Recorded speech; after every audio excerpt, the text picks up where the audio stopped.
a loaded question. I can neither confirm nor deny nor acknowledge the words that you have presented. Next question. You stole that from me. I gave you that. Fine. My friend, I invented it years ago. I know exactly where I was when I was on a stream talking about it. I was crossing Harvard. It's a street in Irvine, and I was talking about Fran Drescher and the term you can neither confirm nor deny. I have it on camera. It's on Instagram, dog. Um, Everybody knows I'm this. not gonna test. Let me I'm just not going to test them. let me just ask you this question. And this to me is an I'm not important gonna test. this is an important question that you haven't been asked yet. When are you gonna watch Ringo Poppy? It's 24 minutes, dog. Do you want my answer? Like a serious answer? Yeah. I cannot attest to any of the data presented. You don't have to attest to it.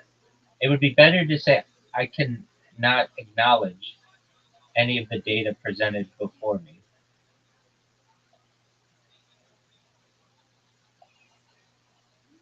I cannot comment on any of the data presented here today. Would you have sex with Lucy Snorebush right now?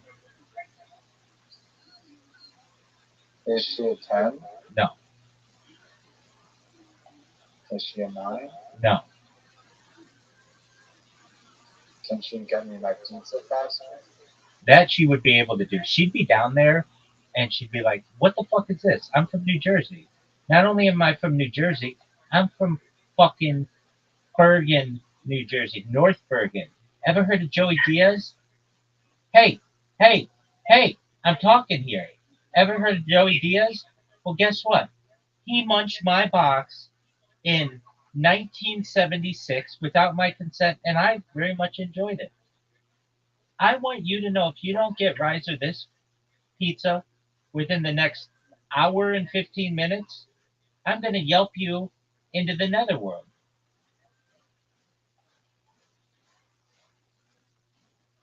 Wouldn't that be a dick move if you just Yelped them now after you were like, I love the pizza. You guys are my favorite.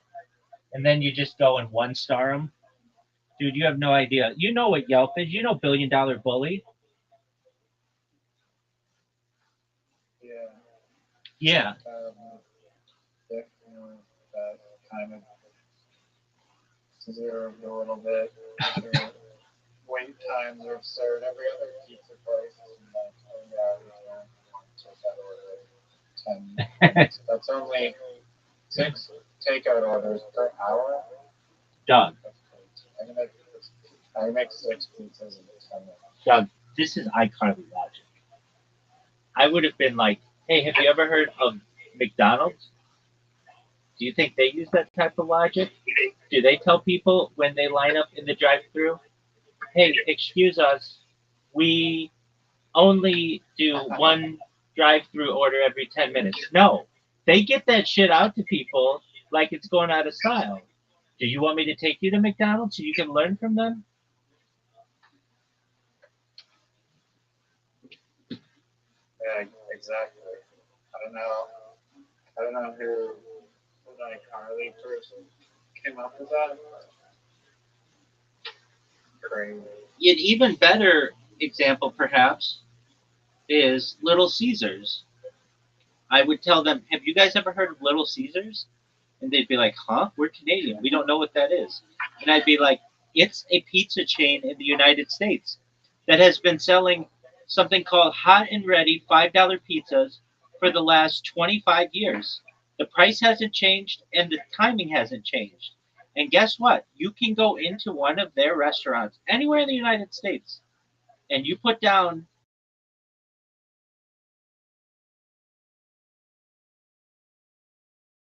$5 in tax and takes out a pizza and gives it to you.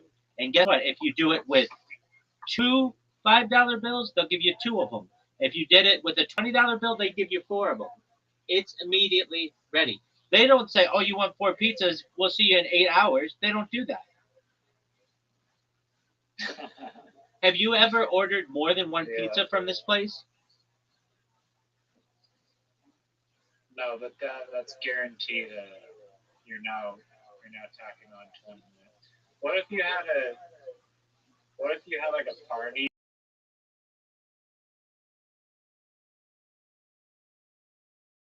Okay, I need 10 pizzas, and then you're 3 hours on top of the 2 hour wait. No. Do you know what you do? 3 hour wait. Do you know what you do in that situation? What? You either call ahead, several days ahead of time, and you explain to them the predicament. Hey, I'm having a party, and we need 10 pizzas, and I don't want to have to wait 2 hours for each pizza. Is there any way that these could be? I don't think you're understanding the issue. You're missing the issue here, because how is, like, most of those pizzas and frozen stale by the time the last pizza is ready. I get that. I get that. Issue. And I would take that 9 who was working in the back, and I'd say, "Sweetheart, come with me." She'd get into my vehicle. We would drive to the nearest Little Caesars, and I'd say, "Baby, do you see that? That's an oven right behind the cashier." And if I put down $50 with the tax, they're going to pull out 10 pizzas for me immediately. I didn't call ahead. And this is not just this one location does it. In Seattle or Portland or wherever the closest place is. This is anywhere in the United States. Do you understand this, girl? All right. So you're going to take your hot little ass back to that fucking pizza place, and you're going to tell them that they have an invention. It's called an oven that cooks more than one pizza at a time, and they can keep it warm. Do you understand that? And then I finger her until my fist cramped.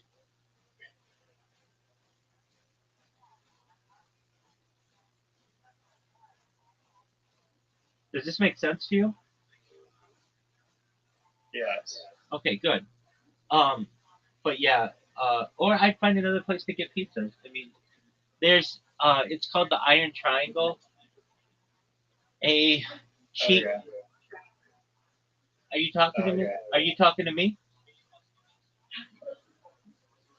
Are you I'm talking just to me? at my neighbors looking at the dog.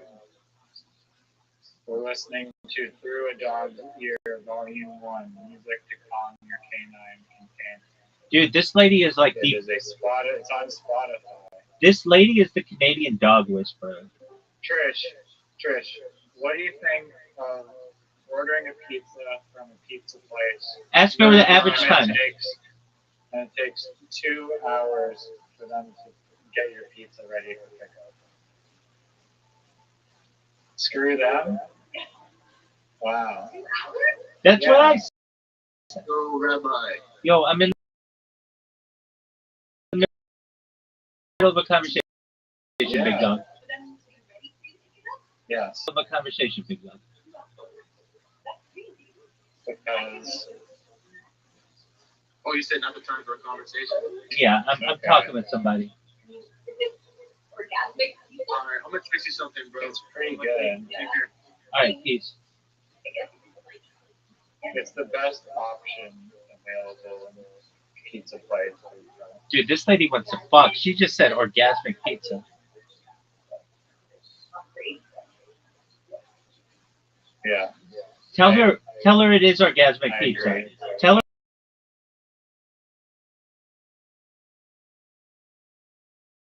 her it is orgasmic pizza. Tell her it is orgasmic. Don't pussy out. Tell her it is orgasmic pizza. That's why you keep ordering it. Yeah. What if it was orgasmic pizza? Then you'd wait 10 minutes. This lady wants to fuck.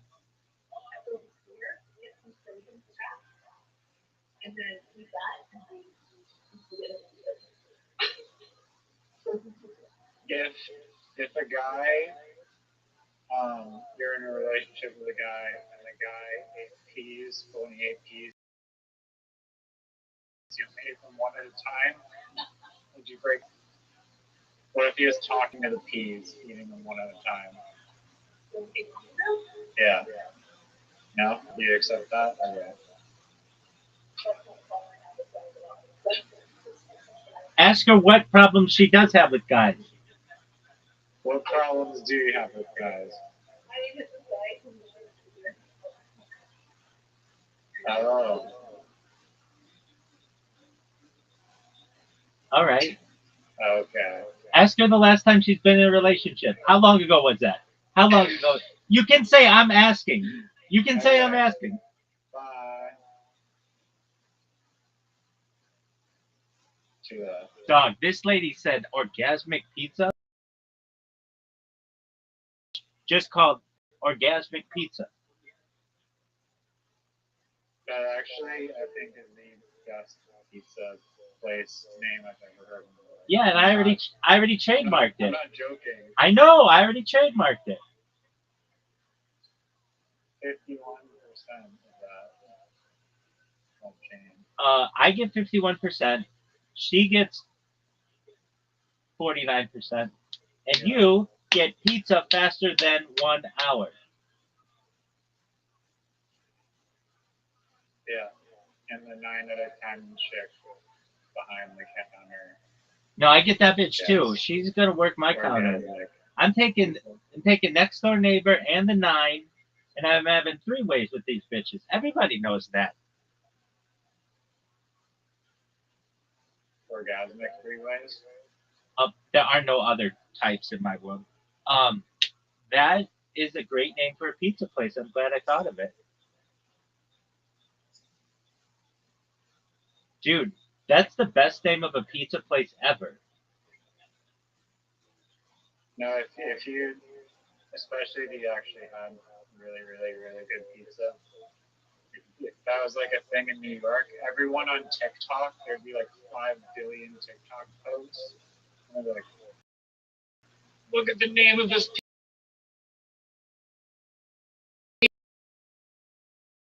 pizza place. We can't believe someone had the balls to put. I'm also gonna trademark just orgasmic for everything. Orgasmic celery, orgasmic gas, everything's orgasmic.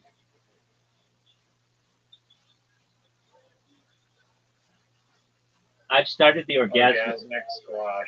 I've started the orgasmic organization. It's part of the University of Vancouver's business program. It actually started as a pet project.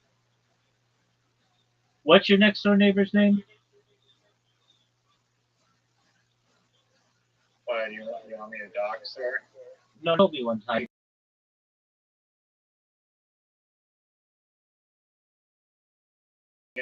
Yeah. Orgasmic pizza. Dude, the way she said that, this bitch wants to fuck. And then she was just so open to be like, I don't like holding their hands. And that was the perfect time for you to be like, do you want to fuck right now? After I play literati with my friend.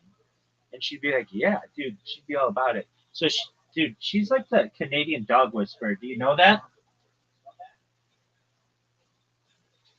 She is a little bit, yeah. She's starting her new job, dog training, in about 2 Hotter. weeks. Who's hotter, the 9 at the counter or this bitch?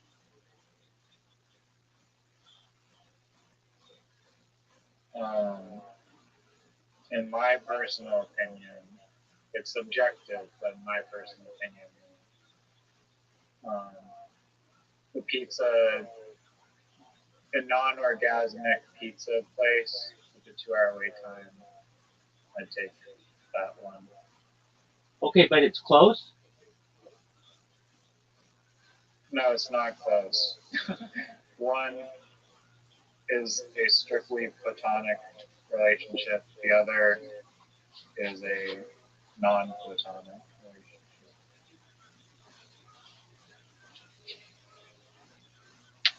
Okay, well,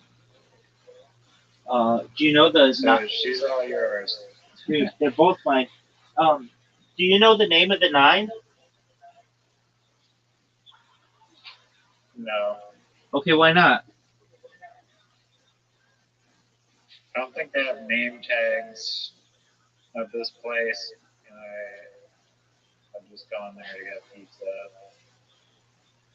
Don't want to make it insanely awkward every time I go. Yeah, that's a big risk. Because if you fuck it up, then you can't go to this place to get pizza anymore. You recognize You that, right? can, just everyone in that place is like, oh wow, it's the guy who literally has no game. Right? Every time you walk in, you permanently have to wear that crown. Yeah, that's a big risk. Like, if there's something that you really, really like, and there's only one place to get it, and there's like a stupidly hot chick who works there and you want to ask her out. I think you can do it in a way that's like not offensive or weird. Just be like, you seem whatever hot. Want to go out on a date sometime?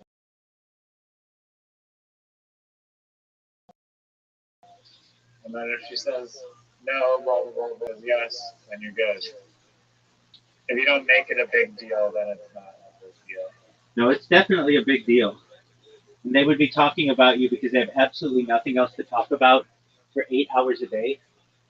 So don't you think that it's not a big deal? It would be a giant deal. Just I don't know. I don't think it necessarily has to be a big deal. It would be giant. Like big deal.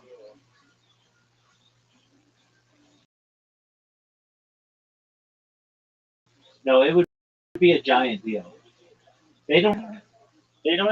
8 hours. There's something about that where it's one thing if you're busy, like at a bar or something, and somebody hits on you, but it's another thing if you are bored and somebody hits on you. That is just like a game changing. Like it changes how you are, like what your attention's on. Like it gives you something to think about instead of your mundane job. Like um, I used to get girls who would ask me out when I was a teller, and I could tell they would ask for me, like to do their banking or whatever. And even though I thought, I mean, and I'm king shit, and they give me their numbers at the bank teller booth or whatever, and I wouldn't call them. I know that that was like embarrassing to them because they like they wouldn't come back to that branch because they were embarrassed. It'd be the same with the pizza. Dude, I worked at this one branch and I could have fucked. So it was a huge advantage. I was a young man, good looking dude, funny, and I was one of like two men working there in this area of the financial institution, and the other guy was gay, and all the women were like in their 20s or 30s. And this one woman, I was 18, and they were all like, "So you're 18, right?" And I'm like, "Yeah, you guys." They all knew it because you had to be 18 to you have to be 18 to like handle money. And this one woman, she was 26 years old. Riser, I was 18 and she was 26, and I thought 26 was so old. Like I thought it was like that she was ancient, and she had children and she was married. And she wrote me the dirtiest fucking note in I've ever like I've ever read. And she wrote this note. It was like a long letter, about how she wanted to blow me and suck my dick and fucking eat my cum and like all this stuff, and it was like extremely hot. And Was she hot? I think that people would think that she was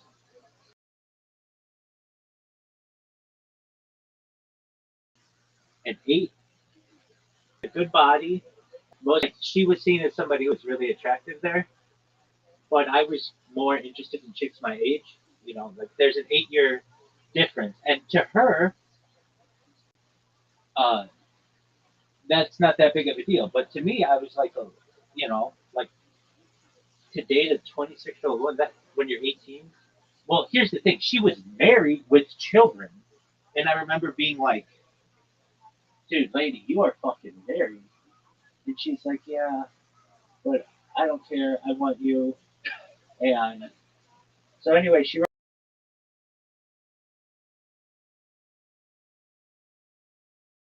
me this. We would like exchange letters when you're bored. Like any kind of enticement is like super enhanced. Well, the same was, and I remember, like we were on camera and stuff, so um, we had to be like really discreet about things. But she wrote me this like letter, and I went to the bathroom and read it, and it was like very very sexual to the point where I was like, dude, I control this woman's job because if I give this to our boss, she immediately gets fired. Like it's like not even it's case closed. There's no Right, she worked at the bank too? Yeah, that's what I'm saying. That there were there were like 10 women who worked there on as tellers, and they were all in their 20s and 30s, and they all wanted to fuck me extremely badly, even though some of them were in relationships or some of them were married.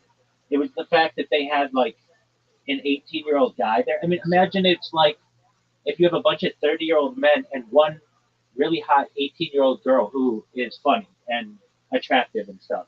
They'll be like, I'll be going after that chick. It's just human nature. So, um, I had this letter, and I remember being like, dude, I could get this lady fired. I wouldn't do that though because I'm just not a dick. Um, but I If she was super ugly and you found it creepy, would you do that? no, I don't think so. I didn't want any drama. So, um, there were other women there who were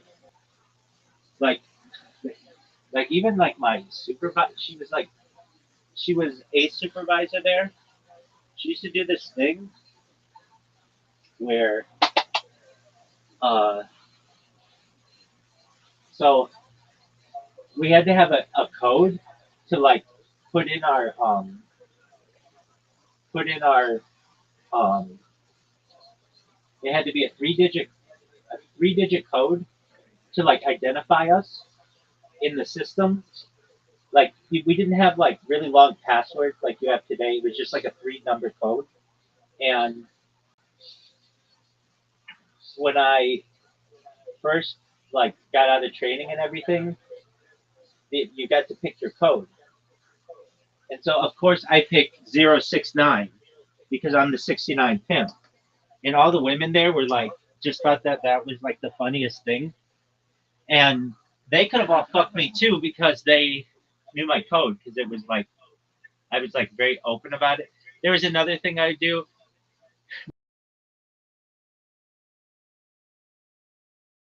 We had like a note section for any of the note in that like whenever I would go as a customer or a member, and the note was like, "This is the best looking person in the area. Treat them with utmost respect. They're amazing. They're hilarious. They're so good looking." And the president of the or the wife of the president of the bank was going through their records one time and saw that. Dude, what are you doing to this dog? You're just playing tug of war. I'm listening. Okay. Um, back then, like I don't want to say sexual harassment wasn't as big a deal. It was a big deal, but it wasn't like today, like where people are really, really cautious about it. Anyway, I had this supervisor who would, like during training, she would like be really close to me and rub her tit on my fucking arm, and just enough so that it was like accidental, but not really. And she would just lean on me. Anyway, this one girl with this note, it wasn't just a note, it was a letter. I took this letter to my friends who are also like 18-year-old guys. Have you guys ever been in a situation with like a married woman? They're like, fuck no, we're 18. Shut the fuck up. No, we don't know married people except for our parents. And I'm like, well, this woman wants to have an affair. And they're like, shut the fuck up. Like, no adult woman as we see her wants to have an affair. They're like, is she hot? And I'm like, she's not bad for being a mother of two, or I think she had two children or something. And they're like, I think one of my friends also banked at the location and was like, which one is she? Like, I want to go in there and see which one she is. And I was like, oh, it's the person who's always in the drive-thru. He's like, oh, dude, that woman's really hot. And I'm like, well, you're never going to believe this, but she wrote me a letter. They're like, dude, let's see it. I'm like, all right, but it's like really graphic. They're like, dude, get it out. We got to read it. And they read it, and it's like, I want to suck your dick. I want to eat your cum. I want to have an affair with you anytime, anywhere. I want to be your first. I want you inside me. Like all this, like really fucking pretty intense stuff for an 18-year-old. And If she wasn't married, would you have taken her up on that offer? yeah, I think so. I think so. Even though she was older than me, that's cool. I was kind of into that. She could have taught me some things. But the thing is, her family went in, and I couldn't deal with the guilt of like seeing her husband and children come in. And she had I think she had a child at 16 or something with her husband, and so her daughter was 12, something like that. And so, meaning like her daughter and I were closer in age than she and I were, and that was always weird to me. Like, that this person is old enough to have children that are like pretty close in age to me. So anyway, I showed this to my friends, and they're like, "What are you gonna do with this?" I'm like, uh, like, what are you gonna do? I'm like, dude, I think I wrote her a letter back, just saying like, you have you have a husband and children, and I'm just not comfortable with this. If anything, let's just go back to being friends and pretend this never happened. And I remember she was really pissed when she saw that note, but she had to treat me like normally, and she did. Um, but anyway, my friend was like, dude, this is the hottest note I've ever read, hottest letter I've ever read. I'm like, yeah, it is pretty hot. He's like, what are you going to do with it? And I'm like, I don't know. How many other freaking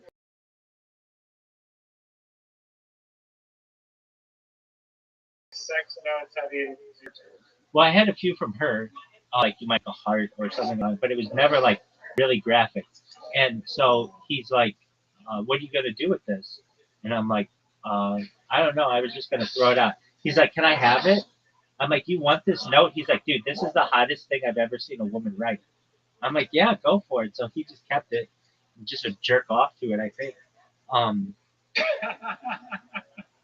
But yeah, that was wild. And there's this other story I have. The lady who ran she ran the vault.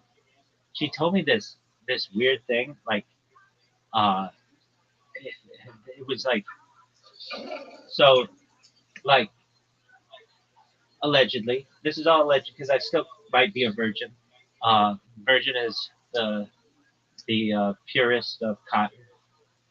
This woman who ran the vault, I would like come into work. Like sometimes I would be so Like I would go out and party the night before, and I had to be at work at um, like 8, and I would just park and fall asleep in the car.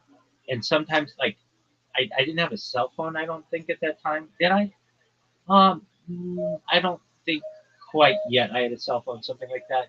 And so there wasn't like an alarm that I had. So they sometimes would knock on my window, like, hey, it's time to come into work. I'd go into work, and somebody would be like, did you go out last night? And I'd be like, yeah. And my thing back then was to get blown by as many chicks as I could. I mean, that was like not a goal, but it happened. It was like chicks were blowing dudes, what I want to say. And she's like, um, this one girl is like, so what? You just let girls suck your dick? And I'm like, maybe, allegedly. And she's like, well, you better be careful. And I'm like, why?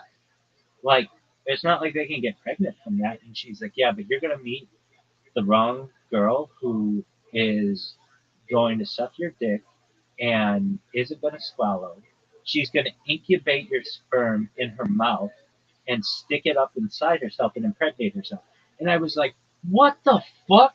What are you talking about? Who would do something like that? And she's like, I have a friend who got pregnant that way. And I was like, what in the fuck kind of weird ass friends do you have?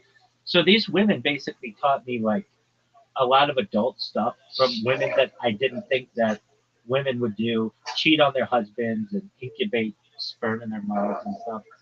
Um, so anyway,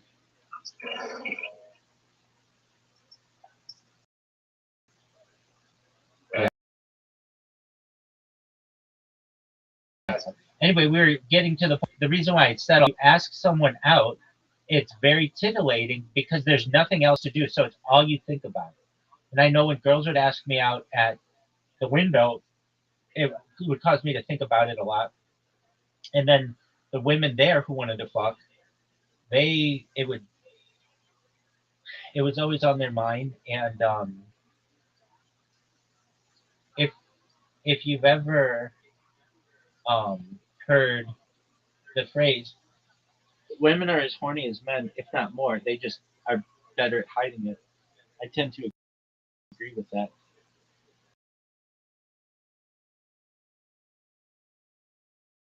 Okay, are you ready for? Question: in your religion, does it say like stand from sex until marriage Yep, or whatever it is? it's known as Shomer Nagia. Yeah. Yep, it's known as Shomer Nagia. We're not even supposed to shake hands with the opposite sex. But you know, Jeez. there are many of us within. Is there a loophole? Yeah, there are some loopholes for medical reasons you can, and if it's an immediate member of your family. So we'll just say to any of those chicks, it was for medical reasons.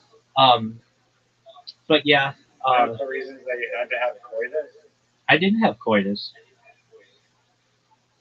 Coitus No, is I'm saying like if intercourse. you wanted to have coitus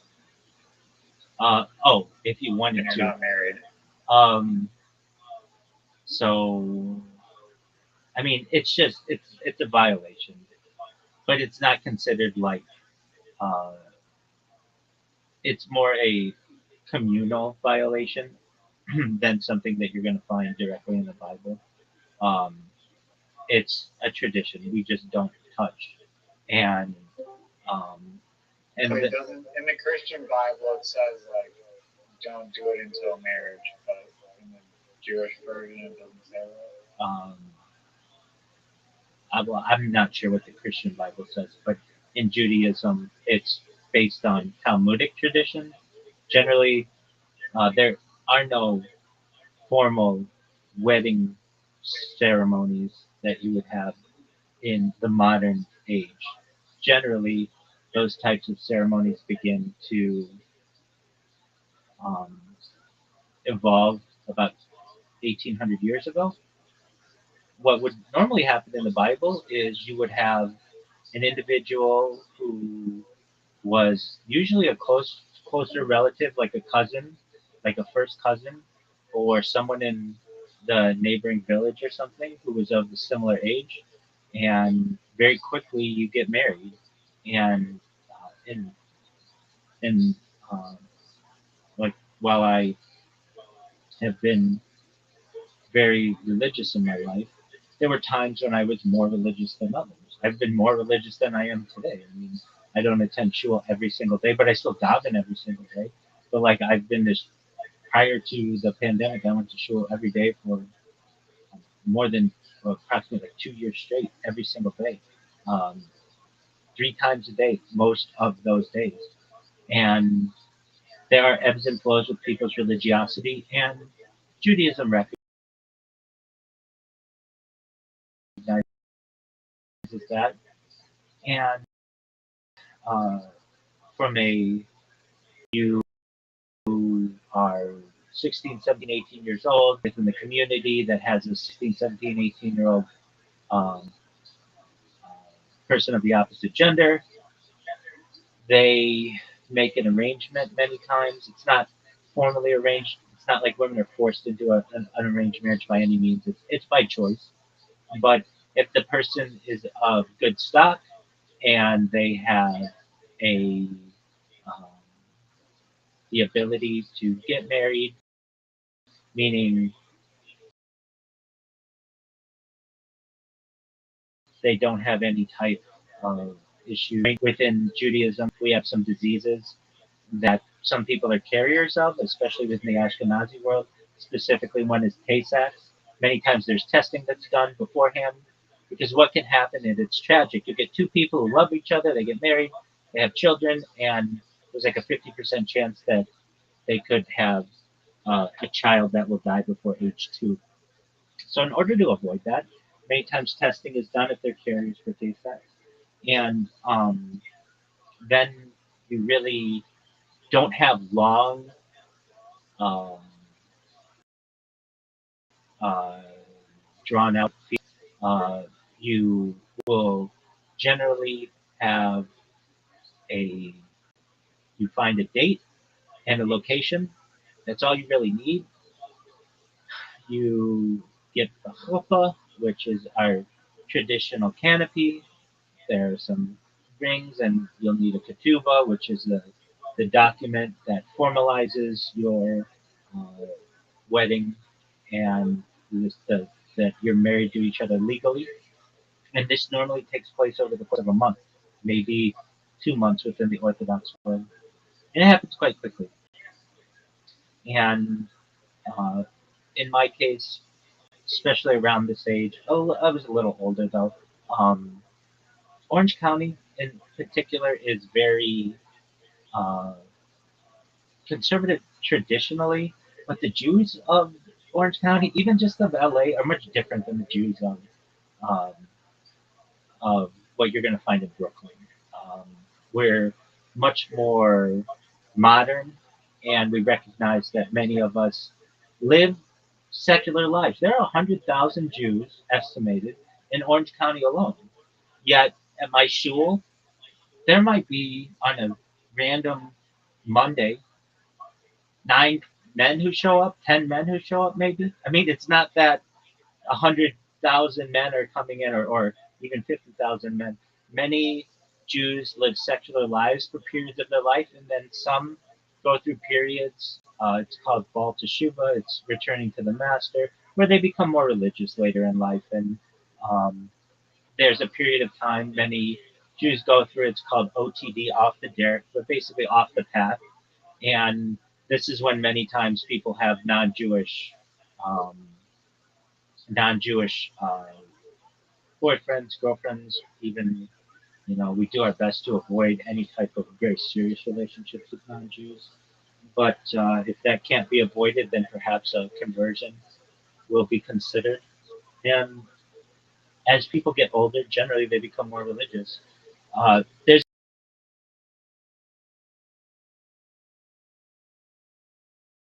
a period in many Orthodox for a Jewish male, basically at bar mitzvah, until about their mid 20s or so. there's a lot of exploring. Many of us go to Israel and take a gap year, and Israel in itself is a secular country. People think of Israel being a very religious place. It is not. It is not very religious at all. It's very much secular. And so there's a lot of intermixing between Jews of the American diaspora, basically Jews outside of Israel, who intermingle with secular Israelis. And secular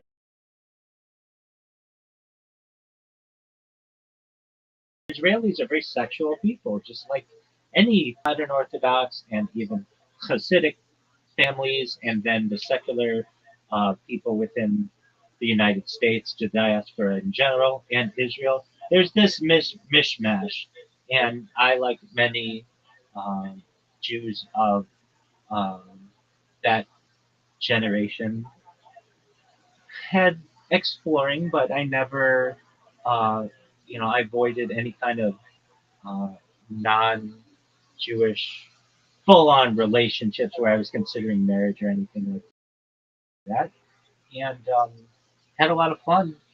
And then as I got older, became more religious, and then had periods of complete Shomer Nagia for years, as I have been for oh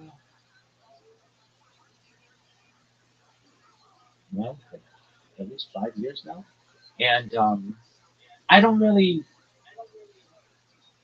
it doesn't bother me. Many people are like, oh, how do you do the whole like live streaming thing and not have a girlfriend, or, not have that connection?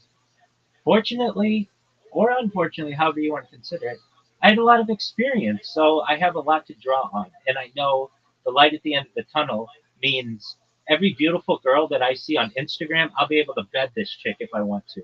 Uh, every woman in Hollywood, if I wanted to, I'd be able to just shtup or, have a relationship with. And whether that's entirely accurate is yet to be, well, it has yet to be seen. But it's like a risk that I had to take. And I think if you ask many men, all right, you have to be celibate essentially for 5 years, let's say.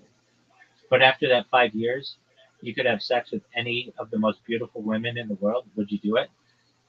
I think like 99% of men would. What do you think? Um, yeah, no, they would. I agree. And Unless you can already get that for free already, maybe like pointless. no guy can really do that though. Even like billionaire guys, something that's gonna stop them. They either have a previous relationship, they have baggage, they have children. But I'm saying in like a completely perfect world, most men would be like, "All right, I'll do it." Uh, there are stories that we have within Judaism, specifically a rabbi who comes to mind. There are many of these stories, but one is known as Shimon ben Yochai. For approximately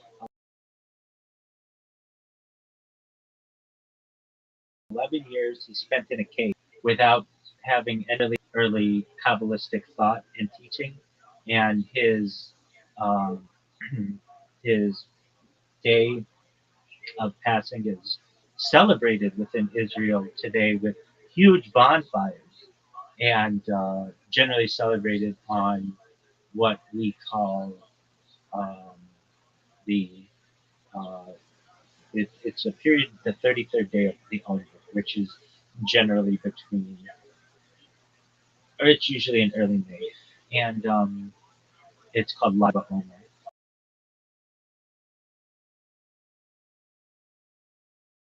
And um, I think of these, but then from there, there's like a greater, at that point, like you're able to go, I don't want to say that rabbi in particular was able to go and shtup or have sex with any woman that he wanted within Jerusalem proper, but he was celebrated.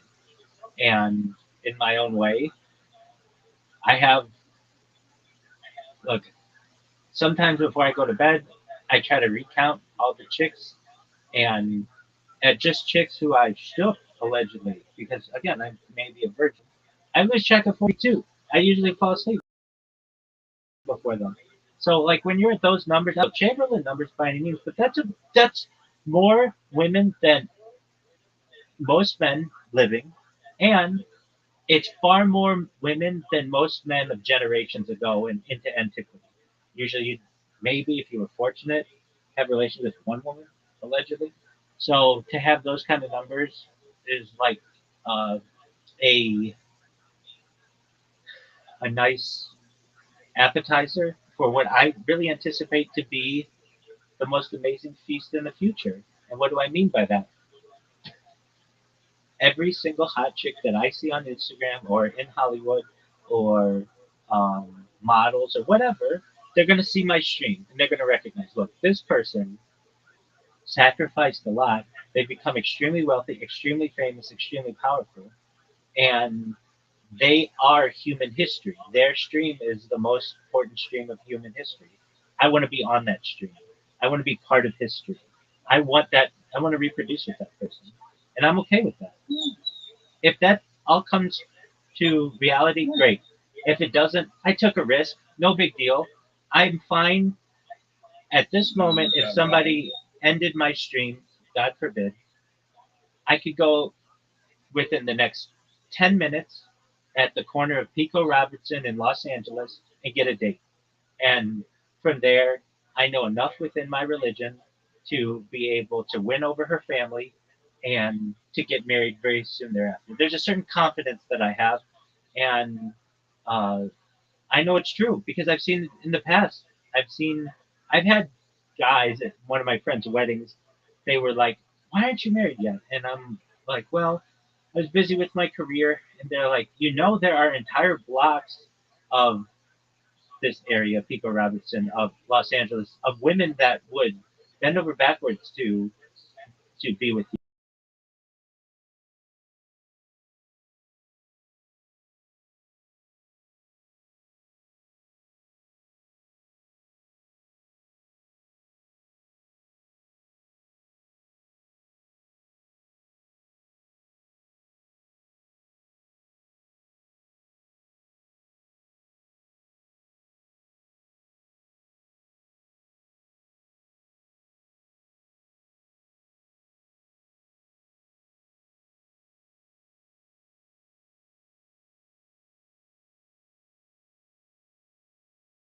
Genuinely too fatigued for Doug, I don't give a flying fuck what. Or mini golf. Doug, Mini golf. Doug, get out of here. You got an invitation coming. I would. I already defeated you. Hey, do you remember how that guy was a hostage? Or, well, I had to help a guy in Africa.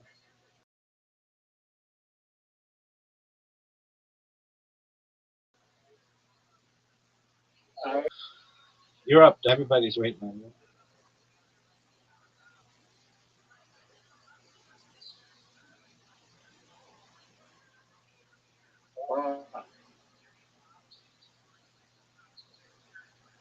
you're bullshit, bro. You didn't even ask me to go first. Dude, you went first the That's last. bullshit. Dude, you went first the last time. I've been doing my best to swap him.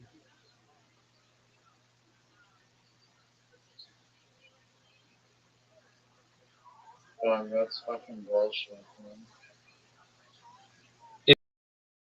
It's not bullshit at all.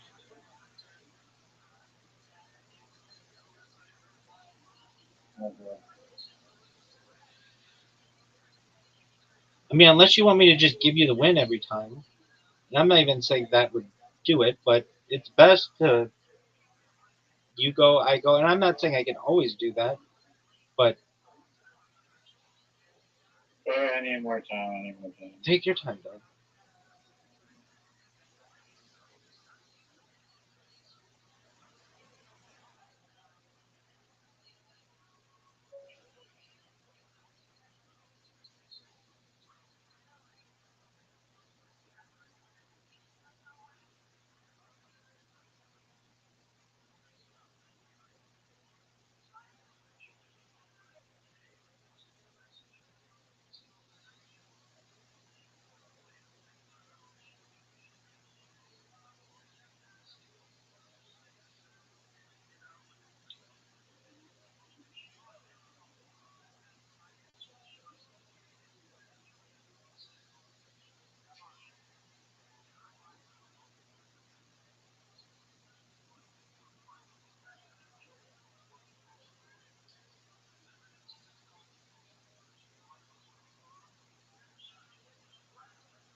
That was good.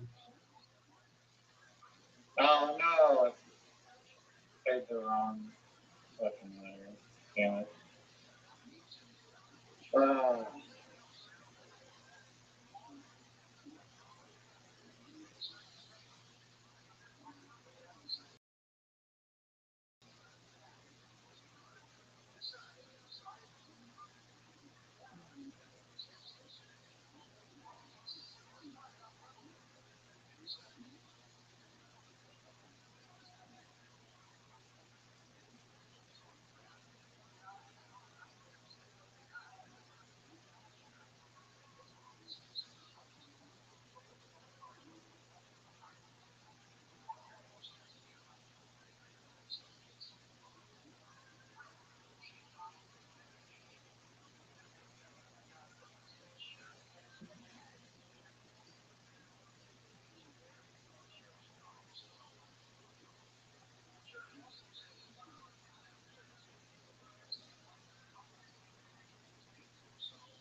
wow.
Are you fucking serious?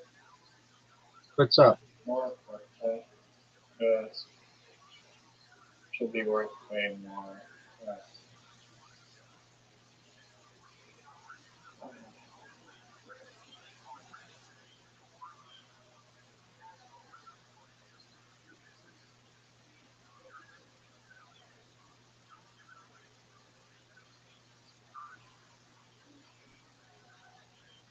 Covered.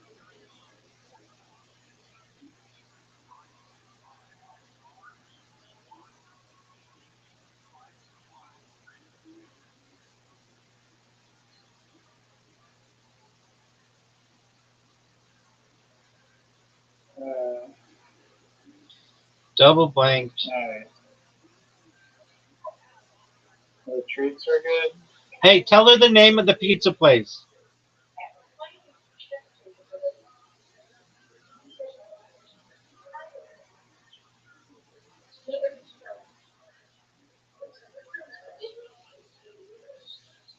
Just like kind of.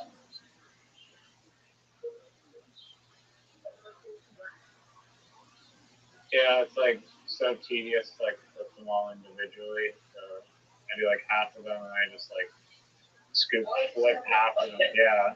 Can you give me more time for a second?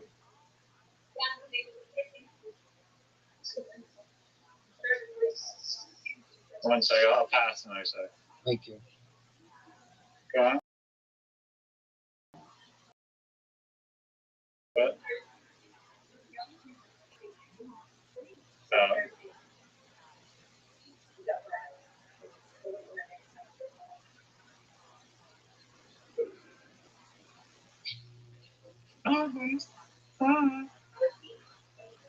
Oh yeah, we played. Yeah.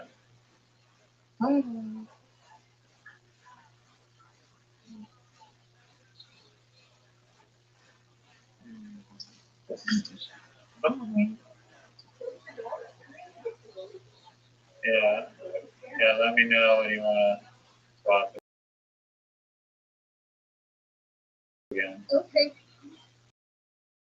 No problem. Yeah. Tell her the name of the pizza place. Okay. Good night.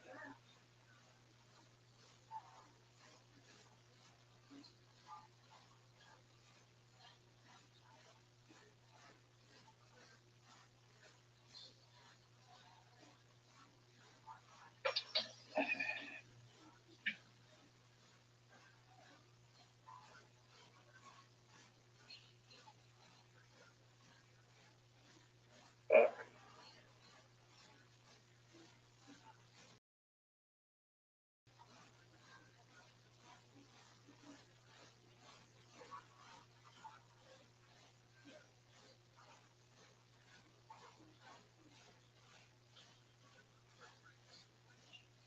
Alright, I'm back. You learning some tricks? Learning some tricks?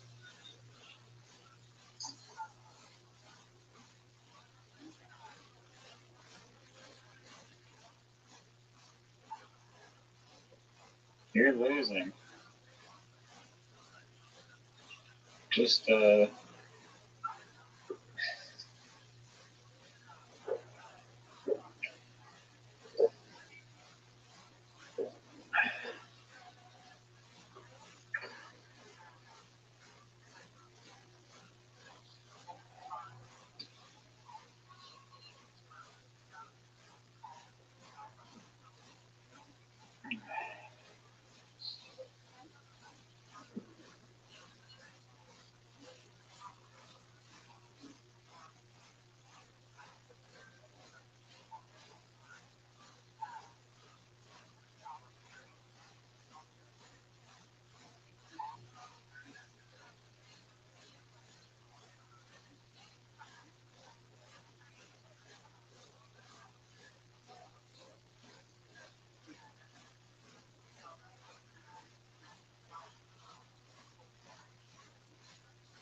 You're losing.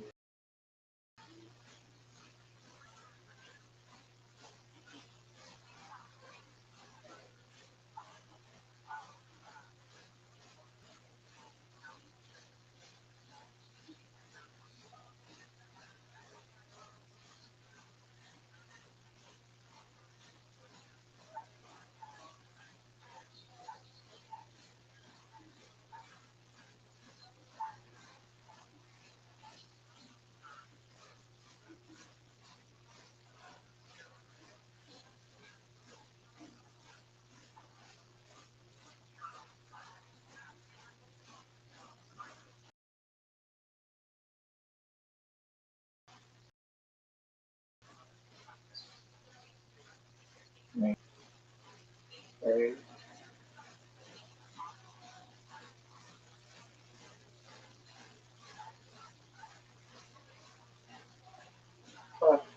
Fuck that. Stupid fucking room. Shittiest fucking room. I want to rage quit so hard right now. So stupid.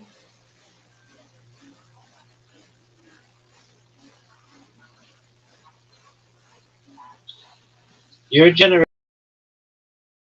rage quitting is That was just such a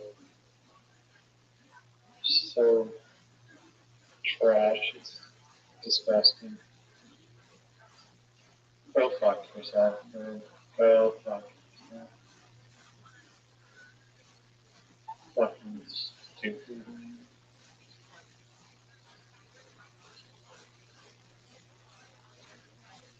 That's I'm rage quitting. don't rage quit. That's KTFOing it. Don't care. Don't rage quit. That's no fun. That's Zoot. I'm not the one playing absolute trash. Dude, you double blanked me.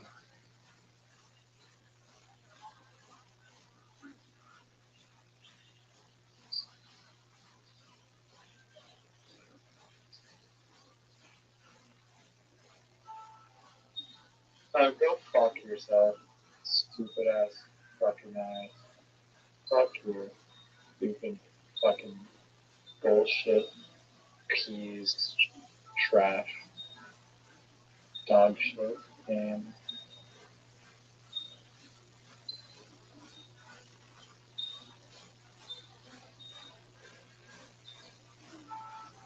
we literally like cried when I said him out play for a hissy fit, and then won't even play me in chess because he has zero chess skills.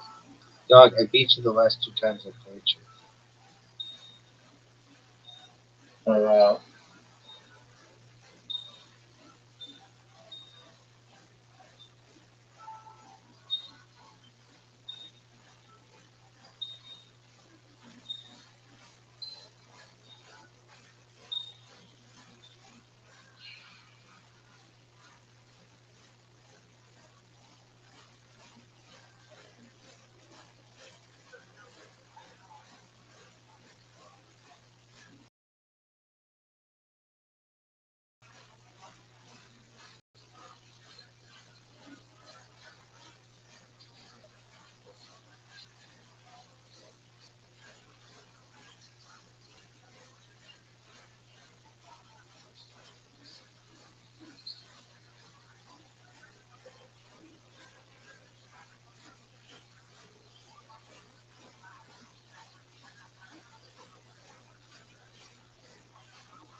Not really.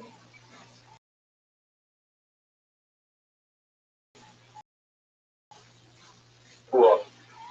What up, living? Emergency came up.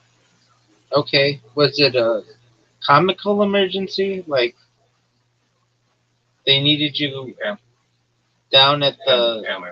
oh family. Family. Okay, all right. Well, how was that stupid bitch known as Chelsea's radio show. Radio show? Yeah, dog. I don't know. Hold on.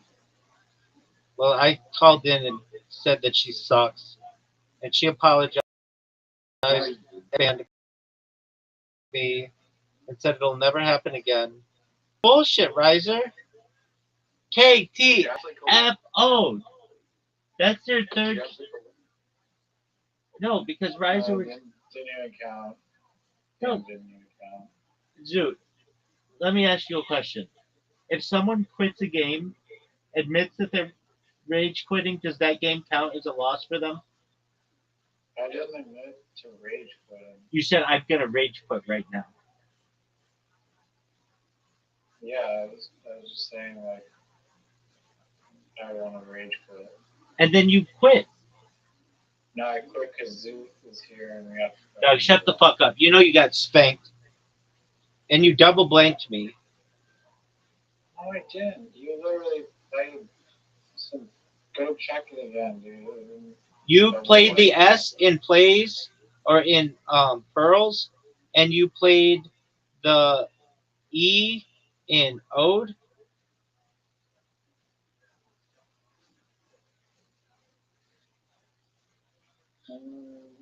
No, doesn't mean habit.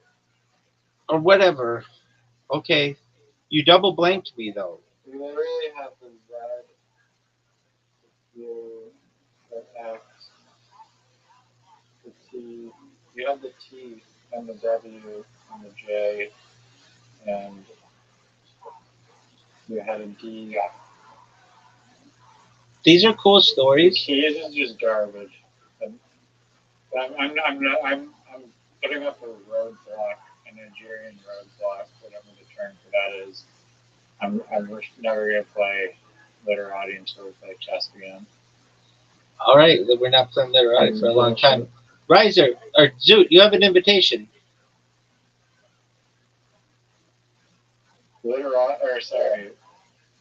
Chess is level 20. Literati is level negative 20. Well, mini golf is Yeah, level Zoot. 69. What the fuck are you doing? Fucking me up.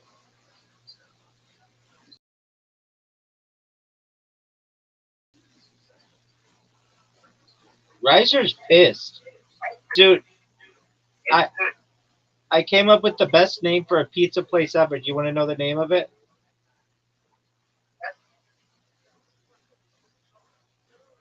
Oh no. Zoot, I came up with the best name of a pizza place ever. Do you want to know the name of it? What? Orgasmic Pizza. Wouldn't you eat there?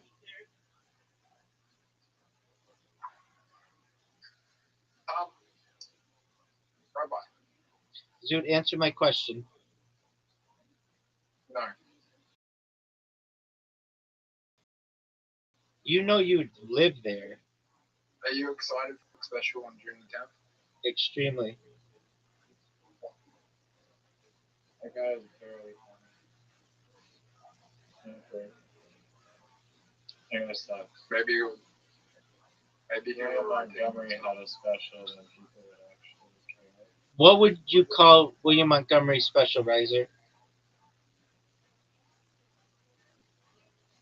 I'm stopping. Oh, look at Zoot. Look at Zoot. Right. Fucking Riser royally. I almost rage quit. I was a second one.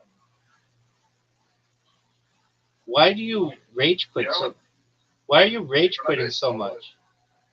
People rage quit with as always.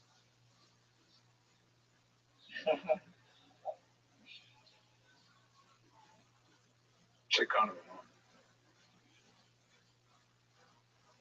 When I play chess with people who aren't afraid to play chess because they know that they're gonna lose, people rage quit all the time. Chess has too many distractions, or I have too many distractions in here to really be able to focus on chess. I have to make difficult shots like this. Zoot, what are you doing? Oh, Zoot fucked Riser. Oh, Zoot fucked Riser. Oh, by the way, oh, I didn't tell her. Never mind. Mr. Query said hello to you, Riser, and to Zoot, and Zoot said hello back, but I forgot to tell her that Zoot said hello back. Riser, would you like me? Well, you talked to her, so, but nevertheless, you want me to say hi on your behalf when I see her? I don't understand what you're saying. I talked to her today. I said, God willing, we're going to talk tomorrow. Okay, all right.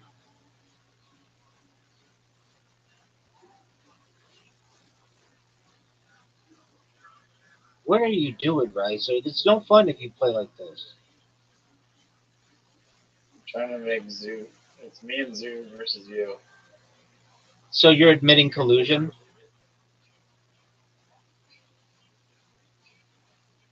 I'm trying to help Zoo win. Isn't that But collusion? Zoo is taking forever. Zoot, hit your shot. He's gone. He doesn't have the green thing. Fucking Rhino Room Wi-Fi. Zoo. Rhino Room Wi-Fi. Jesus Christ. Okay. Never been to the running room. How did Raza miss?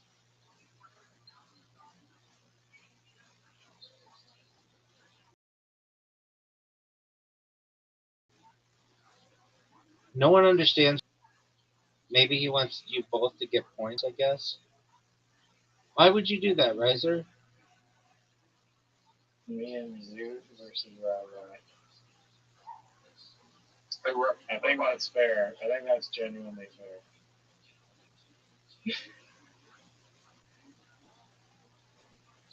Why do you think that's fair?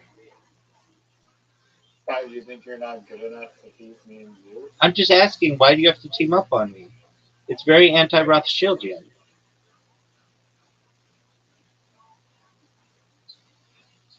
I mean, if you're not good enough, you can just say that you're not good. I'm a level 69. I'm tier 60. Riser, you fucked your partner. Well, he fucking helped you out.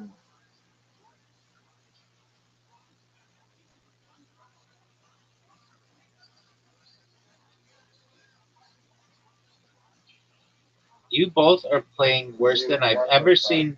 I've seen you ever both play. Like, you guys are better than this. This is dog shit. Riser's Very bad mood has And just it's slightly to the left.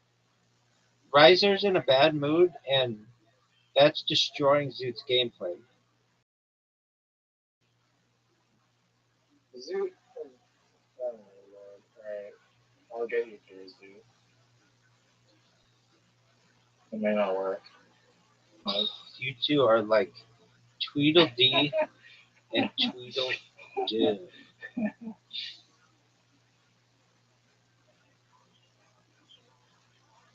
Dude, I can't believe Zoot's only down one stroke. He's been dominated.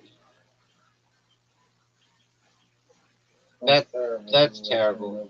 It's gonna hit the corner.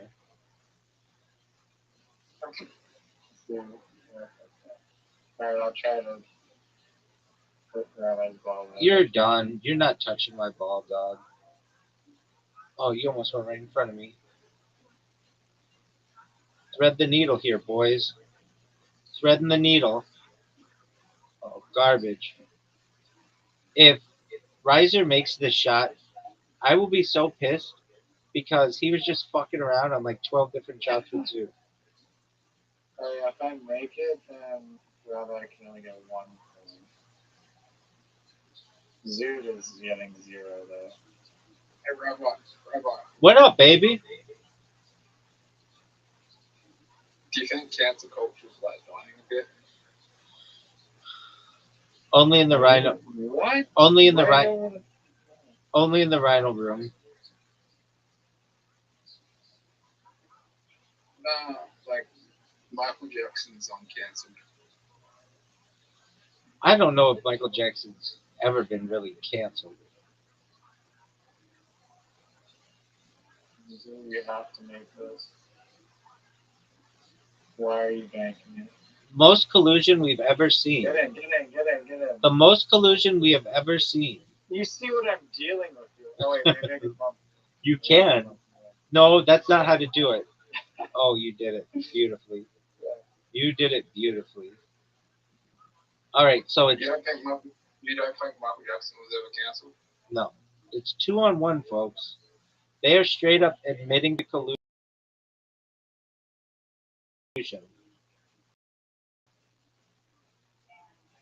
right now.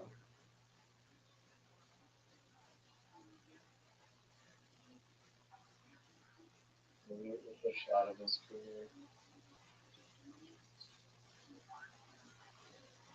Oh, what the? Yo.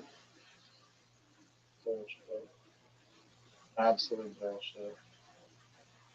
I was gonna knock Browning ball behind the window. Shoulda, woulda, coulda, No, dog. I can't. Shoulda, woulda, coulda. Garbage. Shoulda, Garbage. woulda, coulda. Shoulda, woulda, Alright, coulda. dude. Shoulda, Alright, woulda. What's another? What's another celebrity that's in jail right now? Daddy. Sorry, Puff Daddy? is he canceled? Not in my mind.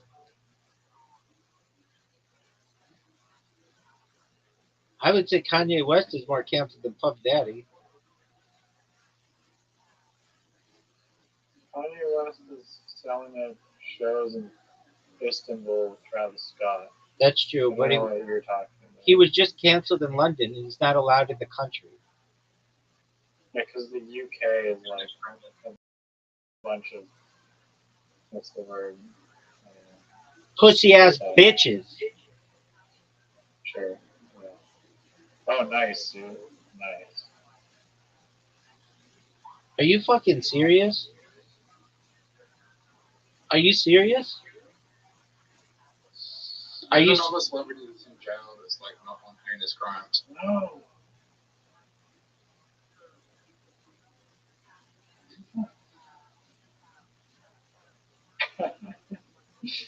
Are you gonna try to go in front of my ball again? That would be really difficult.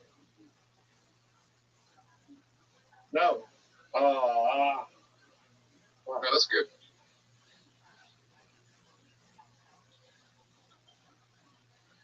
Folks, dude. Rosa, folks, You it's, lost the game. You folks, weren't it's trying. over.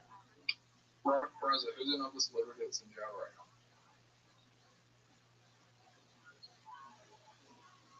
now? That UFC fighter just got out of jail. The guy who beat up the guy who was trying to take advantage of his child. I think it's like Cain Velasquez or something. Do you guys want to know how I learned this information?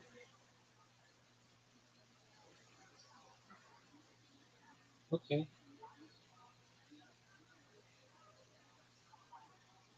Zoot, how is Yoshi?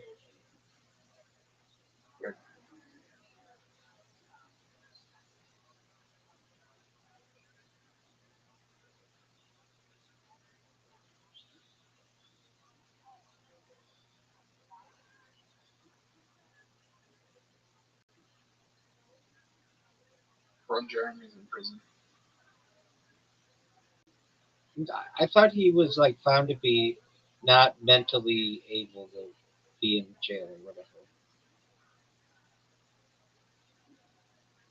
To stand trial. He's still in prison.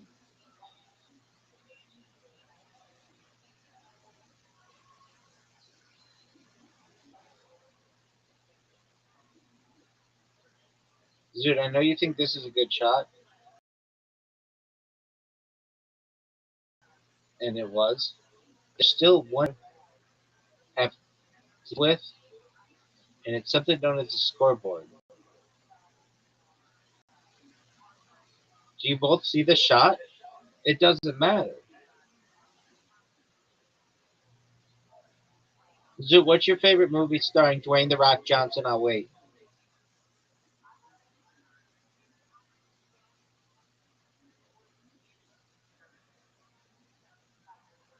Jumanji too. Why that? Because the only other other movies are known for.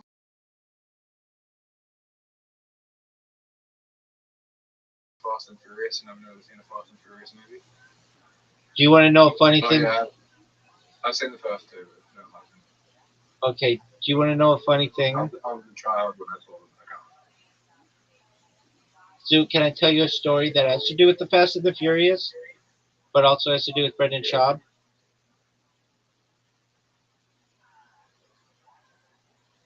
Zoo, You know what I think about Fast and Furious movies? what's that, big dog?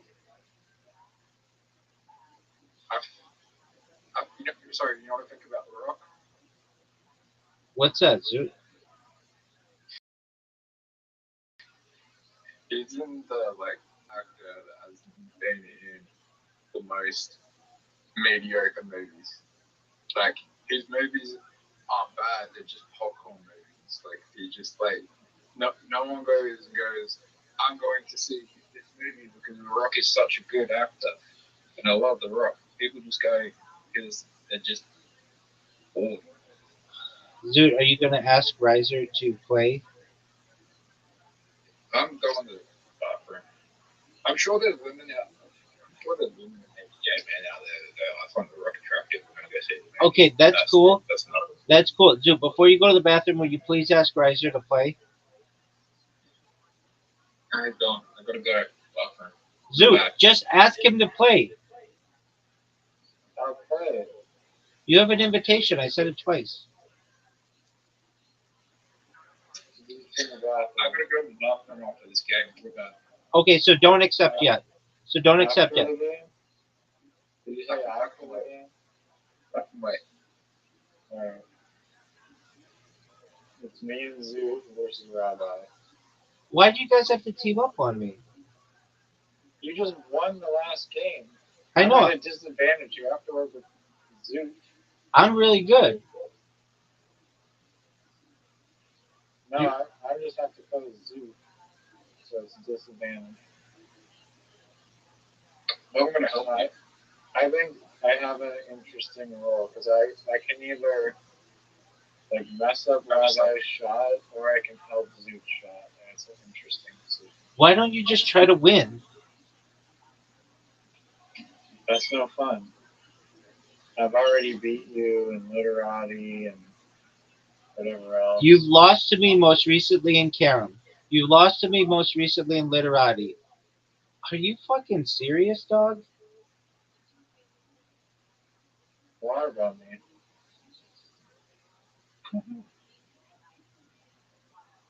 Do you want to rage quit? That was good.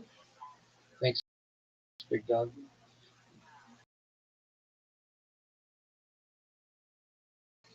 How many times have you ever seen me rage quit? Okay, so beat me mano a mano.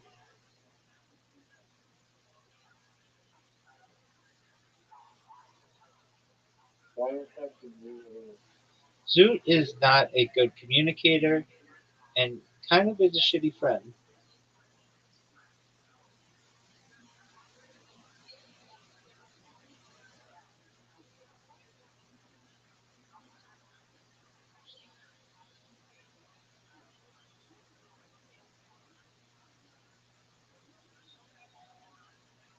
One of the best shots we've ever seen.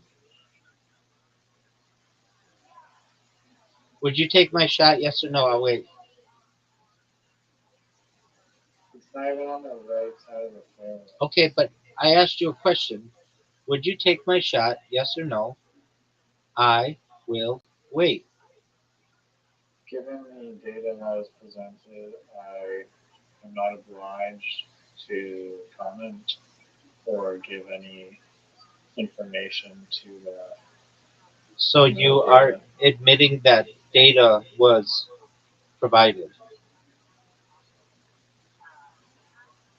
What? So you're admitting data was provided. I can't comment as data was provided or not. You're gonna rage quit. Oh, that's the shot. Dude. Hit it off the corner of the triangle. No. The other triangle. Okay, that's not bad. You're your corner triangle shot would have been straight into the water. Nice try, though. Thanks, dog. That is, Thank you. that's, I appreciate you telling me nice job. That's a miss. That's an obvious miss. Garbage shot, folks. That's terrible. I'm confident that look at this. Look at this. fuck that. Literally, just level 20.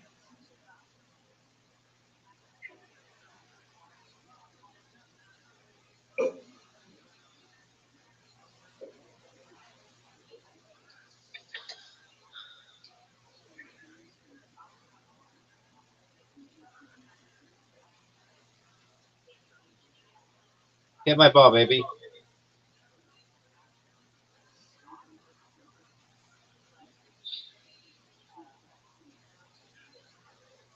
This has gone right into the pink.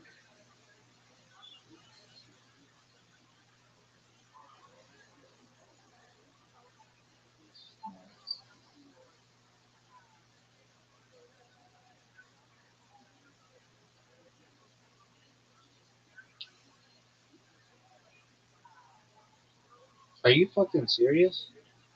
Why would you do something like that? Strategy. Did that lady put you up to this behavior?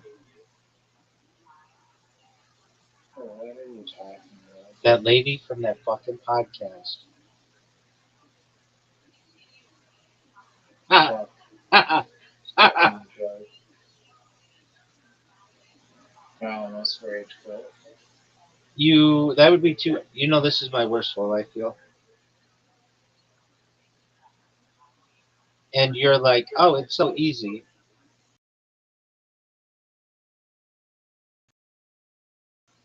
I think, I never said that. It's projection. I don't know. I never said that information. The information presented is false. I am not good at this one. I just want everybody to know I am. I think this is the way you do it. I think this is the way you do it. That very well could be, because that was a beautiful shot.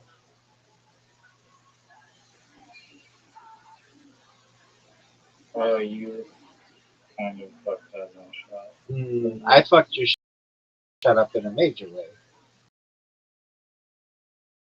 Maybe the most major way in the history of the game. Shot? You don't even know how to. No, that's terrible. That's even worse. It's even worse. Yeah, you're done. I think everyone knows that there You're was. done.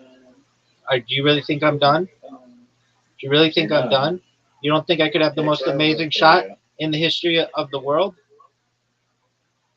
You're not making this shot. Everybody knows that.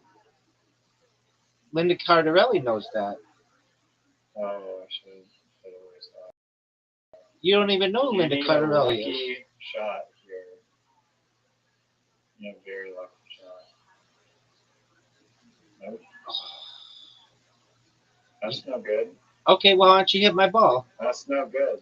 Why don't you hit my ball? I don't need to hit your ball. Okay, Shoot your own ball in the hole. are you going to rage quit? I don't need to rage quit. Well, why did you rage quit in Literati? I did not rage quit already. Literally, Zoo joined the call. Did you quit? No? Dude, Oh, that's fucking dog shit. dude, That is fucking dog shit. for the win. FTW. It's over, folks. The champ's here. The champ's here. He rage quits back to back. Zoot, have you ever known someone to rage quit? That's not even a one. That's not even one goal. You can't start. The champ's here. The champ's here. The champ's right here. The champ is right here. I didn't even participate in that game. Zoot, did you know that Riser rage quit in Literati? I didn't rage quit. and then he rage quit in mini golf. Did you know this? No. I don't know what data force you're Zoot, utilizing, but that is. Zoot, I just asked you a Valid, question. Zoot,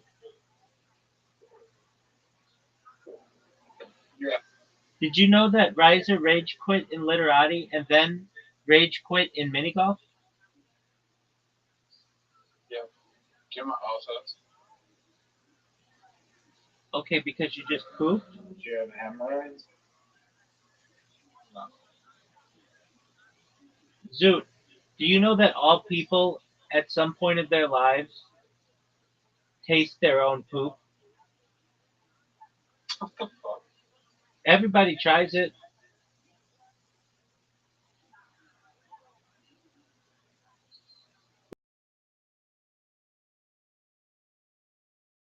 What if it tasted really good? It's a scientific fact, dog. Zoot, did you know that Riser rage quit in Literati and then rage quit in mini golf? Back to back rage quits. Did you know that?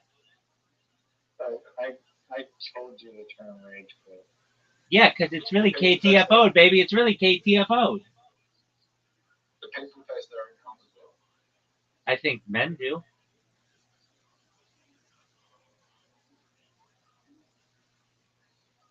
Zoot,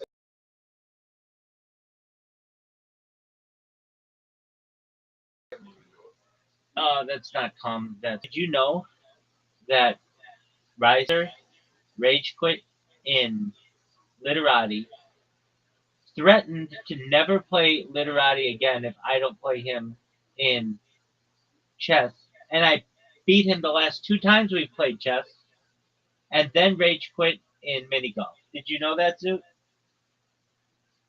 Yeah. Riser, do you have any opinions on the matter? The data presented is not verified in any authentic database, nor is it provisioned under the government's data security facilities, nor has it been confirmed, and is probably false data. That's a cute word salad, Not dog. preserved. That's a cute word salad. Dude, I have a question for you. When are we going to watch Michael? I'll wait.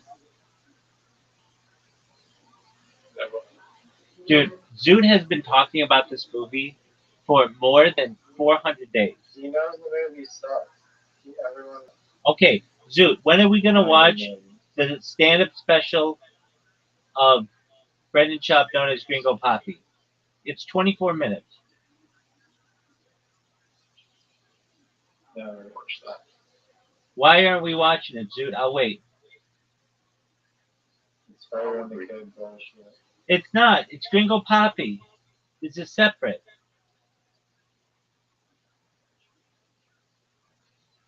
Okay, let me just ask Zoot. Let me ask you this question: would you rather watch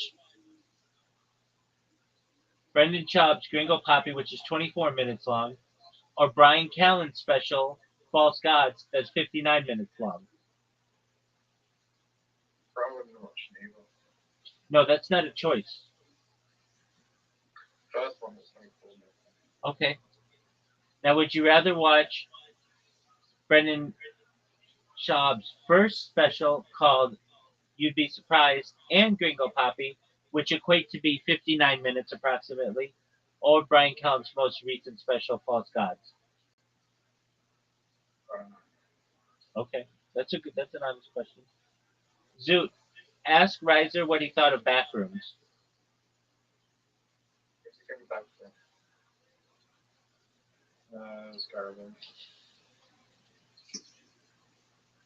Riser, you really think it was garbage? Yeah, it's absolute garbage. I mean, you didn't say that at all in your. Well, if I had to summarize it, Okay.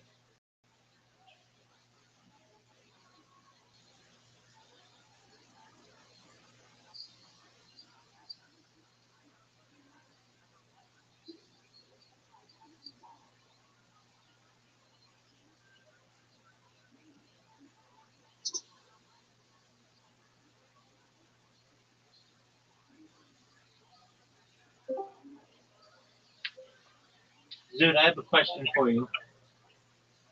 Welcome. How are you? Amazingly,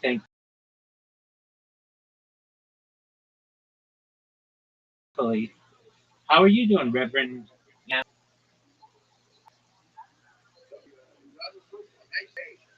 Oh, excellent. What'd you do today?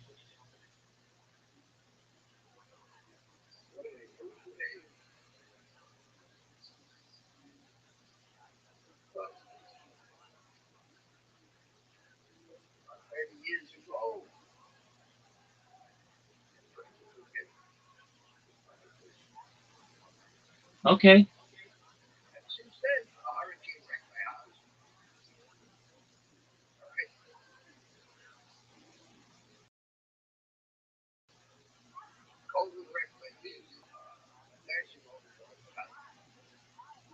Okay.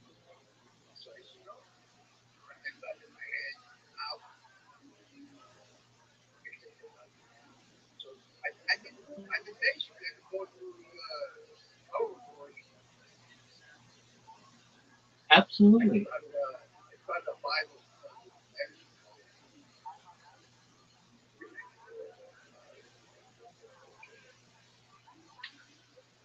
Wonderful.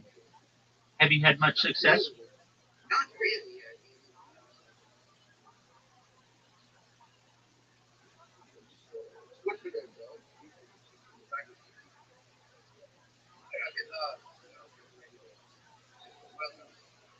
Okay. You know how to do that, I take it?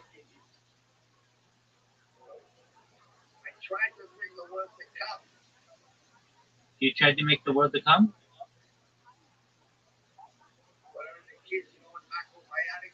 Yes, I do.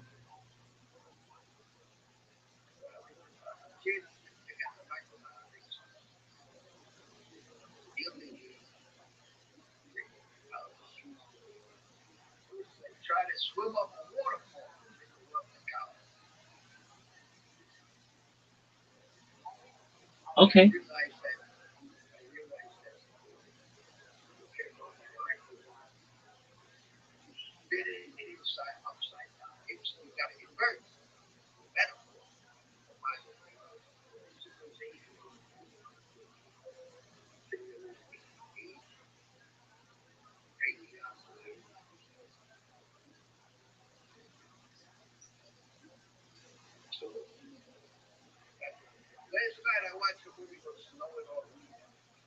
I have not. Please tell me about it, Reverend Andy.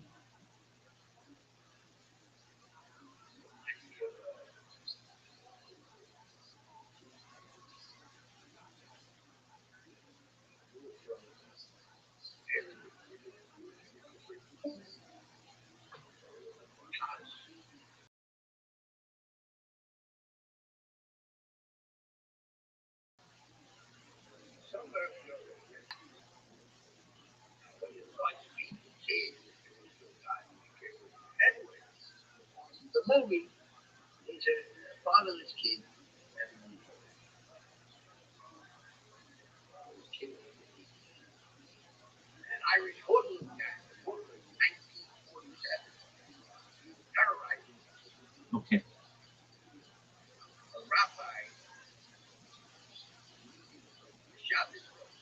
Sure.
Absolutely, 100%.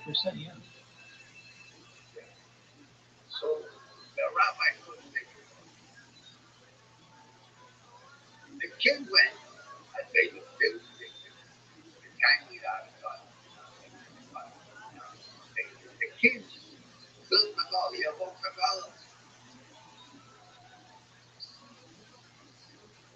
it started snowing. And all this was snowing.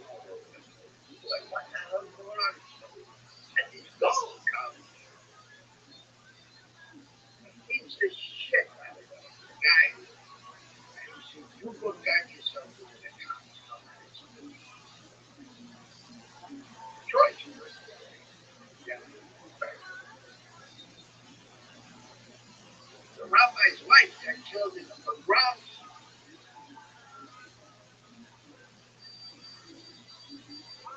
Goes to the shul. Congregation. They're beating the dogs up. And the rabbi's wife is there. Who's dead in the congregation.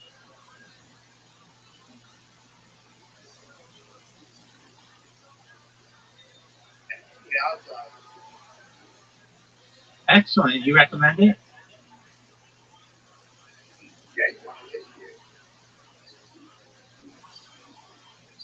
If I may ask, Reverend Andrew, how'd you find out about me?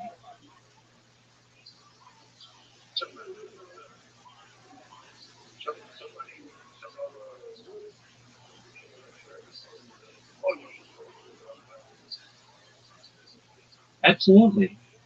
Well, well welcome. So I take it with Reverend, you're not Jewish, but you sound Jewish. I can tell you that. Oh, you're Jewish. Okay.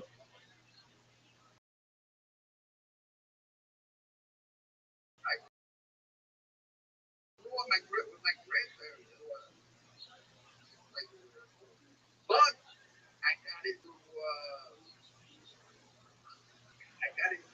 messianic. Yeah, I get you. I'm not religious at all. No.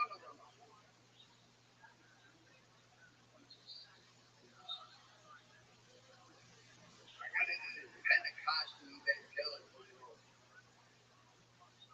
They were running around Europe.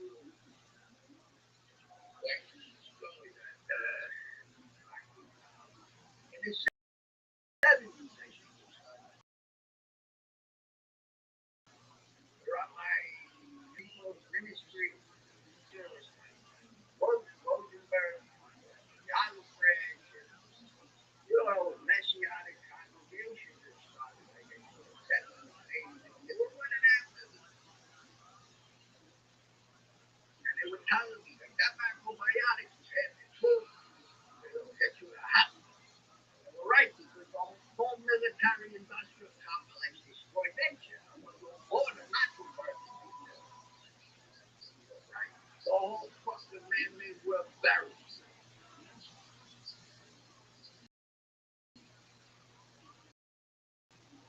I understand what you're saying. Not different. Parallel universe. The principles of creation were inverted. As everything else was custom. The birds turned into an ant. Yeah. Right.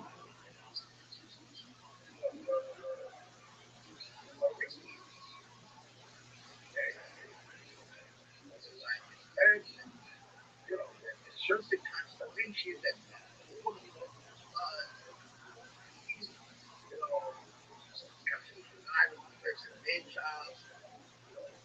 certain constellations,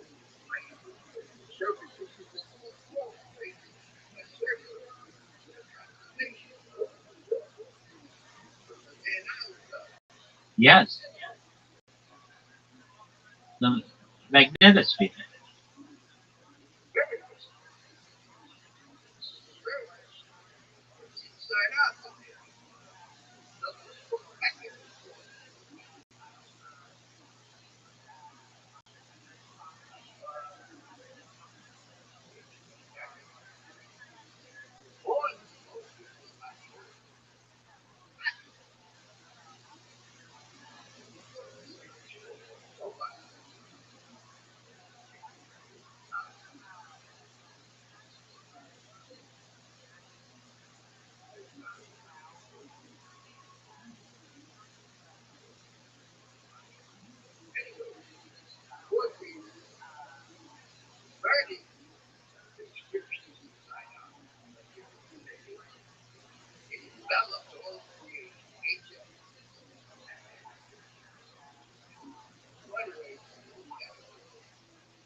So,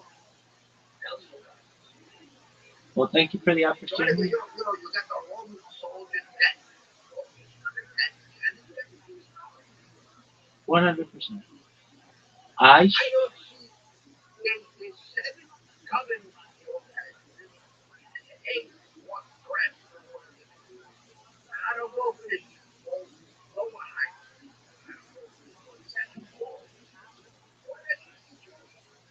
Hey, I want to bring everybody in this joke. not everybody wants this. Clean up and learn it.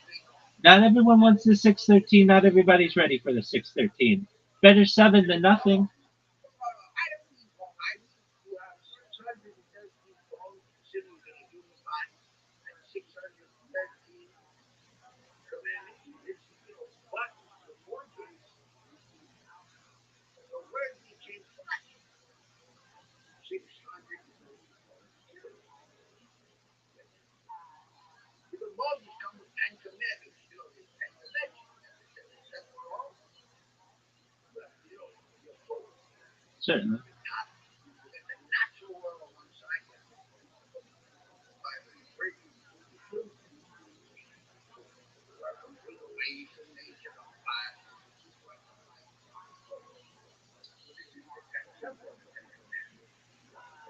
But it was broken. Well, Right?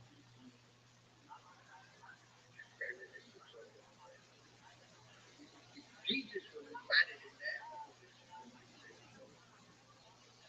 And actually, Genesis is the beginning. It is a man that is part of the universe, part of society, and then you have the same power in the human. Same power. Reverse the Bible.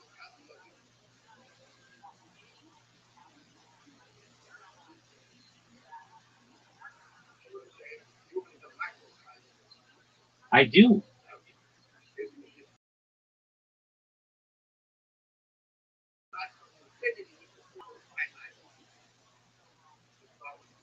Like the face. It's one mind. That's one eternal mind that creates and does all the things.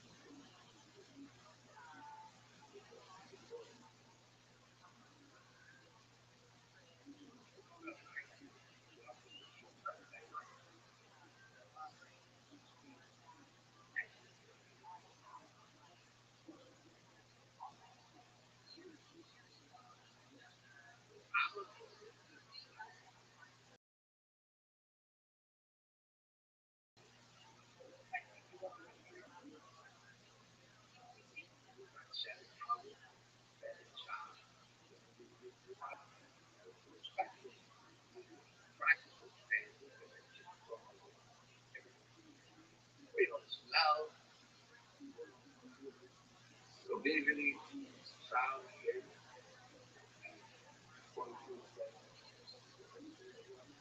but it's all just neural. Okay?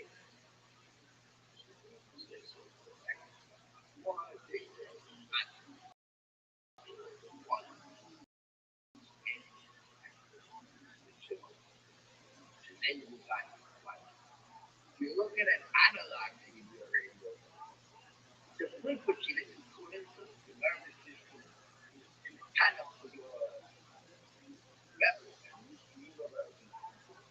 I agree with that. Universe, water universe, so connected. Unity, polarity, magnetism, gravity, they all got together. Left light, light. But they degenerate, going away from the Nazi diet. They like water.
course, cancer is sure.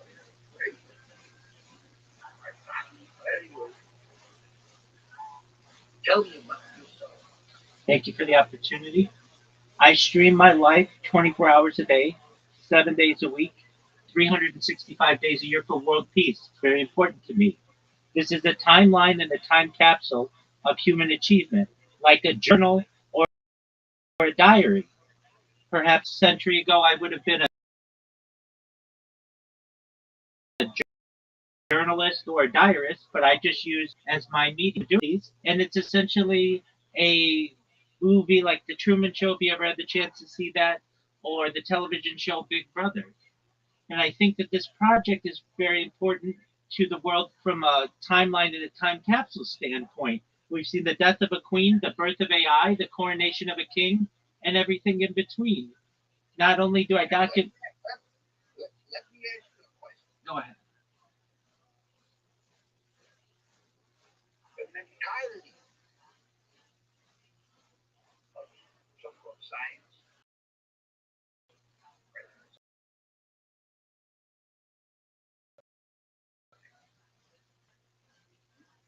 people,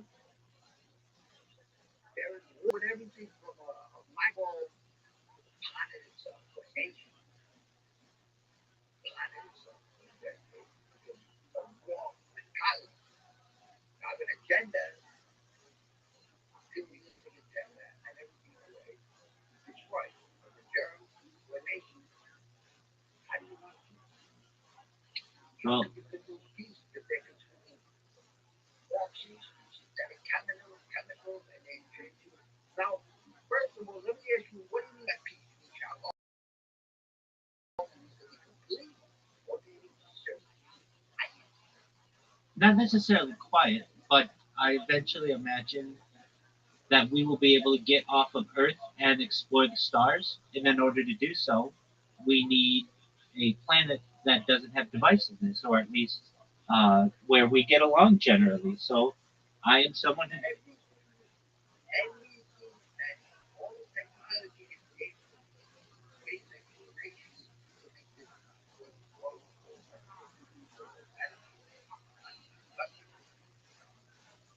space exploration is not the space exploration. It's the technology. So,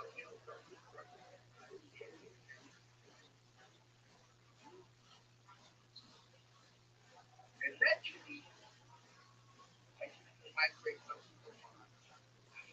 God to be biological life.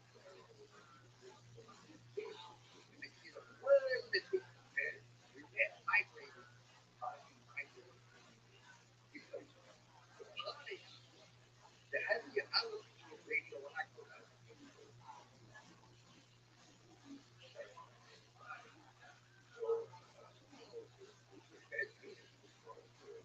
and the earth, see, this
Okay. It's a disease. Why?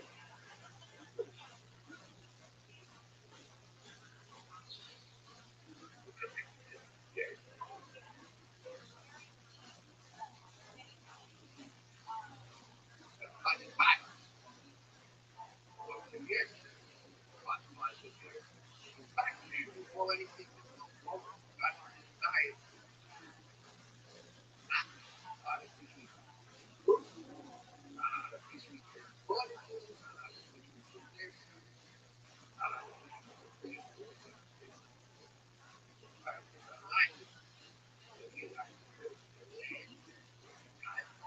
What the hell are you doing?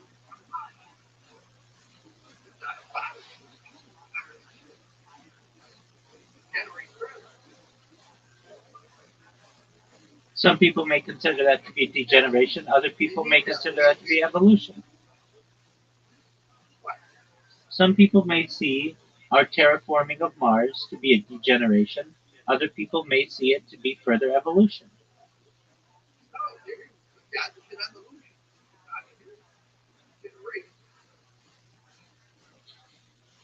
It's subjective how you want to define evolution, I guess.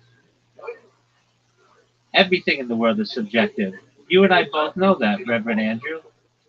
You could see that the natural social order barely is involved.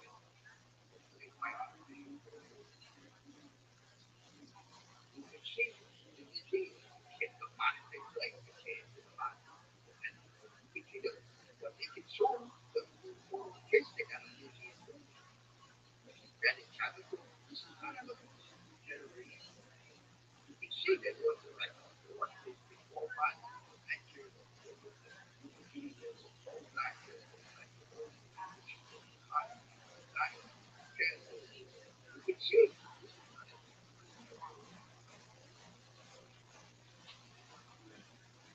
There is no evidence. This is not an easy.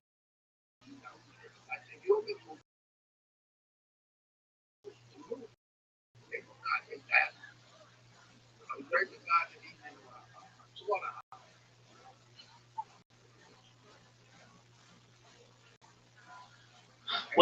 Well, Reverend Andrew, I'd love to continue this conversation. It's quite late. It's about 11:30 where I am, and I'm going to get some sleep. With that being said, you're welcome to stay in here and sleep in here alongside me. I have other people who are sleeping in here. It's got to be pretty late where you are, right?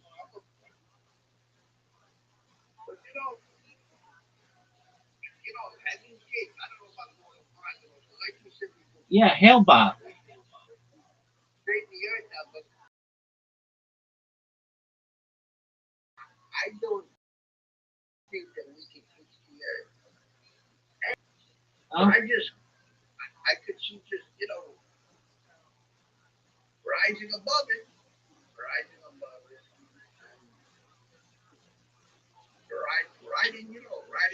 that. What else can we do? So, we're coming to the battle of God to the God, the battle of Armageddon. See about 1,000 dead Christians, and a million dead Christians, and a million dead Muslims.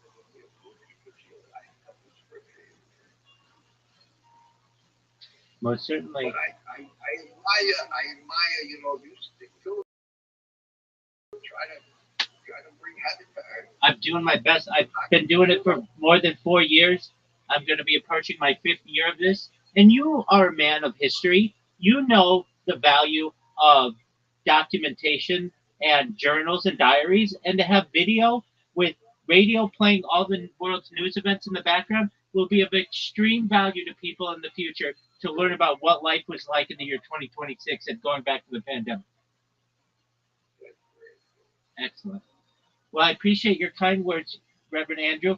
Again, feel free to stay. I'm going to turn on some. I don't run around, but Well, then you come back.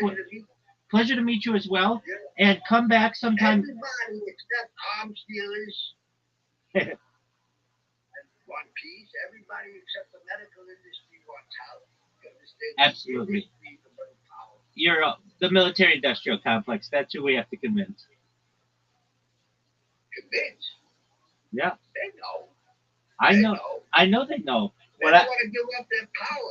That's part of the stupidity of the public. And you know, the disparity of wealth. They don't want to give up their power. They want to use the people's power. That's right. Well, my friend, Nation, the public, and the power lines, you know, part of the war. This is why we don't get healthy. well, Power. I'm doing what I can. Well, you go make the rounds that you need. But let me just tell you one thing. You tell me what you want to The tell me. only way I can see to bring this in, you have to see the way that resource is unregenerative and unsustainable. And if you count the cost, is the biological healthcare cost and the social cost, involved in families, etc. The social institutions on board, and the environmental damage of the way we produce and consume resources, we have a huge deficit that will follow against the future, and it's going to slow into the future. It's not coming around. The only way to have peace is to get resources to get healthy, biologically, and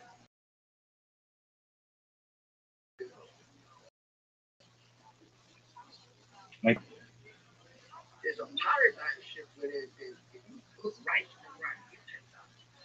So Cali had knocked down 4,000 acres a day of rainforest, big starvation, big scarcity, environmental damage, mental damage. There's the way that we're living not conducive to people. You know,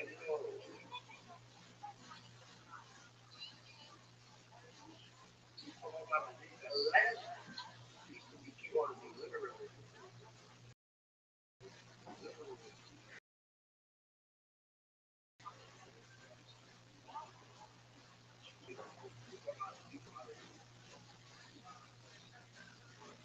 it is what it is. I'm only one man. You're only one man. We're doing our best in this world every day, right? the Bible says that God will give you a willing army of other people. I feel, Or we are nation. are we one man or are we one nation? Depends how you want to define us.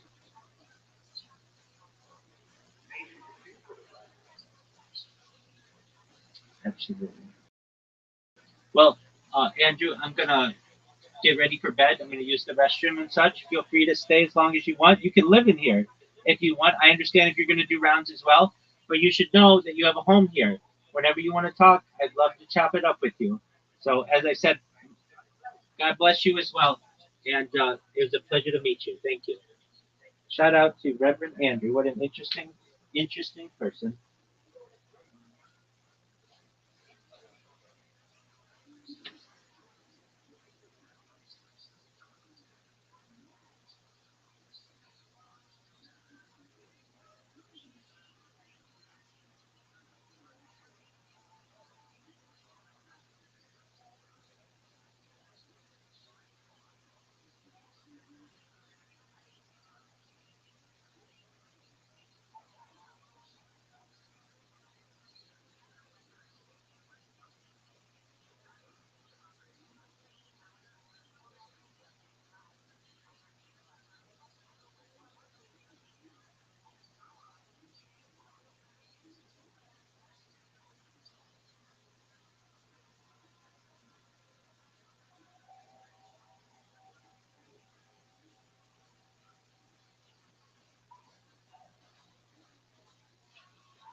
it's the party. Hell yeah, Daniel. So good to see you. I haven't seen you since 1 hour into the movie Forrest Gump.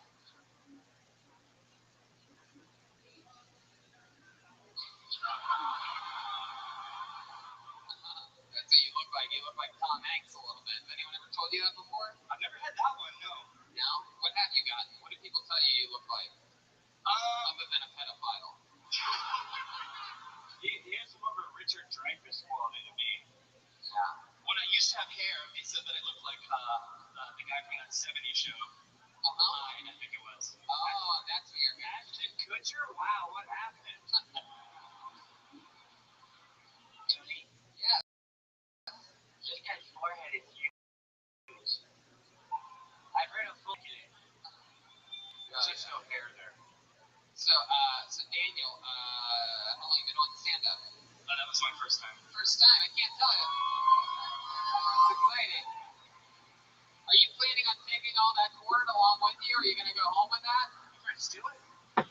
First time ever. Very fucking cool. How old are you, Daniel? I am 33. 33. So what have you been doing with your life up until this point? A lot of screwing around. What'd you say? A lot of screwing around. Screwing around? Are you doing what? What have you been screwing around doing? I play music. Yeah, what kind of music do you play? I'm an accompanist. What instruments do you play? Mostly keyboards. Mostly keyboards. Anything else? I've dabbled in I think trumpet. Trumpet. Very good. I like your style. Very cool, Daniel. How about you? Have you ever, you have a girlfriend? I do not. No. When's the last time you went on a date? I have the feeling every guy now today, I haven't even kissed a girl, Tony. I've never had no. It's been a while. Yeah. The last breakup, I've been single for about a year. The last breakup was about a year ago. The last breakup sounds like a romantic comedy that I'll be watching this summer. Alright. So, your last breakup, how long were you with her for? 2 years. 2 years. Why did it end? Well, this one, This one. Welcome to another episode of This One with Daniel Simmons. What was up with her, Daniel? well, there was the Jehovah's Witness girl that I mentioned. So that was kind of a religious thing. That was quite interesting, Right. that experience. Where she knock, who's there? And she's like, your future girlfriend. Jehovah's Witness, they go door to door. Is this not a learned crowd? was that the last one? The last one was the Jehovah's Witness one? It wasn't actually, no. Then So I'm asking you how the last one ended. yeah, so then I dated an opera singer for 2 years.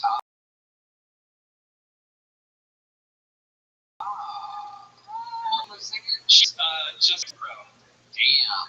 And it ended, why? It was one of those things where first year was good, and then the second year we start to get to know each other a little better, and it was like, What did you get to know about her that turned you off? I don't want to throw her under the bus, but she was actually quite nice. Yeah, well, she's not listening and she's not here, so, So she was actually kind of mean.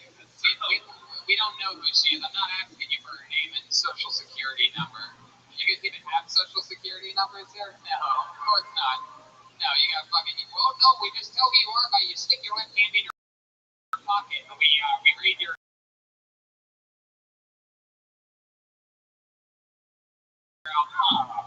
read your phone from the outside of your left. You couldn't stand about your ex-girlfriend. Just out of curiosity, you seem like such a nice guy. The fact that you're struggling with this so bad, whether you want to say anything or not, makes me want to keep asking you more. But I think it gets into that because, like, I like to just have a good time and, like, day to day, just be positive, have fun.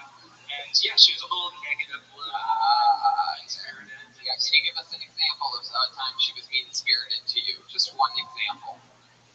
Well, I'd like go over to her apartment and like, she lives a fair like commute away, so I'd take the time to go over there, and then when I got there, I'd be like, hey, like, how's it going? And what would she be like? She's kind of giving this look like, Hey, my God. Scary, scary. I just pictured your head making that face on a woman's body, and I'd want to break up with that too. else interesting about you? You seem like that we're missing something here. I feel like you have a secret, like, hobby. Is there something crazy that turns you on sexually that we'd be surprised to know? I mean, by the way you keep gathering up that cord, I'm guessing you like autoerotic asphyxiation. Yeah. Asphyxiation. Asphyxiation. Do you like choking? Being choked? What are you into? Honestly, I'm not, because I bruise easily. So I've been walking around with like finger marks. How do you know that you bruise easily? Because I bump into something and it ends up being a bruise. Really? Have you ever been boxed by a guy that collects boxing DVDs? Hopefully not, no. That guy would bruise the shit out of you, dude. Can I hit you and leave a bruise? Is that okay? Sure, let's do it. Where do you want to hit me? I'm not gonna do that. It seems like a good idea until you have a stroke or something like that, and then I'll feel bad. Well, Daniel, man, do you have any pets? I feel like you have like a rat or something like that. No pets. No guinea pig or something fucking weird? No, man. You live by Apartment with nothing in it. You live by yourself. Nothing's in your apartment. Literally nothing. Do you have a DVD player or a Blu-ray? Neither. So when you say you have nothing in your apartment, what do you mean? What is in your apartment exactly? I keep it minimal, so it's like kitchen, bed, keyboards. Keyboards. Yeah. How many keyboards do you have?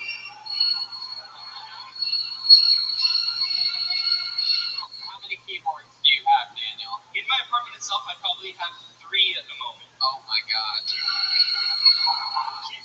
Keyboard is nicknamed for get with it. Have you ever thought about killing a woman before, Daniel? No, of course not, Tony. Oh my god, Holy wow. shit. First time I've gotten a straightforward answer from him. He thinking he's fucking lying. My baby's a little cowboy with that little cord right now. Look Yeah. You ever tried Supper Dead? Suffocating? Yeah. Suffocating. Suffocating. Suffocating. That's how you pronounce it, right? Suffocating. Suffocating, yeah. I wish I was freakier so I could be answering these better. Wow, you're pretty freaky. I'm gonna let you go. There goes Daniel Simmons, everybody. There goes Daniel.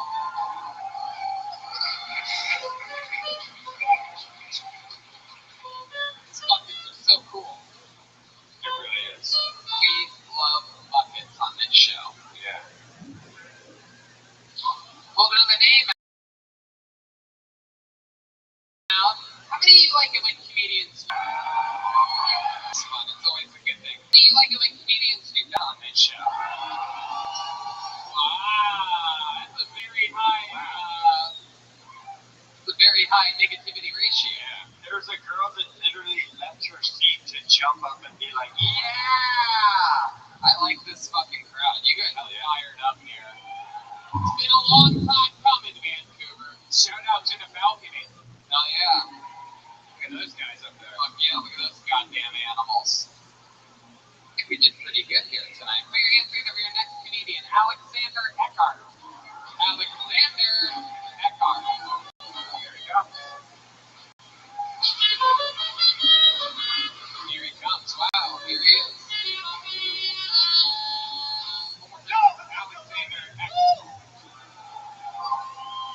I think it's kind of crazy these abortion bans that are passing in Alabama. You know what I'm saying? Like, my girlfriend's kind of religious, and I'm worried that she might not be pro-abortion. But it doesn't really matter though, because when it comes to abortion, I'm not really pro either. I'm more of an amateur.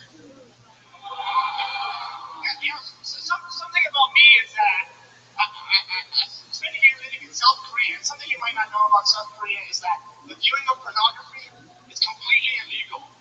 So that's right. You're looking at an international criminal mastermind. I think it's kind of bold for porn videos to have a share button. Like you're gonna watch a porn video and you're like, oh yeah, Karen from accounting told me like this. Send it an email chain to Karen, and then she sent it to her nephew on Facebook, and then the whole video goes viral.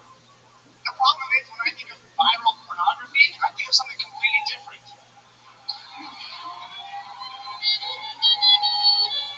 Fuck yeah. Alexander Eckhart. No, it's not. Heck yeah, how are you, man? Yo, it's fucking awesome, man. I love it. You got Yo,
Your impression? Do it again. Did you hear about this? Did you hear about this? Did you hear about this? What other impressions do you know how to do? No, that's it. Come on. There must be something. Here, I'll do one if you do another one. Yeah. I don't ever talk about this, but the one impression that I know how to do is actually of Princess Leia when she goes to save Harrison Ford after he's been frozen in carbonite. And she goes in with that robot helmet on, and she's like, relax, you've been frozen in carbonite.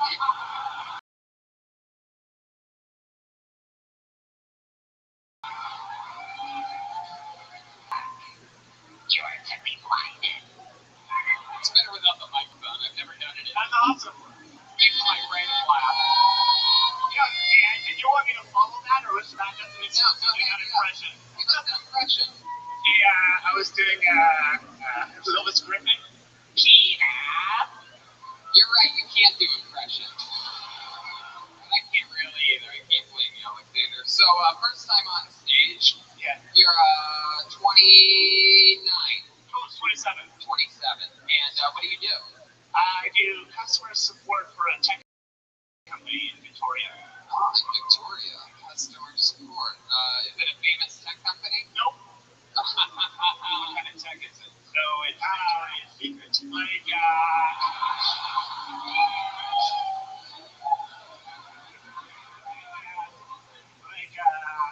I don't even like auditing software. It's interesting. Yeah. Wow.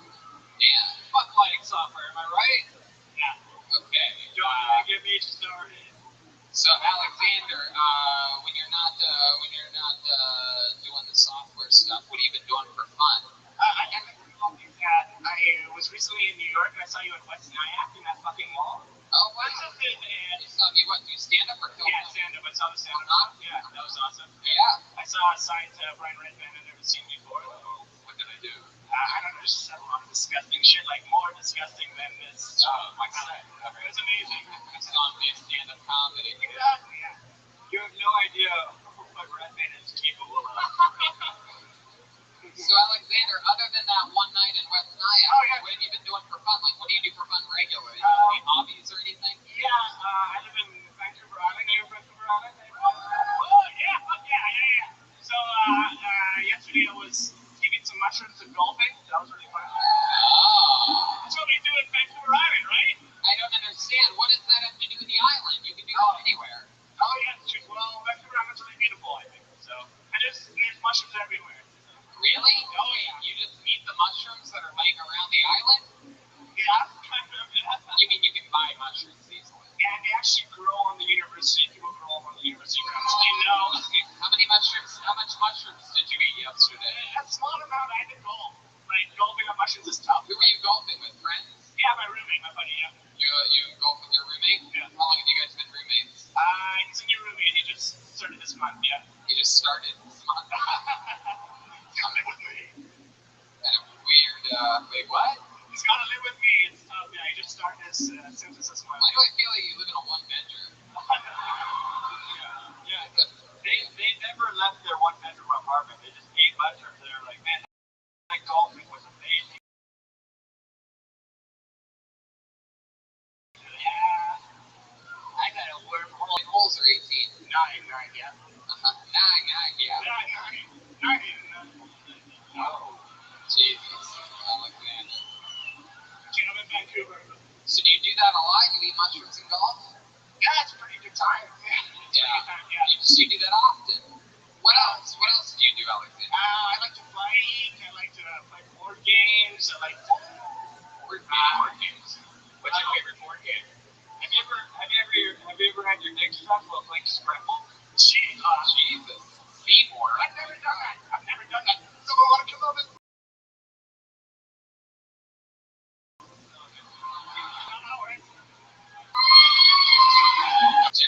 Yeah, it will sound really nerdy, but this game called Tyrants of the Underdark. Oh my God. Jesus. Yeah, it's over. No, yeah. Sorry. Do you watch Doctor Who? No. Loser.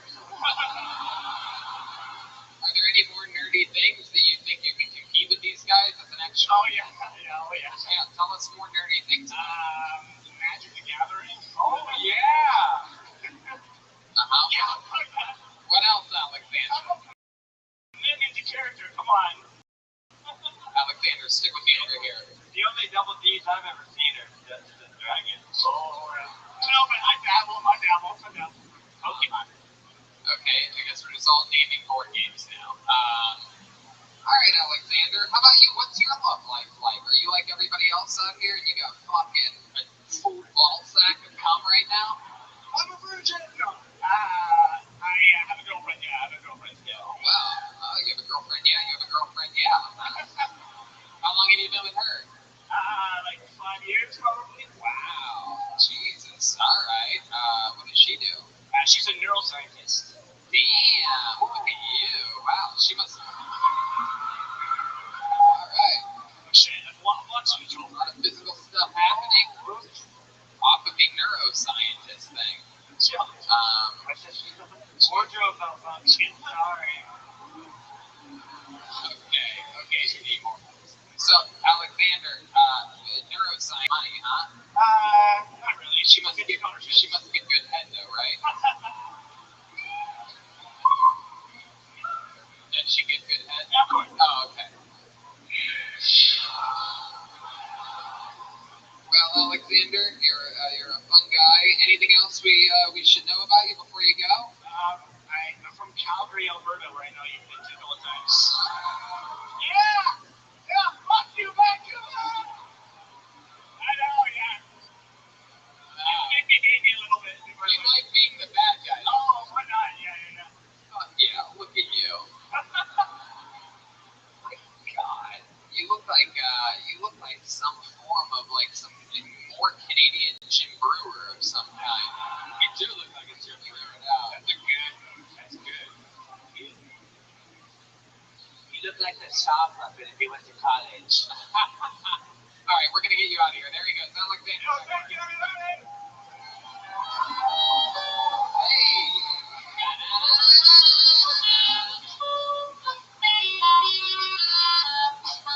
What song was that? We show that book. He blinded me with science.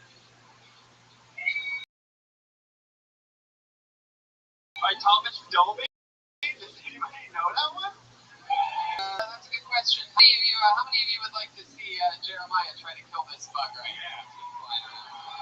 Jeremiah, here you go. You can probably use the top of this list. Oh, there it is. Shout out to Laminar. The assistant manager, Chris Dodson, is responsible for this. You want to use this? You can like swat at it, but don't let it fly out of your hand. There it goes. The fly is flying around. All right, it's now gone off the stage. Oh, it's playing with you. There we go. Oh, it's back here, Jeremiah. So close. Oh, he's freaking out. Did you get it? Is it between your hand and the thing? It looks like you got it, dude. I think you may have gotten it. Oh, you guys see it? It's got eyes on it.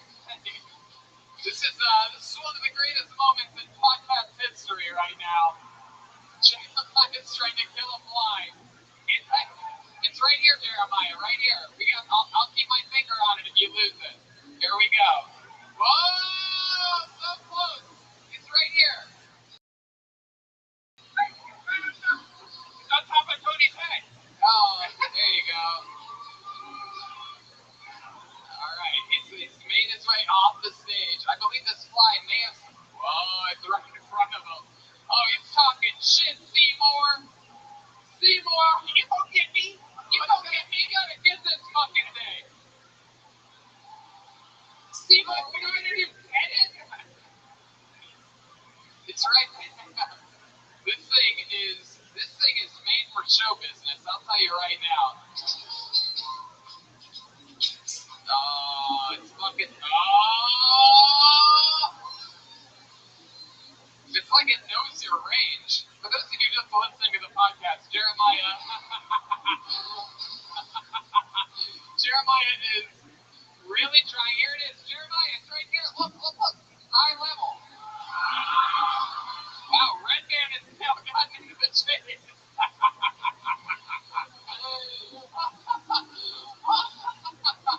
Oh my god.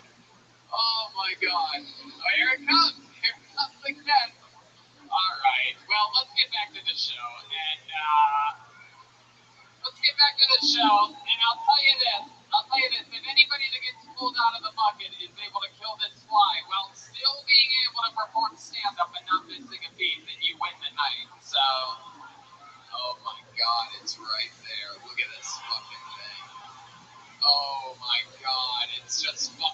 at this point, right in the light, straight down the middle. He's had my attention since the beginning of the show, and it's been sitting right here the whole time. God, it's right.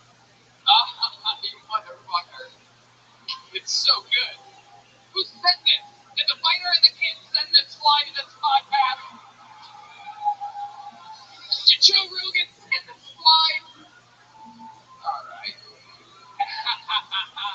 Let's get back to the show. Put your hands together for your next comedian. And if the fly flies over your head, try to kill her. And I'll eat it. Oh, is that true? No shit, should I? Okay, that wasn't a clear answer. Yeah, it was. Yes, I'll eat it. There you go. You'll eat a fly. There you go. Very good. Now it's worth it. Put your hands together for your next comedian. Here he comes, right from the third row. One more time for Nolan B, everyone.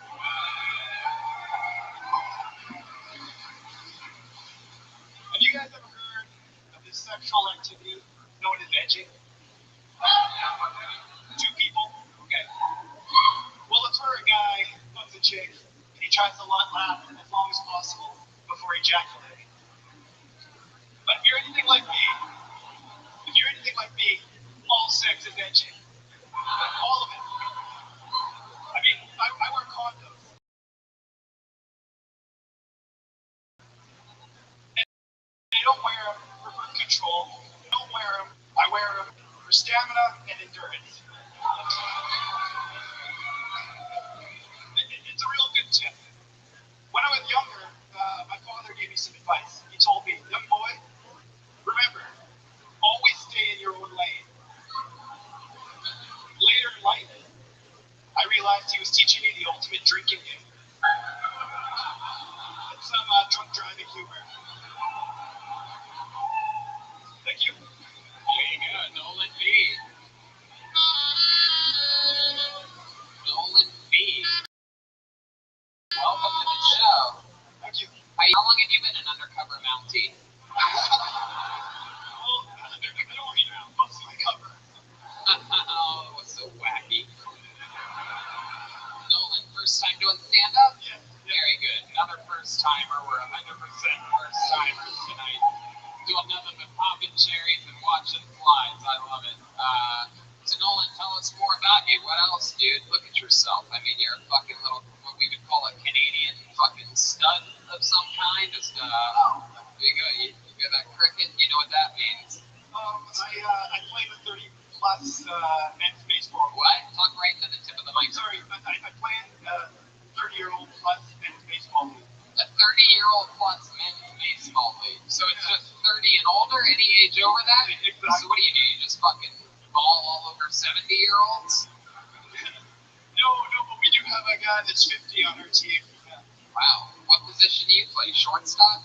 Oh, no, I'm a catcher, but more like a bullpen catcher. Oh, bullpen catcher. I'm like a locker room guy. We had a guy catch herpes earlier tonight. Yeah. Do you have herpes? No, not that I know of. No, this guy, I mean, it seems like his catchphrase is, I wear a condom. That's true. Yeah. Have you ever not worn a condom one time in your life? No, I have. Yeah. Yeah, with like on a one-night stand or something like that? Or No, yeah. definitely not. No. Yeah. How long do you have to be with a girl before you go no condom? What's the Canadian way? Probably 5 years or something like that? As long as, I don't know, 5 years is more than enough, yeah. Yeah. Oh, and what was about your limit? What do you say? A couple weeks? Few months? Like I said, I use it to prolong the whole experience, so I try to go usually all the time. Right. What do you do for work? I'm a commercial fisherman. Commercial fisherman? Wow. Like, what are we talking about? Salmon or salmon? Yep, salmon, herring, sardines. Have you ever caught something completely crazy, like a dolphin? No. I don't know, you catch all kinds of weird stuff. Like what? What's one of the weirdest things you ever brought in on a hook before? Well, one time there was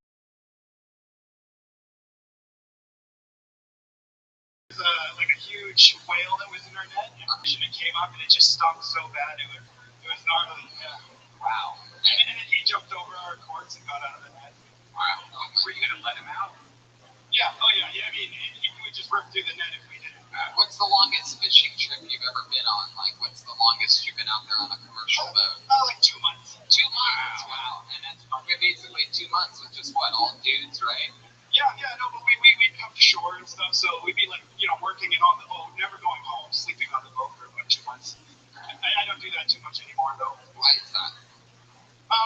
That was during prawn.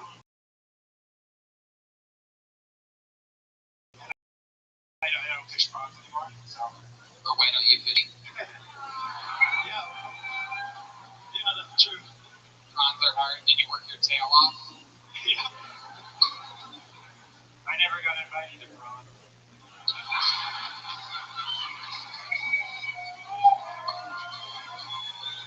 Oh, very good. I like your style. Every good fisherman needs his bait. You catch one of those flies. We're going fly fishing tonight, buddy. Me and you, Nolan. Wow. Any crazy things ever happen out on those boats? I mean, you guys get drunk while working and stuff like that? Ever? No, I don't like to, but sometimes you don't really know when it's going to open, and What's going to open? the season. So we'll be standing by. Right. Sometimes they'll be like, "Oh, it's opening tonight," and some of the guys have had, a little too much at dinner, so we kind of prolong the whole process a bit. The process? Before we start. Yeah. I love it. That's so fun. What do your parents do? Well, actually, it's a family thing. So my dad was a fisherman as well. Your mom was a fisherman as well? A fisherwoman. No, that true? No. Oh, yeah. Yeah. Your horny fisherman mom. Let's talk about it. Are they still together, your mom and your dad? Yeah, they are. It was just their anniversary, 4 days ago. Fuck yeah. You guys 39 years. you guys do something special? They're in Arizona, so it was just a phone call. I'm gonna check in with Bunny over here. I was gonna say they call female fishermen hookers. Yeah. Is your mom a hooker? No. That's a good one. So you said your parents are in Arizona. Is that where you're originally from? Sorry? Are you not? No. Why are they in Arizona? I don't know. They enjoy it. They go down there quite a bit. They just go down there and stay for a bit and then come back? Yeah. I go down there once a year. I can check spring training out when I go down. So. You check out spring training, and that's exciting for you, is that you play in a 30 and older baseball league. Exactly. You ever drop that? You ever brag any of the pro ball players like, oh yeah, I play pool up in Canada with 30-year-olds and older? No. I haven't had the opportunity. Did you ever see Brody Stevens down there at the spring chain in Arizona? No, big fan. Yeah. Enjoy it. Tell us more about yourself, Nolan. Love life? You got one? Yeah. I've been with the same girl for over 10 years now. Over 10 years. You're not married, though. No, not married. Why is that? I don't know. People still get married nowadays. I guess so, yeah. But is there a reason why you don't? Yeah, I don't know. Is there a reason why When you're relating to Redman that hardcore, you're not a good person. What does she do? What does your lady do? She works in insurance, What kind of insurance? like ICBC. What the fuck is ICBC? Oh my god, everybody relax. I don't even know what you're booing about. Alright, you keep booing. I'm gonna try to find this fly and kill it. There it is over there. Over there. So why is for your vehicle and in BC? Guys, shut up. We don't understand. I'll answer this. Why are they booing? Because here it's almost like a monopoly. It's run by the government, so you're forced to only get insurance through ICBC. So people are upset. It's not going to get free insurance. Oh my god. My goodness. It does sound like a monopoly. In fact, I think the last comedian loves that game. Board games. Wow. Nolan, how do you think in a relationship? Yeah. You have any special fisherman tricks in the bedroom? You ever just put fishing wire from just like a foot above the ground, and when she comes in the bedroom, she falls, and you're like, gotcha.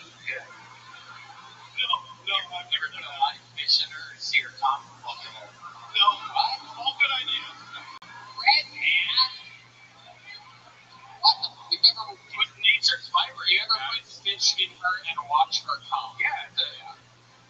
Nature's vibrator is an earthquake, you idiot. All right, Nolan. Well, you caught yourself perhaps a new hobby or pastime here tonight by starting stand-up comedy. Did it go how you thought it would go? You feel good about it? I don't know. I'm like, my heart's about to pound out of my chest. So. Let me ask you one last thing. You talked about edging. Is that a real thing? Yes, yeah. What is it again? It's when a guy tries to hold back on coming and like prolong living on the edge and prolong the whole experience. To do it. And then what? And then what? And then I guess once you finally go, it feels better. I've been edging for 17 years. All right, there you go. It's Nolan B. Let's get somebody else up there. One more time for Nolan, everybody. How about one more time for his wife that works at ICBC, huh?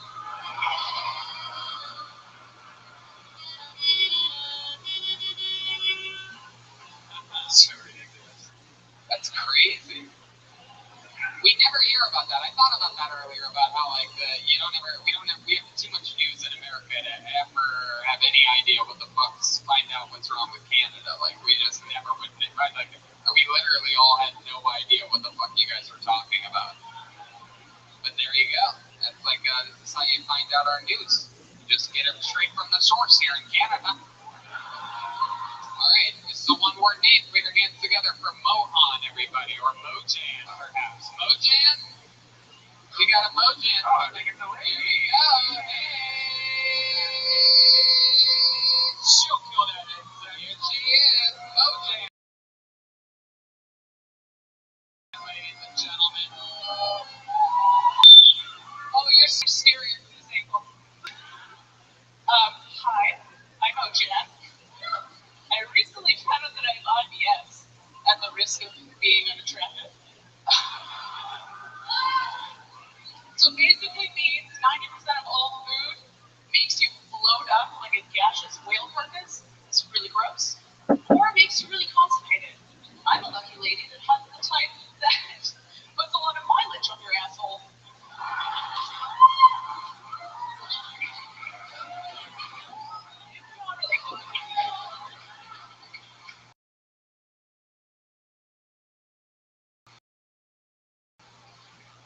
Yeah, that's all I really have to say.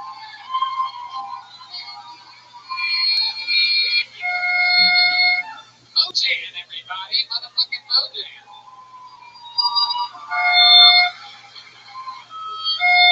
Hell yeah. Welcome to the show. There's a lot going on here. For those of you listening to the podcast, Mojan is Seymour, can you help me out here? Yeah, he is hot. He talked about poop and buttholes, and I think that Red Band's imagination is on the loose right now. My goodness. I don't even know if we even see her. I think Red Band. I think this is like his Captain Planet that he somehow here. I can get a discount at Manscaped. Okie dokie, Red Band. I'll take over on this one, I guess. So Mojan, welcome to the show. First time doing stand-up? Heck yeah. And you've already built quite the body of work for yourself. It's exciting. And is that on purpose, this look of like, you're just like, I'm going to show everyone and talk about it. We'll see how it goes. I mean, it is amazing. You're very well built. Okie dokie. I mean, you're the one that talked about your asshole, Mojan. You're really putting us on the spot here. I mean, poor Seymour's asshole is wetter than Nolan B on a fishing trip right now. I haven't even seen her face yet. I've only seen the butt. I mean, you look like you go to the gym and only do squats. Is this true? Are you born that way? Yeah, actually. Really? Oh my god! And people talk to people. Isn't that crazy that your IBS comes out of that? That's so insane. Tony, I'm calling BS on this. Go ahead, Lenny. Tony, she said her butthole gets a lot of mileage. So you being mostly black guys, or? Where the rubber meets the road. Is that true? You have a preference in type of guys or gals, or what are you into, Mojan? Honestly, I date only white guys. Only white guys. Not on purpose. Boo. Hello. Is that by choice? Have you ever had a black guy hit on you before? I mean, this is Vancouver. I don't know if there are any here, so we'll probably talk about it. Yes, I've had a black guy hit on me. But you're into white guys specifically. What ethnicity are you? I'm Persian.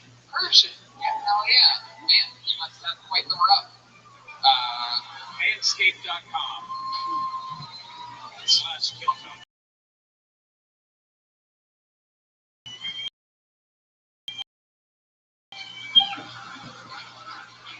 Wow. So, what do they do? My dad owns a chain of hair salons. That's Persian. Does your mom work at them? She works the front desk at one of them? She does. Booyah! That's Persian. Welcome to another episode of Now That's Persian with your host, Tony Hinchcliffe. Now that's Persian. Your mom works the front desk and all the white guys work the back. So Mojan, I haven't gotten to ask you, how old are you? I'm 29. 29. What do you do for work?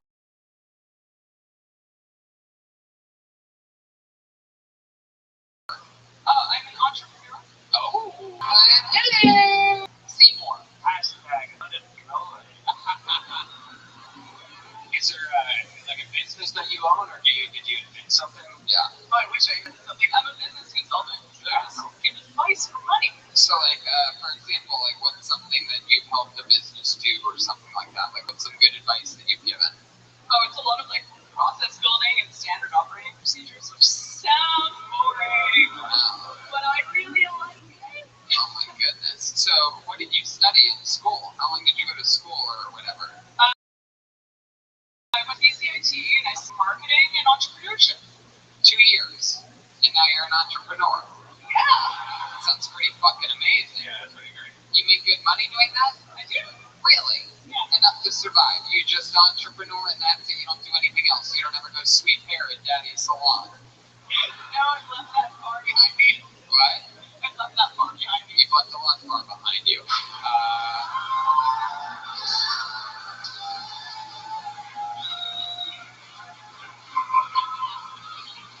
For those of you listening to the podcast, Seymour is sitting in a puddle of butt water right now.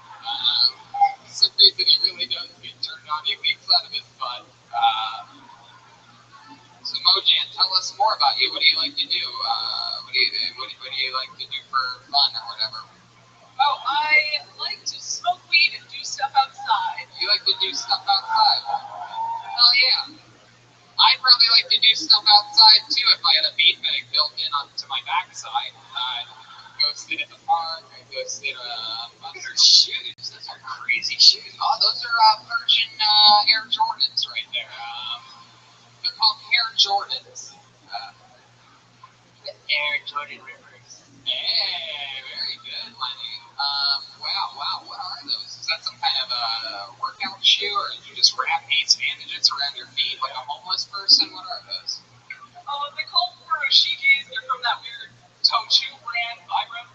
Wow, you just said a bunch of fucking Persian words. We don't know what you're talking about here. No, I've never worn shawarma pitas on my feet before. I don't know what you're talking about. Yeah, they look like little shawarma pitas. I get it. You like shawarma, right? Well, no, I can't eat it. You can't eat it? No, everything makes me shit. Oh. So what can you eat? What do you mostly eat? Oh, mostly I've just been eating meat because I can't eat much else. So, like carrots, meat, plantains. Wow. What happens if you have a milkshake? Yeah. Can you give us an example? Okay, there you go. There's your one. There you go. There goes the parkour, everybody. And for example, like on a timeline, let's say we went to McDonald's right now and literally had a large Shamrock shake, and then but you have to chug it all at once, right? And then we walk out. So what happens then? How long until we start seeing or hearing or smelling the effects of what would happen to you? Well, like with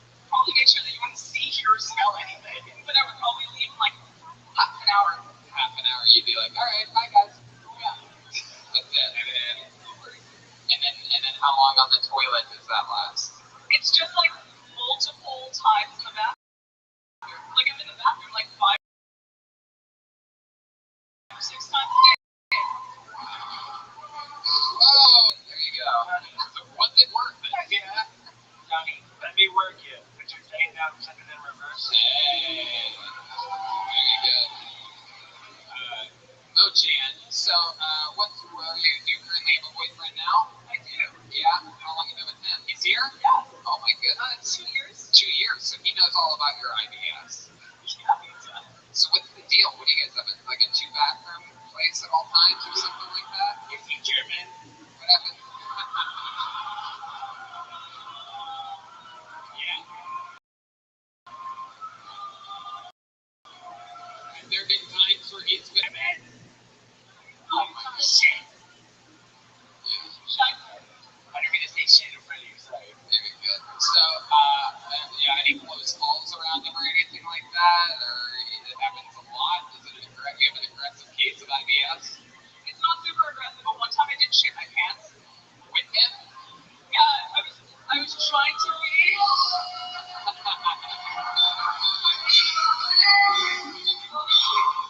By the way, I think we finally found out why there's been a fly here this entire night.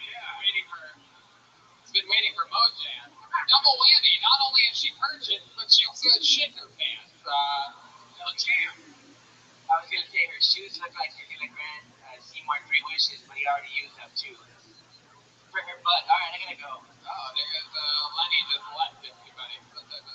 Oh, because Persian Genie or something like that. I think I just got it after he left the entire stage. Do you have a squatty potty? I do. Hey, Redman.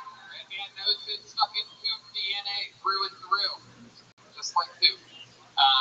All right, Mojan. Well, it was fun to hear from you. I hope that you come back. It was very compelling talks. Did you have fun up here?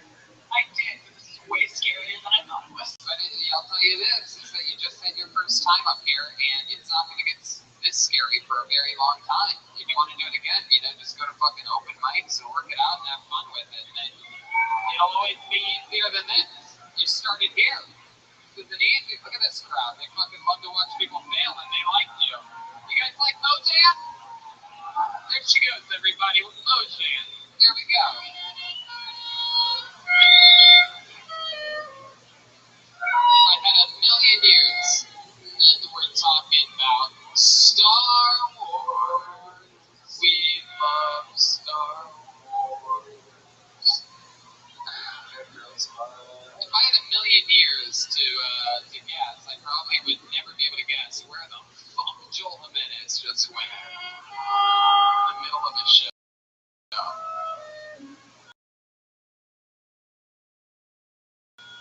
Alright, the fucking Lenny, what the fuck did you just do? I don't want to talk about it. Okay, I have ideas. Alright. Put your hands together for your next comedian, Andrew Powell, everyone. Andrew Powell. Here he comes. Fuck yeah. Andrew Powell.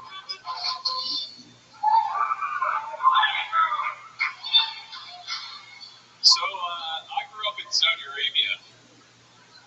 So I got a lot of weird, fucked up memories from that.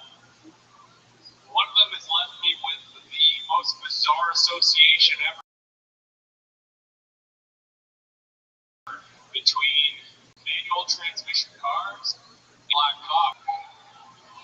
One day, in 1997, 10-year-old me is on the school bus, heading to school, completely normal day, head against the window, zoned out, sitting there with my headphones in, listening to Green Day Insomniac, when all of a sudden, a truck pulls up beside the school bus, and right into my unfazed focus, like right where I'm glancing, is the cab of the truck. And I'm just sitting there thinking, why does that car have 2 stick shifts? And why is one of them coming out of the middle of the seat and going to the top of the steering wheel? And I realized pretty quickly right after that I'm looking at a big black dick. What? Hell yeah. What the fuck? I have no idea what just happened. Canadian Adam Levine, explain yourself. Right now. What the fuck are you talking about? What are you saying? Why would Well, no, it leads to, I'm always scared anytime I walk by a car that has a stick shift in it, and I just glance at, like, the stick shift part out of the corner of my eye. I'm scared of seeing a big black dick. do you think, This is a real thing. Like, you're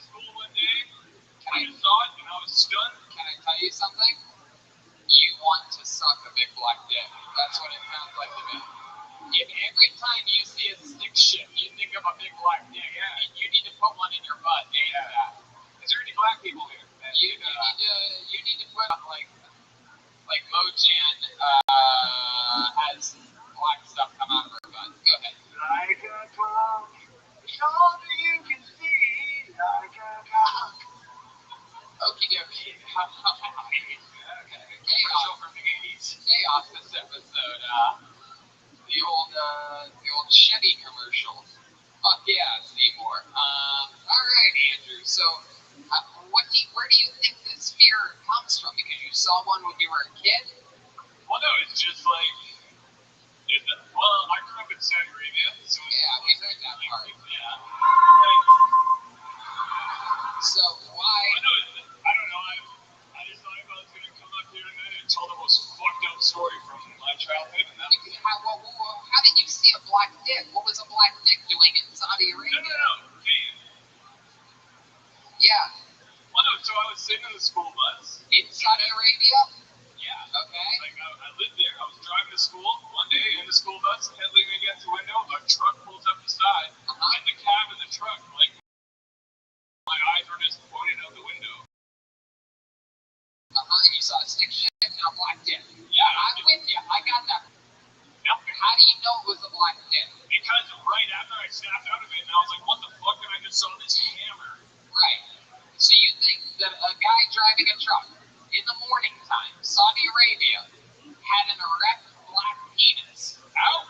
You're positive of it. I'm as confused as you are. Believe me. How old Like were to you? this day, I do not know why he wasn't jerking off. It was just out. You sure it wasn't his arm and he was holding an apple or something? No, believe me, Red Man. I know. How old were you when you saw this? 10 years old. 10 years old. 1997. Think of you when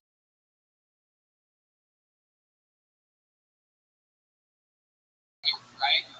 Now, rewind on positive that you saw a black piece. Because when I looked up at his face, he had the same shocked, confused look on his face as me. He was just as stunned as I was. How could he be stunned? He's driving and there's a school bus. Like, I mean, how could he be surprised that there were people inside of a school bus? He's the one with his dick out. I mean, you're 10 years old also. I don't remember shit from when I was 10. Yeah. Well, I don't think anyone remembers anything when they were 10. If you would have seen the size of this dick, you would have remembered. Okay, Andrew, let's talk about this for a second here. Fear of black dicks. Do you have any Well, no. My fear is of manual transmission cars. And I'll see a black dick. That's funny. Right. So let me ask you this: when you see black guys, do you think of manual transmission cars? To go both ways? No, it's only the one way, actually. Only one way. Interesting. How about automatic? Automatic, nothing at all. Even if it's a black automatic, what about the windshield wiper thing on the side for the turn signals? Does that give you blacks at all? No, nothing at all. No. No, none of it. How about when you see a black dick? What do you think then? That was the only time I've ever seen one. What if you see a Prius? Is that a soft penis? Like what is? Okay, Red Band. Do you think it is a soft penis when you see Prius? We all do. So Andrew, what else? What do you do for work, buddy? I work as a production assistant in the film industry doing commercials. How long have you been doing that for? I've been doing it for 4.5 years. 4.5 years. You don't have any other jobs? You just do that? Yeah, like just did that. Didn't really take it too seriously for a while. Just kind of fucked around doing it, and then. You work on anything we might recognize ever? Any big productions that we might know about? Well, I got into just doing commercials because I like the schedules better. You ever work with ISBC or anything like that? No, I haven't done that. ICBC. I like that. This is like the Canadian N-word. I love it.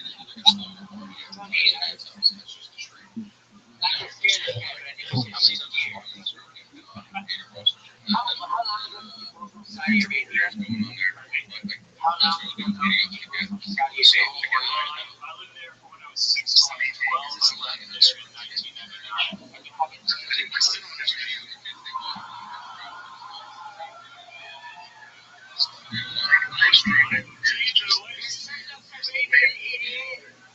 What are some hobbies of yours that you were to figure out more about?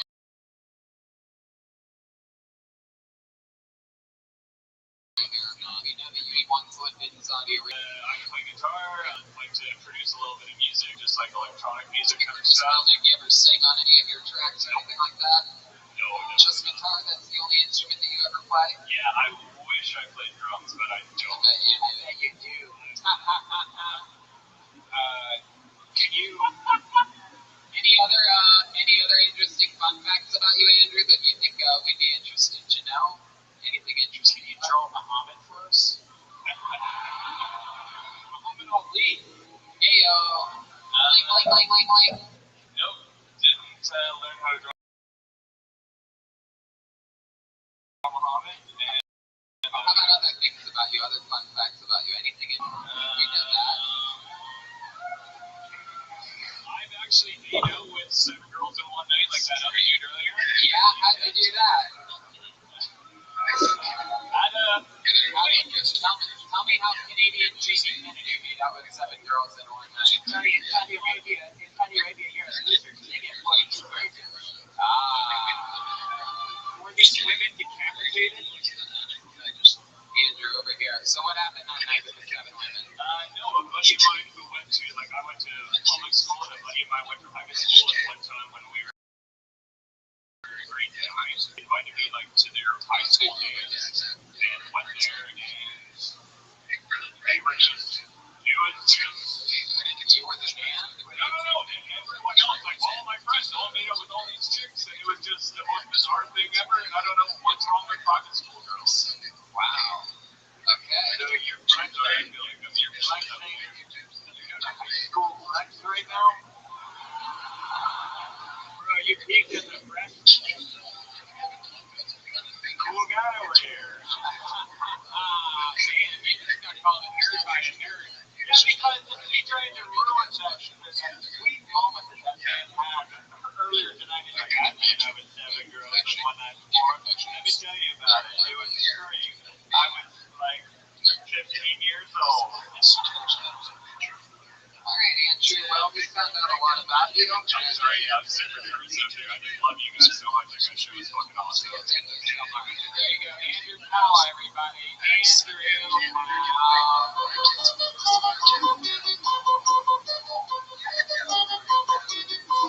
Sweet green dog made of me.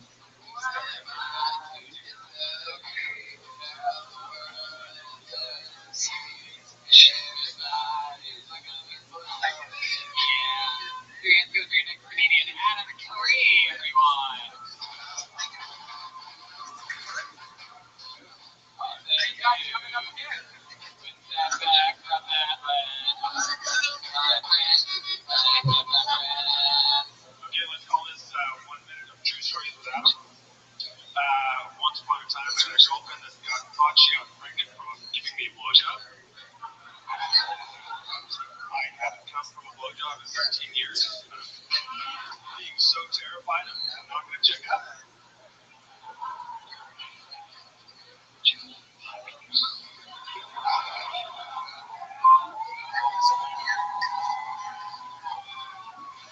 A couple weeks ago, I was on a date, and I gave this girl my phone, put on Spotify, and she had shuffle, and it was Strippers and Gangsters by Too Short that came on. My dick sucked. The next song to come on as soon as I hit skip was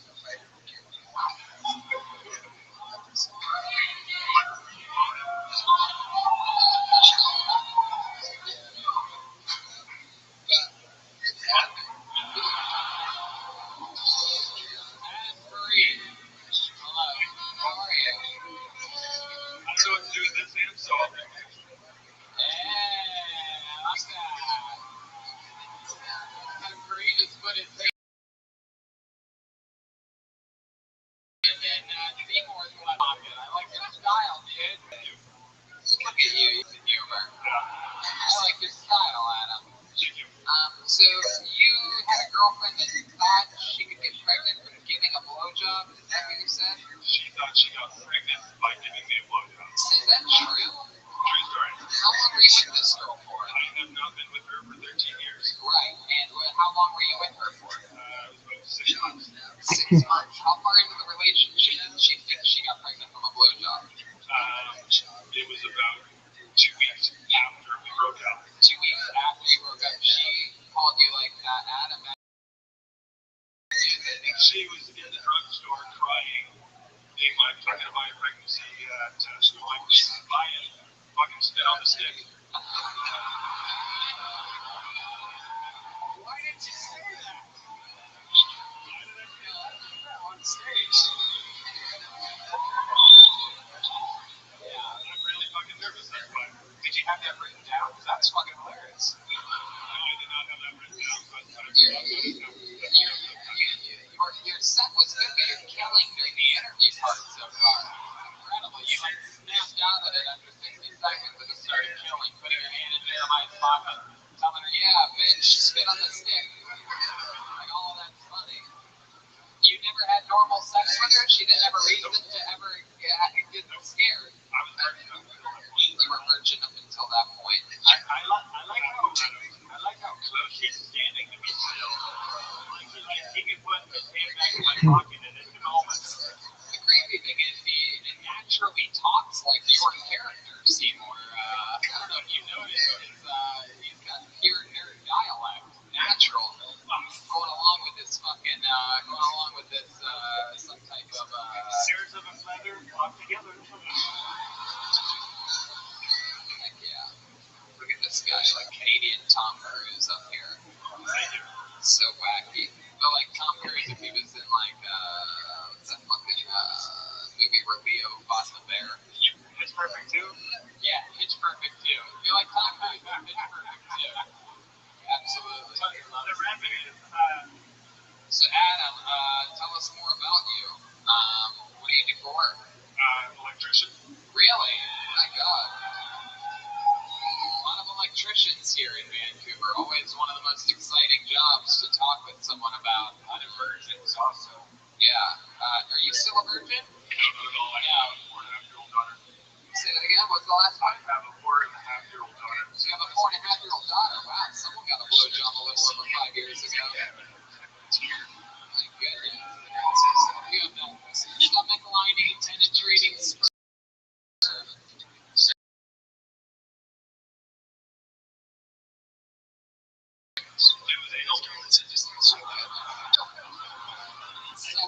Self-lubricating anal porn star. Yeah.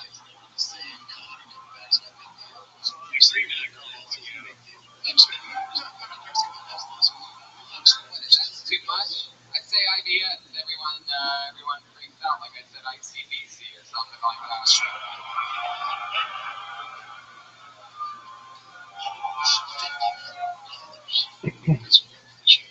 How do you feel right now? I am fucking really nervous right now, and it's fucking awesome. What else excites you? When else have you been?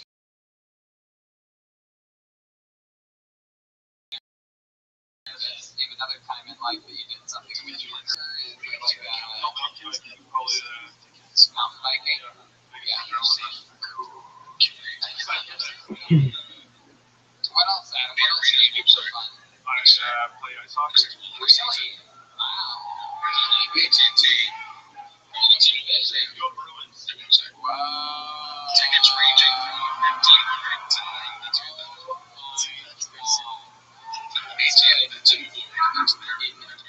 Sure, can I see me or something? That's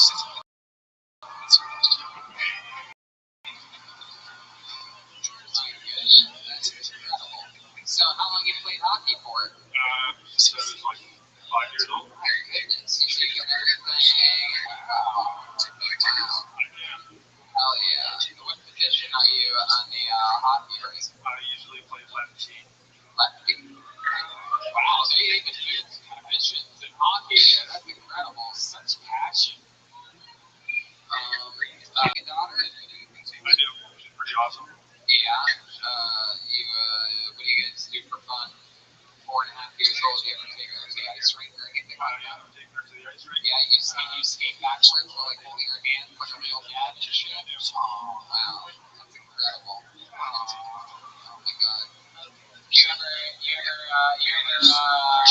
put a finger in your daughter's penalty box?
I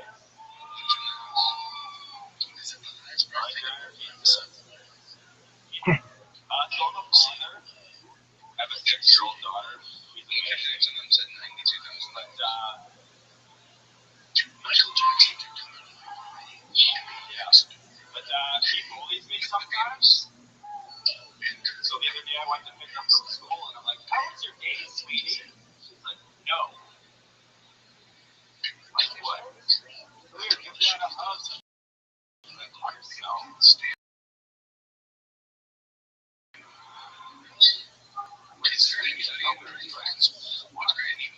That one hurt. She got it. My birthday party had 20 kids at my house. Cost me $300.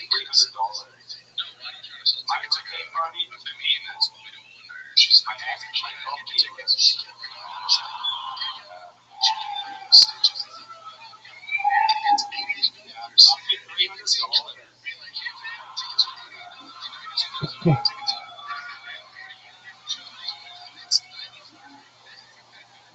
There you go.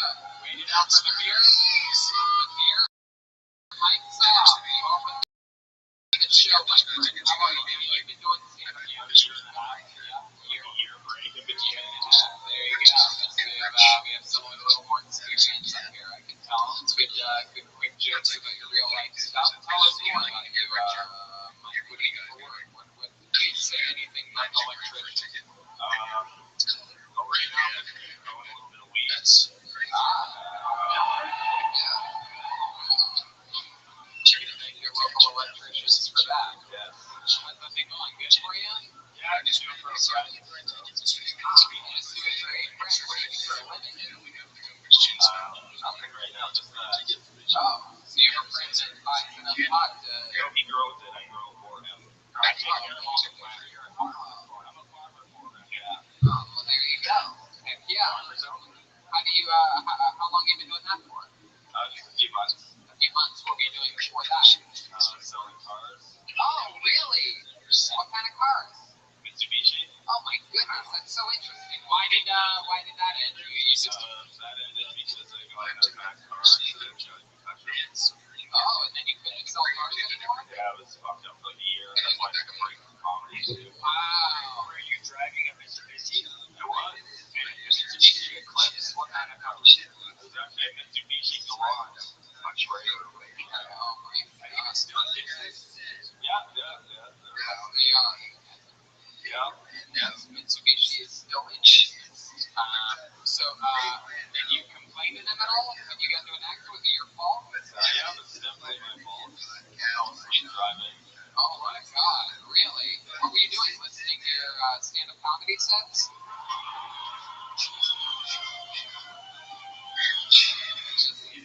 I was drunk.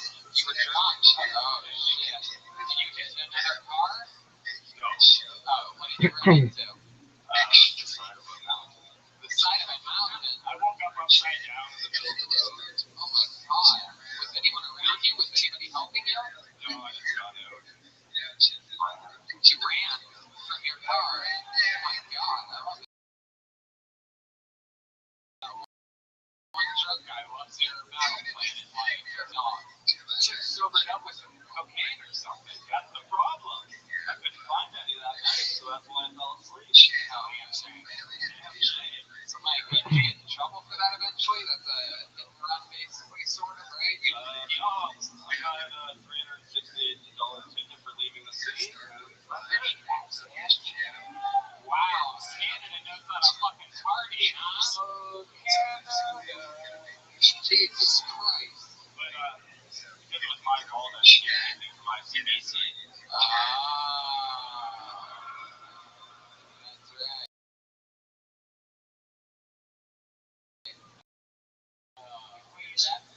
Let me make like a meme.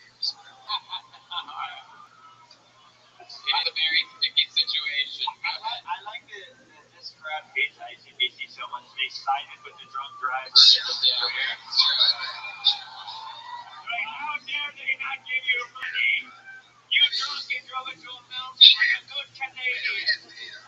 I want to fuck a Canadian girl and talk highly about ICBC at the same time. I think that'd be fucking hot. Heck yeah. One more thing to turn her on while she's fucking Ryan Redman. God. So, Mike, you still with your baby mama? No. Share custody. Hell yeah. Do you get more time or even time or 50% week on, week off. 50%? Have you taught your daughter how to grow pop yet? No. You ever go ice skating with her and skate backwards in front of her while holding her hands? No, I was doing that yet. Now, what kind of a bonding do you do with your daughter? We just play in the park, swimming, go-karting. Actually, I just started taking her go-karting. Very cool. Hopefully not sober now. When's the last time you had a drink? Actually, a year. Tomorrow will be 1 year. Oh, congratulations. How about that? Yeah. One could say that you are Canada Dry.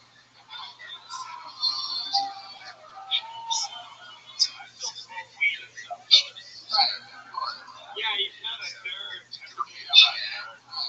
I've been with these drugs that can't kill me. Oh yeah, CBD, THC, ICBC, all the good shit. You know what I mean? Can't do coke around here anymore. It's fentanyl and everything. I'm saving lives, dude. That's what I do. I save lives. I love it. You me. Coca-Cola, everyone. Coca-Cola. So, anything else interesting that we should know about you, Mike?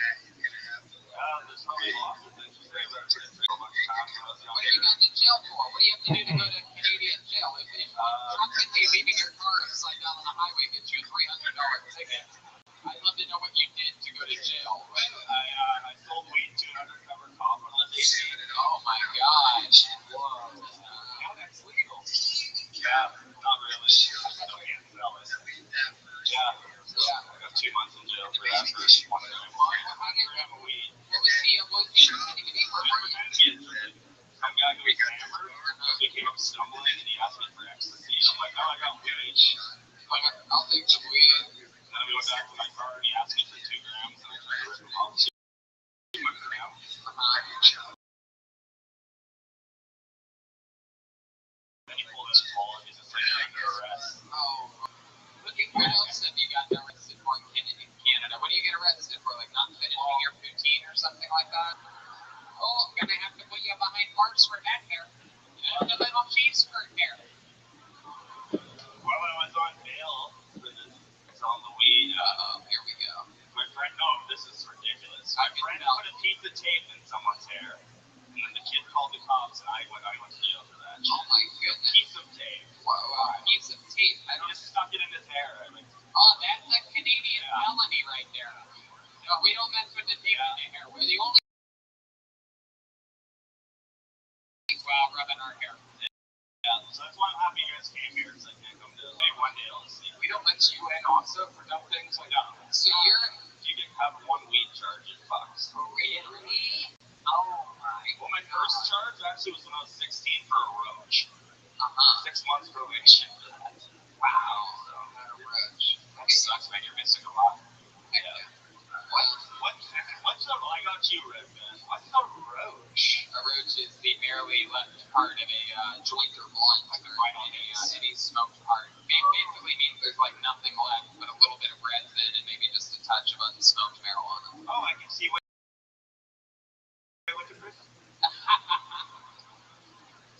Mike, you did it up here tonight. You know, it's good to have someone with a little bit of comedy experience up here. I loved it. You could tell you had a lot of punchlines in a minute. So thank you very much. Great set, Mike Staub, everybody. Thank you.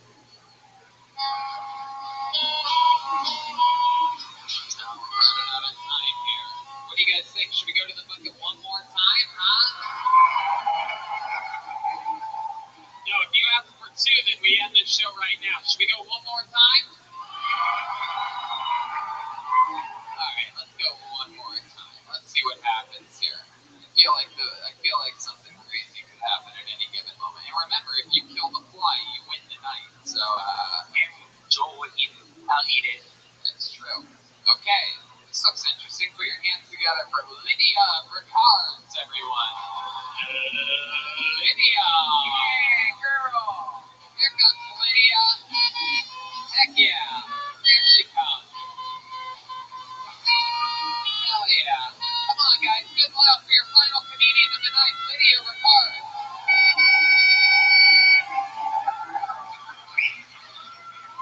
Oh, hi. My name is Lydia.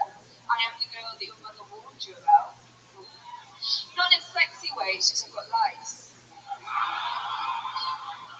My boyfriend wants to have sex in the shower, which is something that I want to do. Like, I don't look sexy whilst wet. I don't look sexy with wet hair. I look like I've just been born. I've got these tiny, tiny eyes. My hair's like slipped to my head. Crying about how cold and scary the outside world is. Someone runs in, spikes me, tries to weigh me. It's all very confusing. I don't understand why people want to watch like shower cam porn. I don't know why that's a thing. You would not want to watch LydiaInTheShower.com because it would basically be 10 minutes of me pulling out loose hair and sticking it to a wall.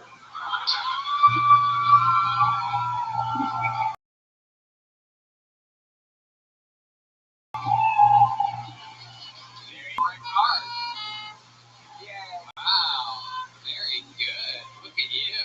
Hell yeah. Very, very good. How long has it been since you graduated from Hogwarts? A couple of years ago. How long has it been since you broke out of the French prison that you were captive in? Just last night. I haven't Just last night. yet. I like it. Hell yeah. How long have you been doing stand-up? Like 2-3 years, like on and off. 3 years. All here in Vancouver? No, in England. You're from England? I am. And you're just boarding or visiting? I get kicked out in January. Very cool. So you've been here for almost 2 years, a year and a half or so. What have you been doing here? Why Vancouver? I traveled across Is it Canada. because you heard they have really good insurance here?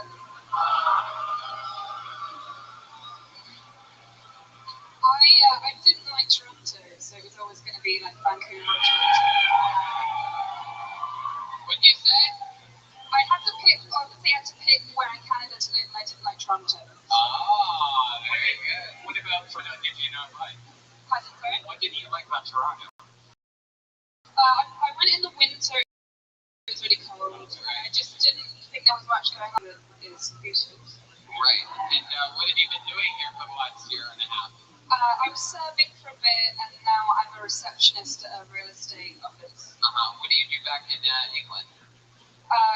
Lots of different things. I worked in comedy behind the scenes, and temped a lot. You temped? Temp. Yeah, like worked in call Temporary centers and jobs. offices. Right. What do you want to do with your life? What do you want to be when you grow up? I want to be a stand-up. Oh, very cool. So, how are you going to stay in Canada? Like, are you trying to push the marriage thing right now? Your boyfriend is Canadian? Yes, he is. How long ago did you meet him? I met him like a year ago, but we've been together like 6 months. 6 months.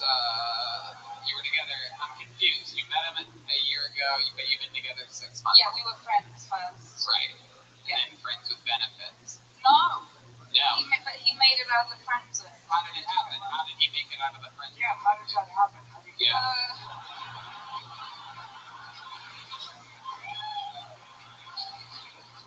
I think loads of people at free pages like, are you fucking George? And I was like, no.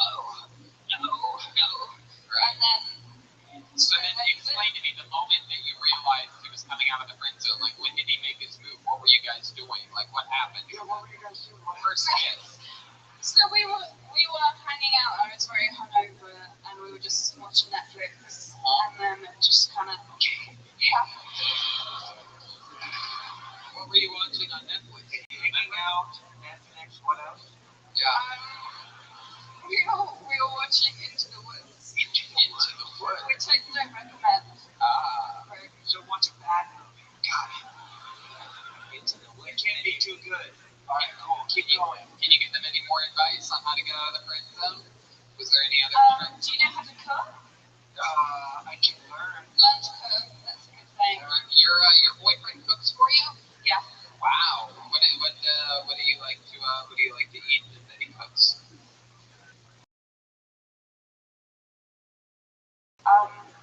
Whatever he makes. You pretty much eat it, huh? You toss a salad?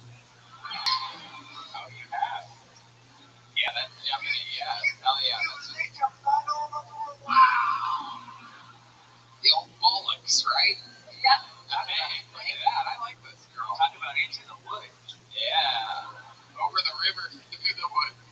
To grandmother's house they went. You know, if you blow in a man's asshole, it makes him pee a little. Try it. Wow. There you go. Or, man conducted or anatomy facts with your medical correspondent Brian Redban live on the scene. How many patients did it take? 53%. All right. So Lydia, tell us about a time. You know, the boyfriend pops the question. What would you say? I don't think he's going to propose, but visa-wise, marriage doesn't really help. Why do you think he wouldn't propose? By the way, open invitation for the boyfriend to come up and propose right now.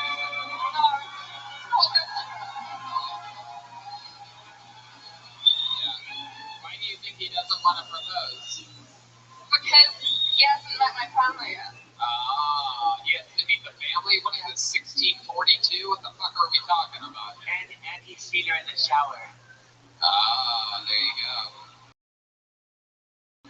It's not true that you have lice, right? You don't have lice. I don't have lice, not currently. Do you have, what else do you like to do for fun? Sleep. I try and give when I and write and all of that. Right. Right. I don't know, explore places. I don't really know. Explore places, like buttholes. Like buttholes. Yeah, I love it. Have you seen any good stalactites or stalagmites recently when you were spelunking?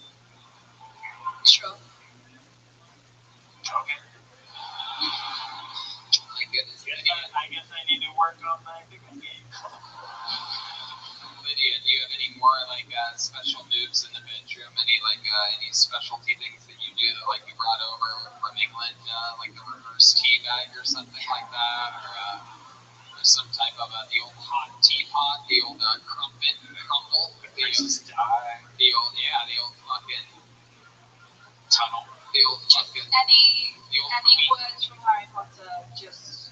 Oh yeah, you fucking shove a wand in his butt. Yeah. Your name is Lydia. Why are you...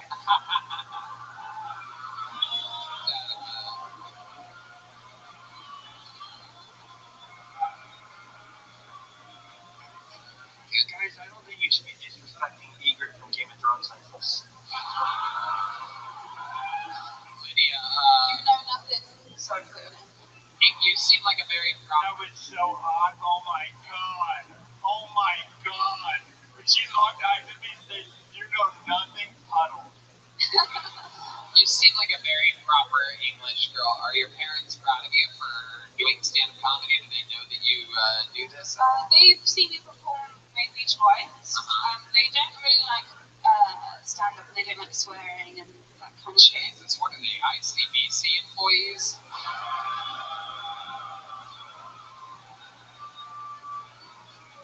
They're just very English. Yeah, what do they do? My dad makes gun cabinets. Gun cabinets? Yeah. Wow. And my mum works What did he do? Just sell them overseas to America? Mom does what? She worked at a Primary school. Yeah. Nice. British as fuck. Like education. Because your dad. I love that. I love that. Yeah. It's a shame you guys weren't educated on how to win wars, or else America never would have had its freedom, you fucking idiot. Yeah. Canada, you French fucking British pussy fuck. Yeah, go fuck yourself. I'm on ICBC side.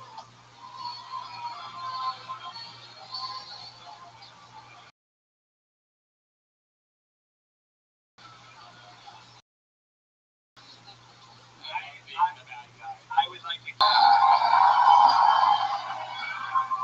also, not only is this woman very attractive to me, but I appreciate her comedy as well. So there you go.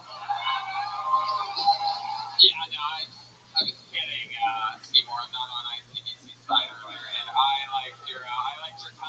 well, Lydia, and very, very, very fun. And how about this? You're probably if you're in London, when we are next time, you can do a spot on the next Kiltony in London, England. Bring your parents out to a big soul. What you wanna do with yourself? Okay. Make sure you remind us via social media or whatever when you see us coming next time. Okay. Yeah. One more time for Lydia Ricards, everybody. And just like that, an episode of Kill Tony Vancouver is down the drain. We had so much fun here tonight. You guys have fun? Very cool. How about one more time for the great Jeremiah Watkins, everybody? You got the new Reagan and Watkins album coming out on June 7th. You can pre-order that now at ReaganandWatkins.com. Follow him at Jeremiah Stand-Up on social media. Follow him on YouTube at Jeremiah Watkins. And listen to his podcast, Jeremiah Wonders. The next 2 episodes are exclusive behind-the-scenes episodes with the whole Kill Tony cast on the road while in a car traveling on this tour. So you can find out a lot of your favorite fun facts about how the show works and what we love about it and whatnot. Anything else, Jeremiah? We've got some band posters for sale as well, some Ryan J. Eagle show posters, and I got some CDs and stickers for you guys. So There you go. How about one more time for Joel Jimenez, everybody?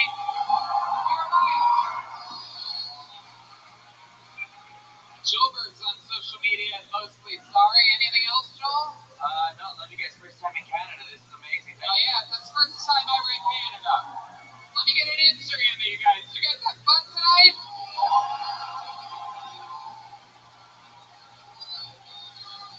Look at that guy. Yay. Alright. How about one more time for the great Brian? Red Man, everybody. Thanks a lot, guys. It's been a long time coming, Vancouver, and I'm so glad that you came out to hang out with us. It warms our hearts that we filled the place up as much as we did tonight. Thank you so much. We'll see you on our way out. Good night. Thank you.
We're here. Make some fucking noise.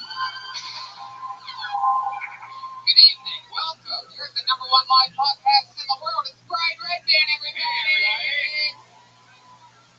We are live here from Chop Suey. This is very exciting for the first ever Kill Tony from Seattle. Live as it gets. We got a tiny table, tiny stage. We're all cozy. You guys cozy out there too, huh? I'm excited about this episode. This is our final city on the first leg of our summer tour. We've had a busy fucking week. We've been all around the Pacific Northwest, and we're closing it out with you. 2 sold-out shows here.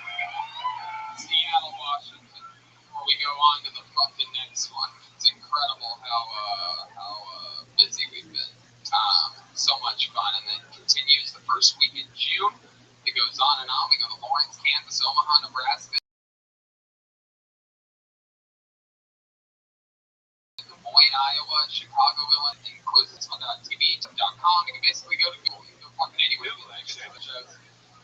But then the new Reagan and Watkins album comes out June 7th. That's very exciting. You can pre-order that now at ReaganandWatkins.com, a band that was born and bred right here on this show, right out of Kill Tony. Those guys met each other and started working with each other. Very exciting stuff. And yeah, we go guestless on these shows. There's a staircase right down the. Actually, no, you have to just a heads up if you get pulled out anyway. You have to go that way. And all the way that way. Yeah. So no matter where, do not climb on the front of the stage. You go that way, and a guy will show you how to get back here. Yeah. Anyway, we go guest list on these shows. However, we did just so happen to bring a band with us, everyone. It's very exciting stuff. You know them, you love them. They're the best damn band in the land. Every single episode, they commit to being different characters. I never know what they're going to be. They had a different dressing room tonight and started getting ready. And sometimes it's the return of some of their great characters that we all know and love. Sometimes it's a brand new character, like we saw referees this week, puppeteers in Vegas. It could be anything. Maybe they debut a new character here. Maybe it's the return of one of our favorites. You never know what they're going to be, what they're going to do. But they're my favorite thing in all of comedy. 2 of my funniest friends. Ladies and gentlemen, I present to you. You guys like bands here in Seattle? You guys heard that before. Put your hands together for the best damn band in the land, the Kill Tony Band. Jeremiah Watkins and Joel Jimenez, everybody. Let's see what they earn tonight. It's exciting. Whoa! What in the world? Oh my goodness. I don't think we've ever seen these characters before.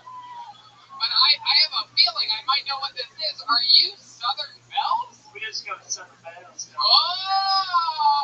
wow. Seattle, you get a brand new debut of characters. We have Jeremiah who, oh my God, that is wild. Some kind of like hillbilly Khaleesi here, or and then back here we have the Wicked Witch of Mexico. It appears. My goodness, hello band. What's your name, young beautiful woman? Oh, my name's Annabelle. Annabelle. And how about you? Were you Taco Bell?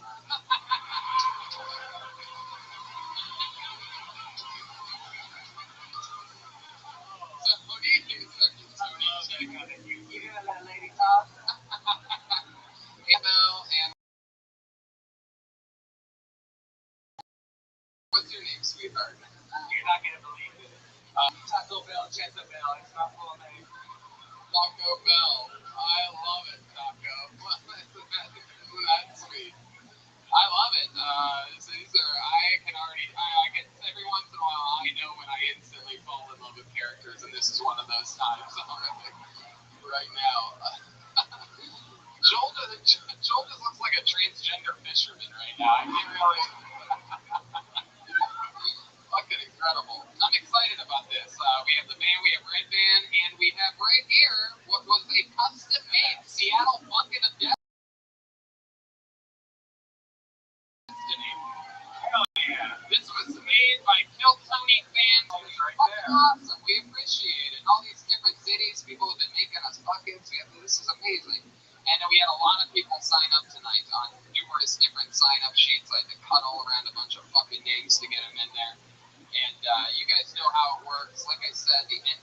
entrance possible. So if you're all the way over there, you have to come up and across and then go around. You'll see there's a cool guy over there helping us out. How about a shout out to the amazing staff here at Chop Suey, having us come here, keeping us safe, cool people.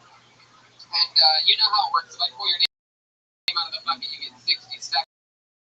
And then we talk to you about anything in the world. We find out, you know, your 60 seconds is up and you hear the sound of a kitten. Aw, isn't that cute? That means wrap it up then, or else you're going to bring out the angry Capitol Hill Bear.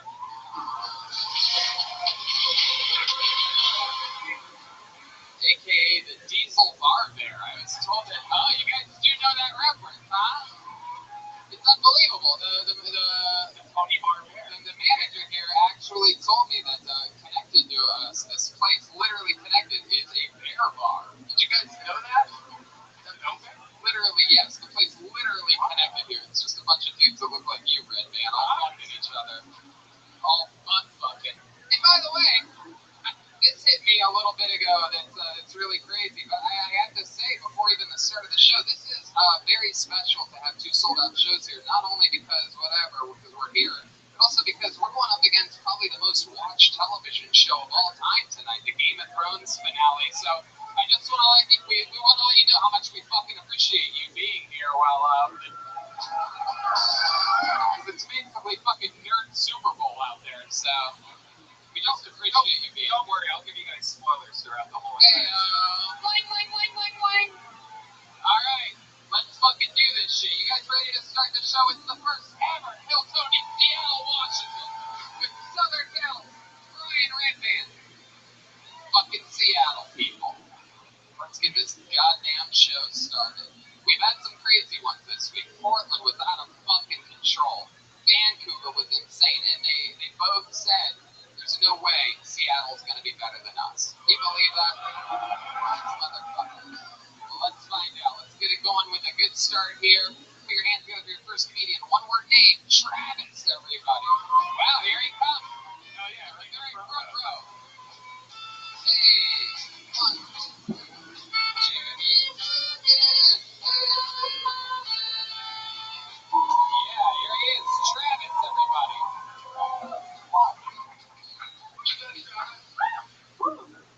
I really hope this goes better than last time. I teach kindergarten.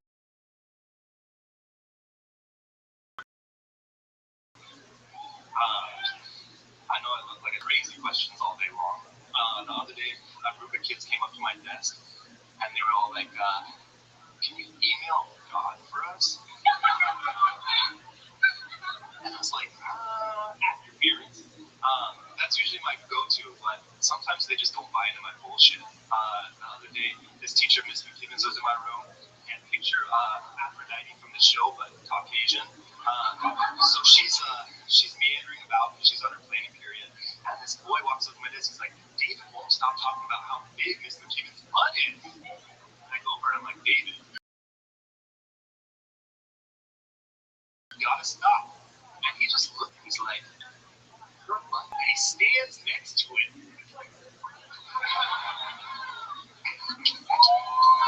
Fuck yeah. Travis.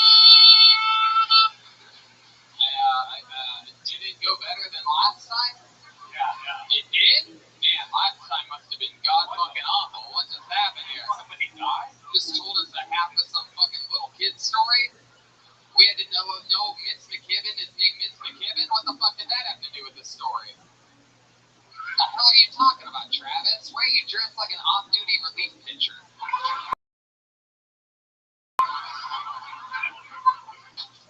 Yeah, last summer I got up in LA. Jeez, what the fuck happened there? Remind us what happened. It was, I basically, like, I couldn't get any words out. I just went as fast as I could. And actually, before my set, you know, I took a minute and I was standing here, and afterwards you guys were like, "Were you praying?" But when I was walking up, my left arm started getting numb, and I started getting tunnel vision. And I started talking to my friend who's a nurse after, and he was like, "Yeah, I think you had a mild heart attack." Wow. Man, that's like, take some aspirin before you get up again. So I did. it would have been probably a better set if you had a all-out heart attack. That probably we would have remembered you. I had no idea you've even been on the show before. Had I known that, I would have been like, "Oh, we have the fucking heart attack." By the about Annabelle over there? What do you got? You want a mild heart attack? Just try a piece of peach pie. Ah, look at that. Yeah, I bet. She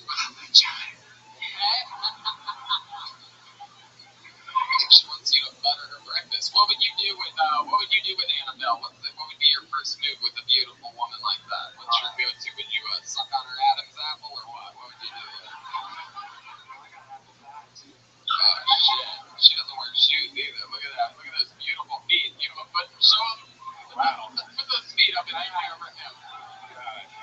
Travis, do you like sucking on toes, huh? All right. What would be your go-to move? What's your first move with a woman like that? It's gotta be all class. Yeah. So what? You take her back to your schoolroom or something like that? What do you mean class? Fuck. All goes back to kids with you. Who are you teaching, by the way? Kindergartners? Is that what you said? Really? I'll teach you the rest. Wow. How long have you been teaching kindergarten? Lord, the Bible. That's how I'll teach you. Just get right with the Lord. This is my first year. It's your first time teaching kindergarten, so you're just as fucking new as they are. Yeah. You're all just like, hey, fuck you, Mr. fucking Travis. What were you doing before teaching kindergarten? I taught special education before that at university. How do you go from university to special education to kindergarten? Like, what did you do to get put on fucking academic probation? We're gonna send you down to those ones. Please stop moving. You're making me nervous. Yeah. It's too much to ask for you. Did you teach them, or did special education teach you? So what? How long did you work with special ed? I did special ed last year and for like a half a year. Yeah. So about a year now. What were you doing with them exactly? How do you teach special ed? Like, what the fuck do you do? Don't troll, Tom. It's like a lot of teaching people how to calm down, or like if they have too much energy, how to You need to calm down. Can I try something? Great. Yes, Annabelle. Oh shit. Oh my goodness. What's happening here? Little Southern comfort for you there. Look at that. Hell yeah. Mickey rides rain and Mark's rides. Oh my goodness. Look at that. Have you ever been touched like that from a woman that looks like Thor?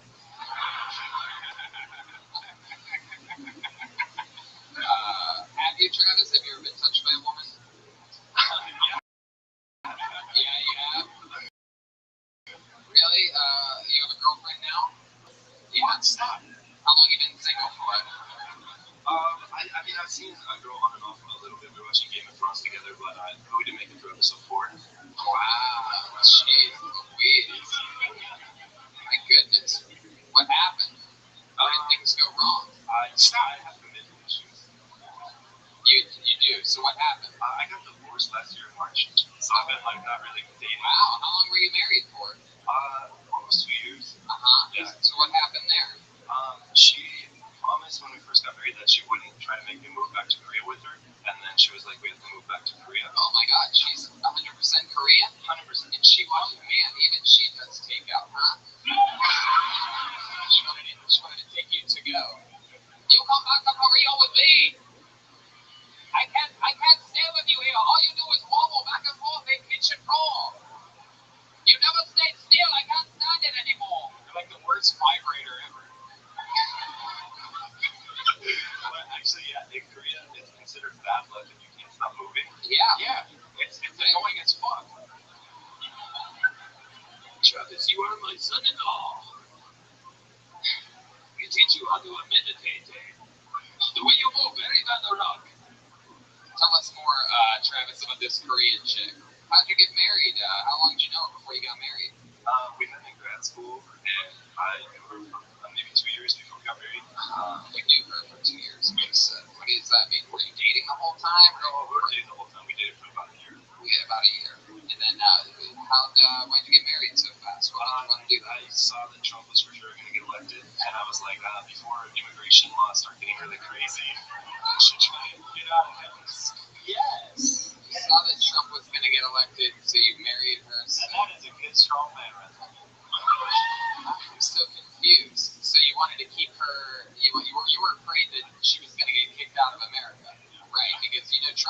those Koreans. Yeah, he's always talking about the Koreans. Right, the Ravens. He's not like answering the North Korean. Yeah. I'm looking for a husband.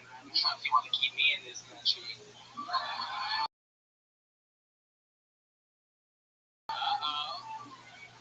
Heck yeah. I'll make you run for the border, sweet thing. Oh shit. Oh my god, I think I see a gordita hanging out of her dress right now. Oh my god. Wow, so how'd you know it was over? What happened?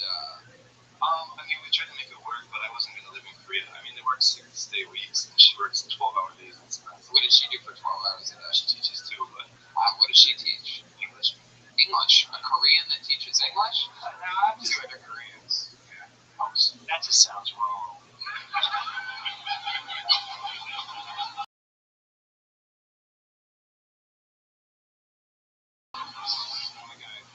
If I could be bothered, the podcast listeners are going to be listening to this asking what the hell is Red Band talking about the entire time. But yeah, he's definitely wobbling. He can't stop moving. He's trying his hardest right now. He's focused on one thing and one thing only, and it's not moving. Have you ever been tied up?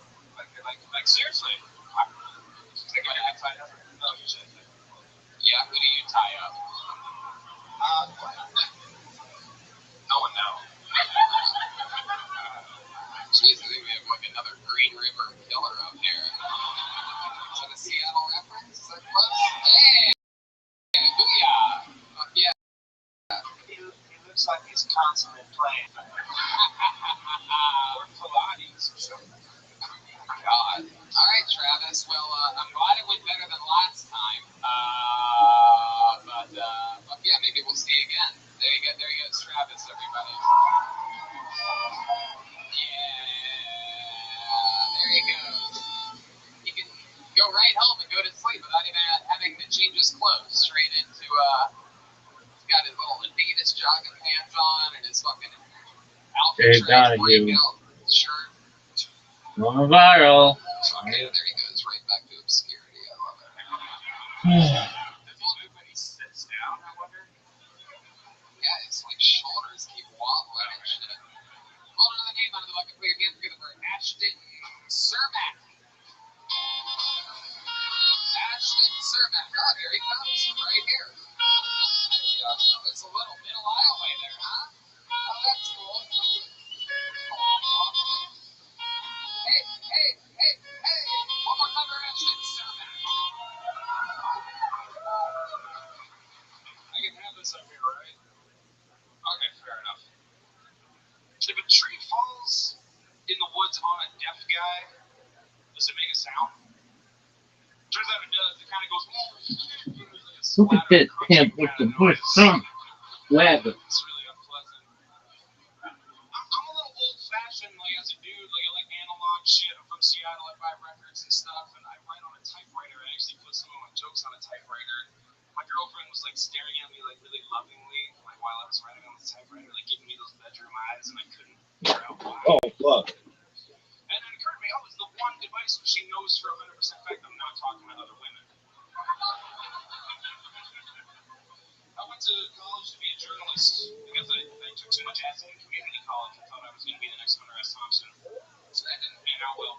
But I really believe in the power of ideas and spreading the truth. And besides, what the fuck else am I going to use to start my barbecue? How will I bring meat home from the butcher shop? Fuck yeah. All right. Ashton Cermak.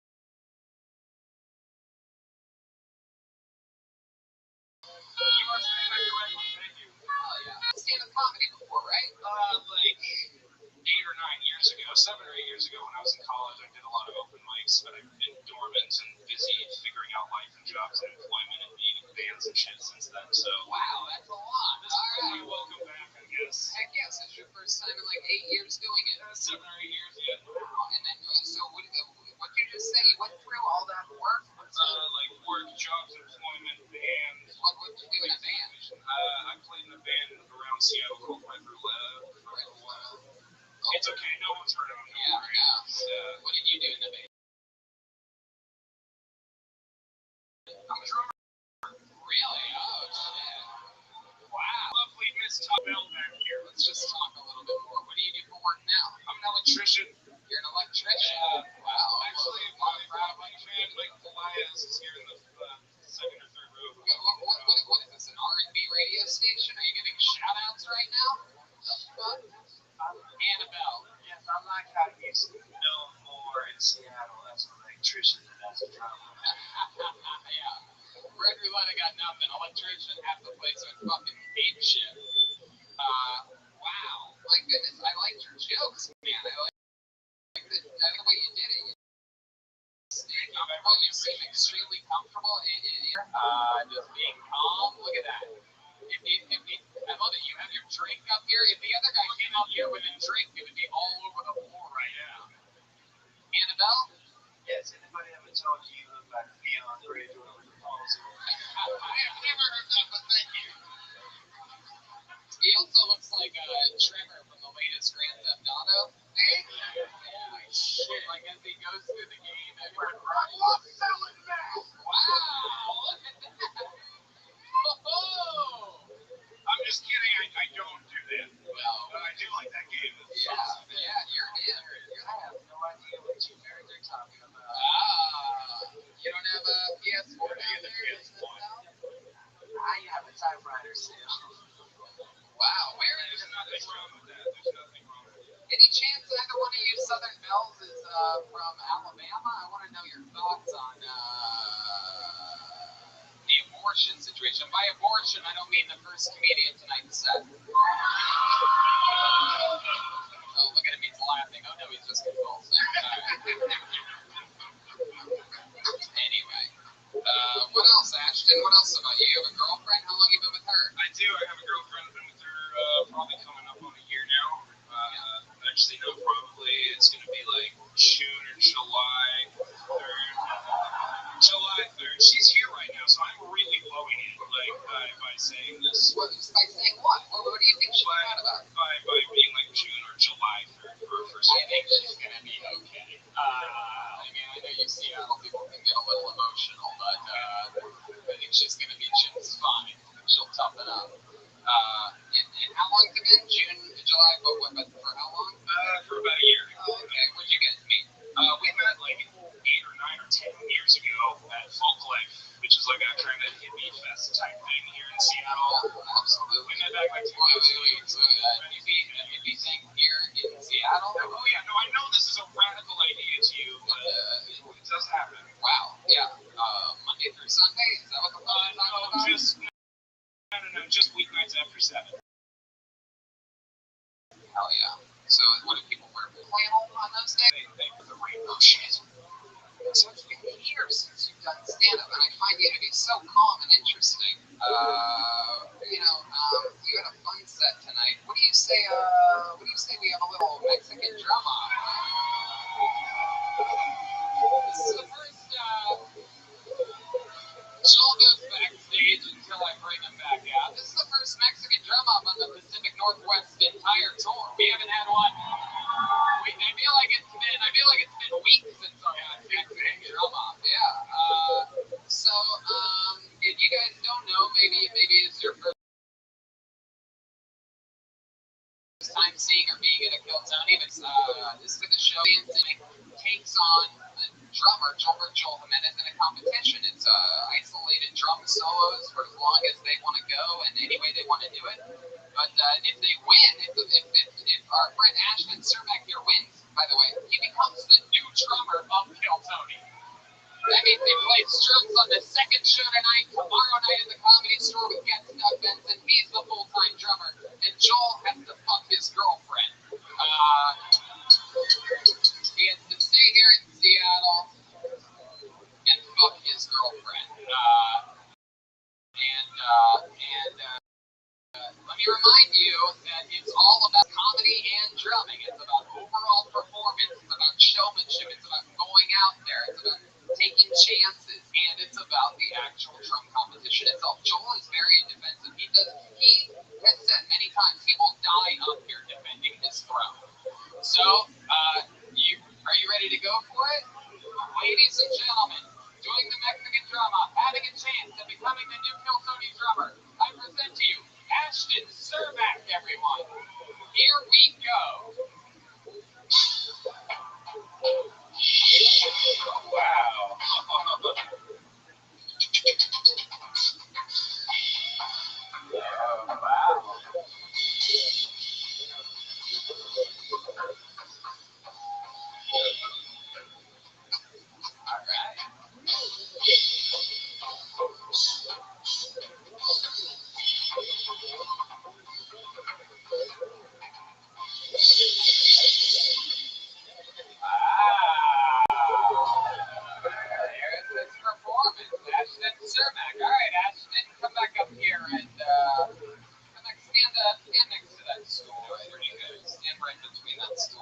our symbol. Oh, they're a little bit more that way, right there. A little bit that way, that way, that way, that way. Yeah, right there.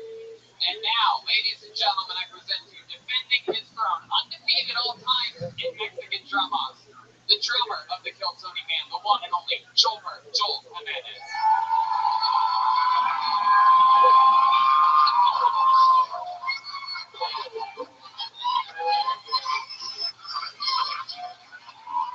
Wow, he's got a devil's mask and women's underwear on. This is incredible. Joel, come on. Sit down. Sit down. What the fuck are you doing? Don't worry about it. Ladies and gentlemen, defending his throne, the one and only Joel Jimenez.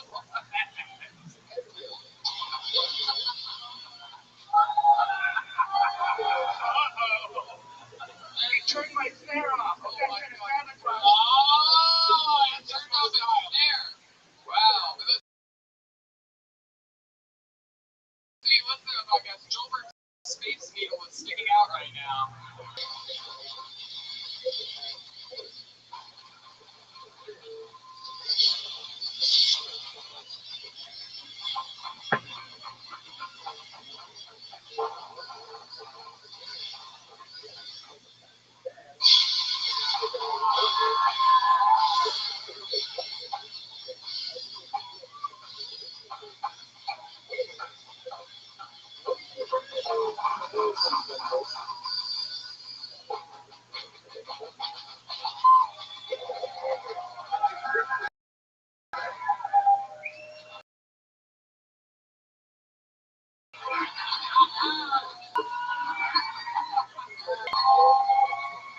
I just saw his asshole.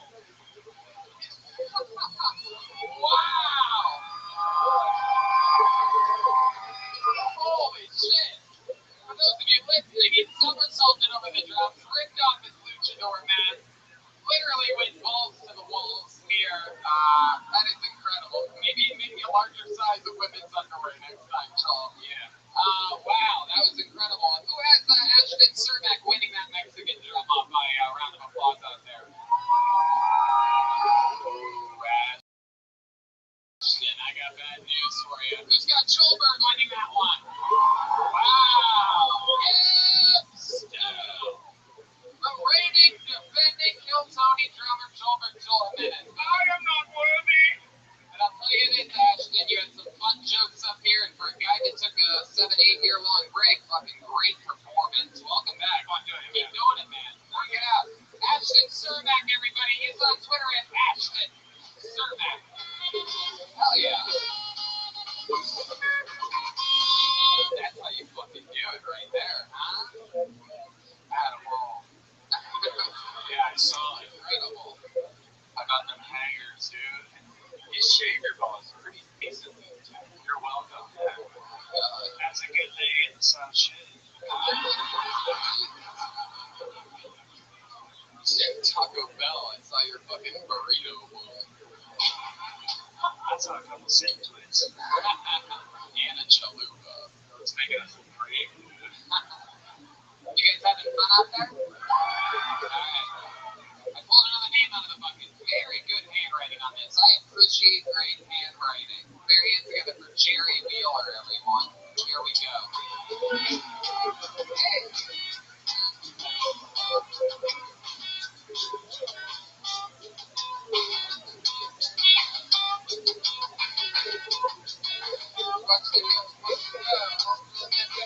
Superman, that hey! Here he is. Jerry Wheeler, everyone. You knew I was coming out when you set the microphone just like that. So, I'm a germaphobe. People think it's weird. I just think it's weird when people don't wash their hands after they use the bathroom. You come to my house to use the bathroom, you grab a lid, touch your private parts to do your business, you close the lid, hit the handle to flush, turn around and walk right past the sink without washing your hands. Don't walk directly in the living room and stick your hand in my bag of gummy bears. Call me weird. Call me weird. You say when you have unprotected sex with somebody, it's just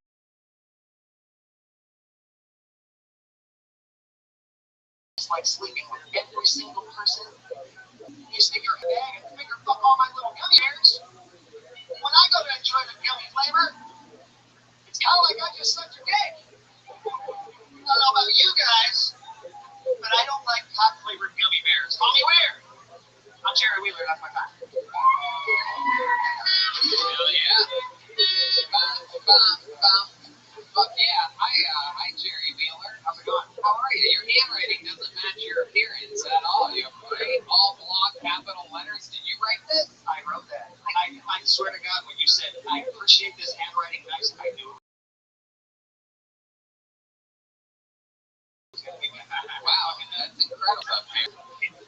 size they grow. Yeah.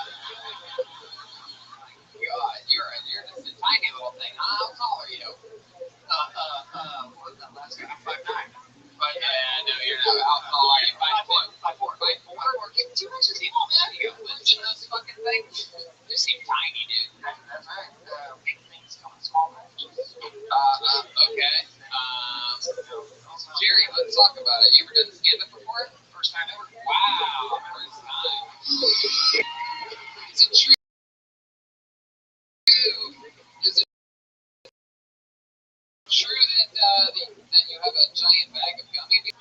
Not all the time. But that's your story, though. Yeah. One time I did come home with a big bag of gummy bears. What's Winco? Wow. Jeez. So I thought it was a staple. It's a grocery store? Yeah, grocery store. Like Costco for, you don't have to have a membership. You go Costco for 4 people. Costco for 4 people. That's interesting. And you were able to reach the gummy bears in the shop, or did you have to have someone help you, or what do you do for work, Jerry? I was in Walmart one time and I saw the Costco Okay. I just sorry. I work at Green Collar Cannabis in Berkeley, Washington. But so we Really? You can see over the counter? That's incredible. they give you a step stool when I work. We have ladders and such. Just a little nut yourself.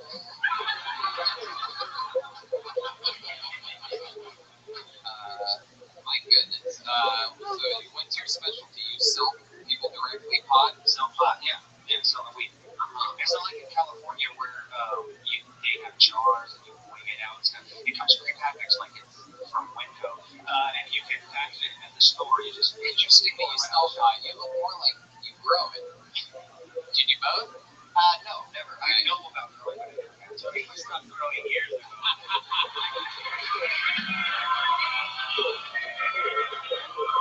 Schulberg is lit up right now. It's happening. I wish I would have been fresh off Mexican drum off confidence back there. Ew, he's chewing his balls. He's eating his women's underwear. Now that's dirty. Right there. Wow, that is incredible. Oh, look at this guy. You're not a germaphobe for real. You know. No, I am. Actually, I told my girlfriend I forgot the bottle of hand sanitizer. I was playing the whole time. My God. Do you think you're a germaphobe because you're always so close to the floor that, I can see how much dirt is around. I can see how much dirt. yeah, that's the joke I just made. Yeah.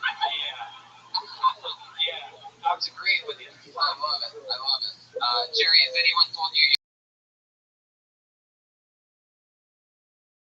look like Forrest Gump after his long run? Oh, yeah. It's pocket-sized thing. Yeah. Have you always had that beard? Are you like covering like a weak chin or something like that? No, my chin is like my handwriting. Nice, strong, like a girl. No, it's new. It's new, but not new. I don't normally do this. I don't know. It came with the job at the Annabelle. Yeah, he looks like Charles Manson. Hell yeah. Anything else? Get more on the audio. You guys did Jerry, tell us more about you. What do you like to do for fun? I like to videos. I actually do. I'm part of a weekly show called Letters every week on iMovies. Other than that, what do you like to do to enjoy yourself? Other than making content and doing things like, other than things you want to plug? No, that's what I do. But I mean, to take your mind off of all the work and all the creative stuff, when you want to absorb something, what do you like to do? Like I said, there must be something that physical, perhaps. You look like you won all the disc golf competitions.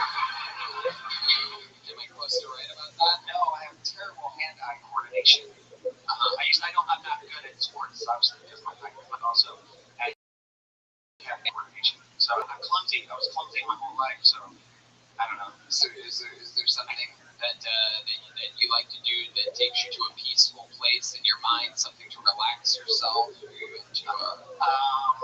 Other than just watching Game of Thrones. No, seriously, the only time like when I'm just comfortable is doing content. Just creating content, being in front of people. Okay, you sound like one of the promoters of the Fire Festival right now. Not really buying it. All I like to do is create content, make content. We have a lot of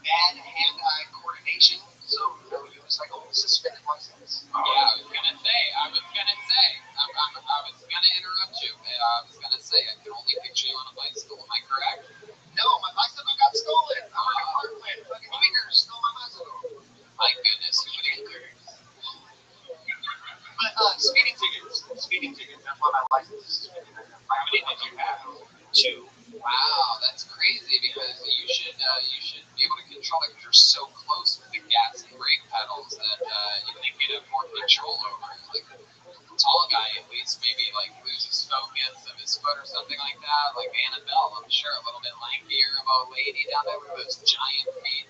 Like them, I understand, but you got these little fucking little hanging legs over here. You got little fucking like doll feet. 7.5. Really? 7.5. I've had bigger menstrual cycles. All right, Jerry. It was fun to have you on. Congratulations on your first time ever. Thank you. Keep having fun, buddy. Jerry Wheeler. He just likes making content, people. Tacoma Hip Hop on Instagram. Hip Hop, okay. Very good. Wow. I almost stuck my hand in that. Look at that. Yeah. Can somebody make me a Jack Daniels and Alpha Brain, please? It sounds like a pretty decent stew. Shout out to Seattle for being one of the great places where our old late friend Brady Stevens lived for many years. Had a local show, Brody and Tana. That's right, motherfuckers. Hold another name out of the bucket. Put your hands together for Austin Dobbins, everyone. Here we go, Austin Dobbins. Hey, good shit. Oh, you're good. What that is?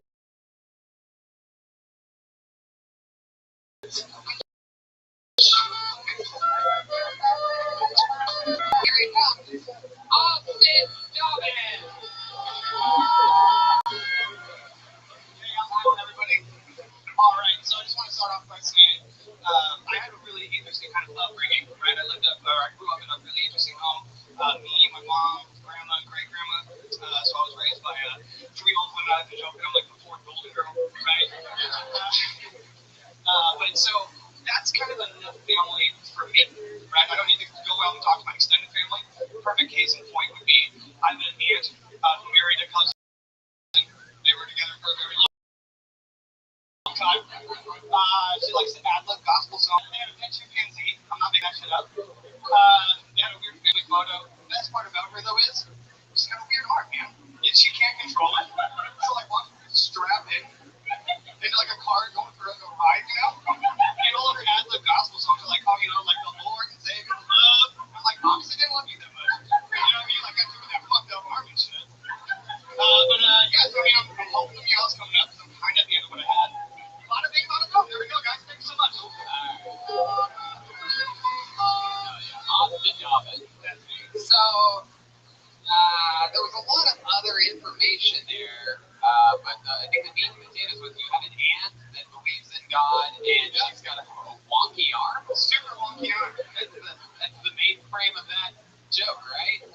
Yeah. Also, you know, I just think it's interesting that they had marrying cousins. That's kind of weird. It's pretty Game of Thrones. It's pretty on point for today. Yeah. And then the chimpanzee. I mean, how often do you have one of those, right? Okay, awesome. I just don't see how. Of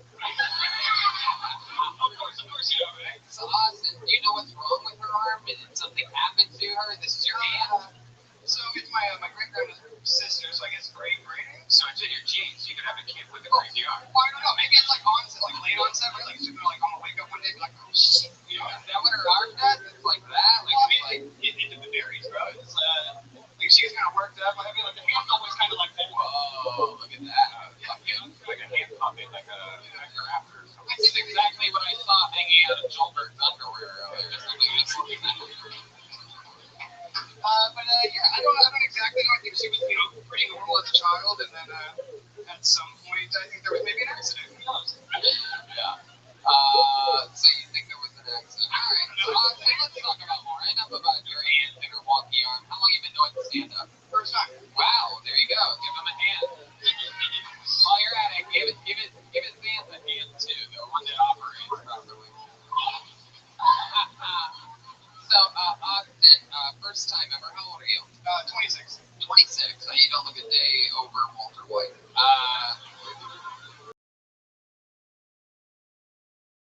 What have you been doing with your life up until this point?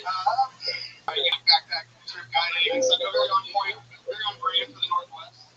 Wow, that's all the answers I thought was gonna give me. I had higher expectations for you, but Currently I travel around Canada and the U.S. training people in software programming. Just in a layover in Vancouver last night. I kind of wish my plane got delayed or like canceled so I could come and see you guys in Vancouver for time. Yeah, like 2 nights in a row. but this is where you live. This is your headquarters, Seattle, Washington. You're going 15 hours a week. Yeah, 15 hours a week, born and raised. It's Tacoma, yeah.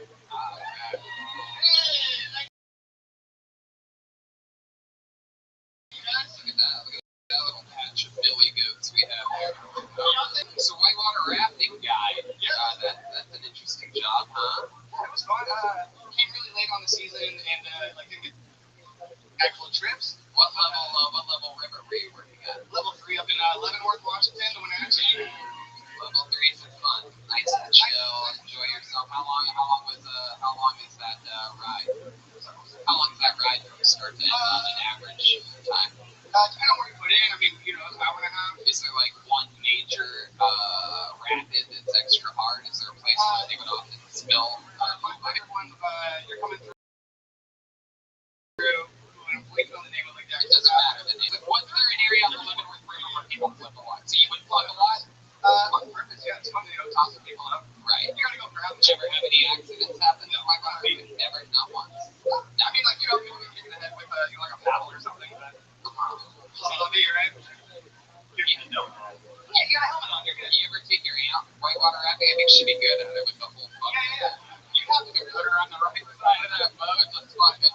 Yeah, Anthony, you're killing it. Keep going. Well, you have to keep switching your side. Yeah. As you go to service. Like a Finding Nemo situation. Yeah. So Austin, now you travel doing the software stuff. You travel. You said 15 hours a week, basically, or in town. So, I mean, you go to like a different city every day. What's the travel schedule like? So fly out on Sunday, so I can be there for Monday, Tuesday, like, you know, like a training, the 2-day trainings, and then Wednesday's generally a travel day, and then Thursday, Friday, and then I come home Saturday, so that I can leave again. So you have a girlfriend or a wife or something? No. You ever hook up with chicks when you're on the road? No, I'm not the most like smooth with the ladies. Do you ever go out at night when you're in these other cities? Yeah, my biggest like hobby now is just, you know, smoke some weed, get a little drunk, and then just kind of go walk around. Do you travel with pot on you, like when you travel domestically? Yeah, domestically. In Canada? Oh, when I'm in Canada, I just don't go across the border. When I'm there, I can fly wherever I want. Right. In Vancouver Airport, I was smoking there yesterday. Yeah. It's out front. Areas, so it's pretty rad. Wow. What else? What do you like to do? What can you say is one of your favorite things about Seattle? You were born here, you were raised here. What do you love about this city? I really like walking around and just kind of like getting into conversations with the homeless people. They're very they're a very like eclectic group. If you get some good ones, you can have some like good, long, very interesting. So what, you just sit through the bullshit, but like it's kind of fun. So on a nice Friday night, you just like to go over to White Center and just fucking chat it out. I don't know White Center. I don't know. That's it.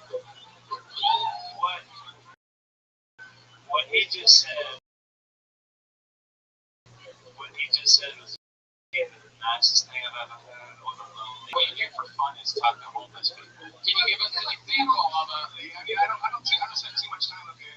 Can you give us an example of a time that talking to a homeless person paid off, or like that you learned something? Yeah, I was running around kind of doing by like the Safeco Field and all that, right?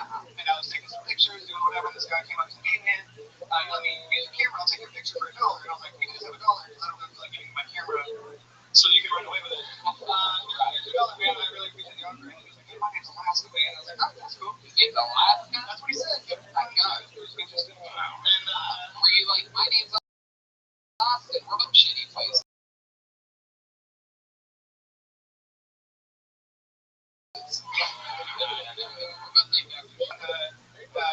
KKK meeting today.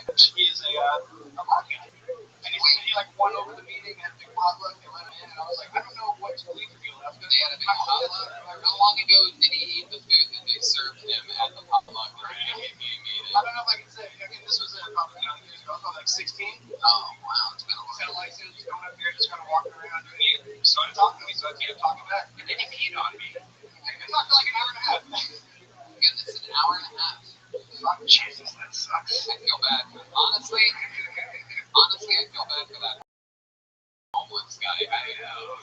enjoyed like looking at his fake watch. Like, I'm already 8 minutes in and I can't find anything interesting about you, Austin. I mean, poor homeless guy, probably with this much more malnutrition brain than mine. You know what I mean? Is really struggling to find out what. It's probably ate some cat food that day, trying to figure out we're not hungry, but I love it. Wow. What's the coolest thing about you, Austin? Before I let you go, what would you say? Final thing. Coolest thing about Austin Dobbins. If there's one fun fact that all of Seattle would have to know, what would it be? Whoa, that's a lot of pressure. I don't know. I really like practicing like outdoor like survival stuff. So like go out minimal amount of stuff and just try to make it point A. I could tell by the material that you brought to the show tonight. You like to go out with minimal amount of stuff. All right, Austin. But I'll tell you this, for a first time, again, not that bad. You're fucking, you're in it now. So you want to keep doing it. Find open mics around town. Yeah, find open mics in these cities that you go to. You already do a lot of traveling. By the time you're done doing software shit while the sun's out, there's probably an open mic in every city that you're in. So I want to check your guys' like where you guys are traveling. So I always want to try and like. We purposefully also check your schedule and make sure we're never in the same place. There he goes, Austin Dobbins, everybody. Yeah. What song is that? Ain't no sunshine. Oh, the great Bill Withers. He's from somewhere in the South, I do believe. Okay. How many of you like it when comedians do good on this show?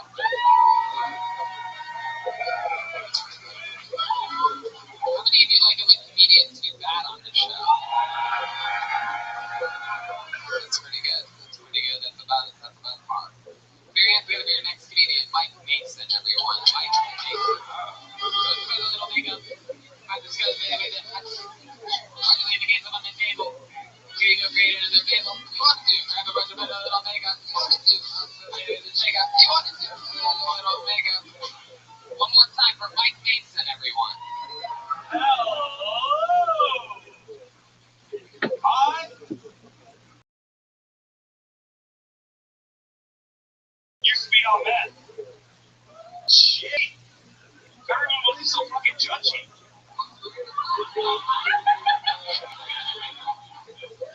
No, I haven't smoked a rug or touched a needle in almost 10 years. Do not fucking clap for that. I did pop an Adderall to make it through Endgame. Actually, it was easy quitting. I had help. I found God. Leave amounts of junk food. I went from life in the fast lane to life in the drive-through. And I'm lucky though. I'm lucky I made a single dick for drugs. Not one. All the dicks I did suck up, 100% for fun. I was high as hell. Thank God it's alright. Fuck yeah, Mike Mason. Oh my God. Wow, this is incredible. You know what, Mike? I believe what you said there at the end. I truly believe that the only dicks that have been in your mouth is at the drive-in. Yeah. Dick's drive-in? No point for that? Wow. Yeah, you look like you pick up everyone's seconds at Molly News. Yeah. Are you Mikey News? Are you Mike and Molly News? Fuck yeah, look at you. Big fucking baby gorilla. Jesus Christ, wow. Yeah, the pony bar out. No, it's not that one. Did you just come over from Diesel Bar, dude? What the fuck, bro? I did. I passed by the sign. Heck yeah. Wow, so you got off meth and switched to junk food. Yeah. My goodness, how long did you do meth for? About 10 years. I started 14. Wow, look at these two mirror images having a conversation. You guys look like a before and a before.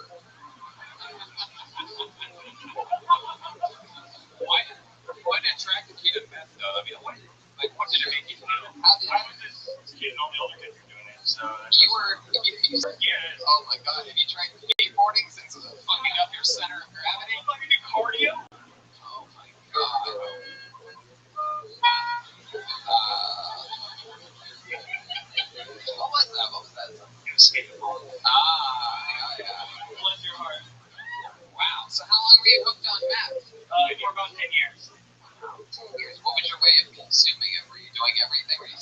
smoking it, and then we went to the needle.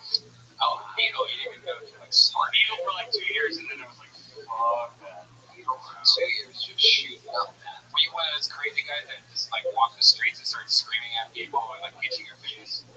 It was close. It was close. That was like I was getting out of Hell yeah, dude. You went from Breaking Bad to Making Bad. You went from Walter White to Walter White Cake. I don't know. Alright, fuck it. Who gives a fuck? junkie to junk food. Yeah, you went from fucking. You went from fucking Stinky to the Twinkie. Anyway, what is the mic? What else have you been doing to distract yourself from doing that? I mostly just play video games. I'm married. How long have you been married for? 4 years. 4 years. How long have you been off meth? 10 years. Oh wow, so wow. Yeah, No, actually, I have nightmares that I'm on it. Like I'm so terrified of it now. yeah. You're scared. What terrified in the way you I'm like I'm relapse, fucking up everything I've built on. Right. What do you do for work? I work in a soap making supply company. I pretty much just sell products. You make soap? I don't make soap. I just sell the shit that makes it. You sell it. You sell the shit that I makes it. portion it out and I put it in a box and send it off. Okay, you look like you're not good at portioning anything.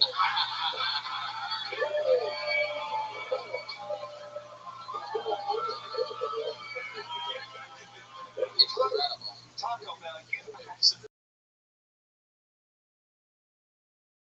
midriff showing. Oh yeah, look at the needles sticking up there. Fucking those big purples. Wow, Mike. What does your wife do? She works at like licensing for insurance. I don't know. I've been with her for 8 years. I still don't know what she does.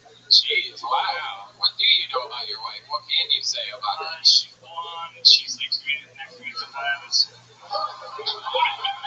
Sometimes. You sure you want to get married? Yeah. Are you taking applications? Hello.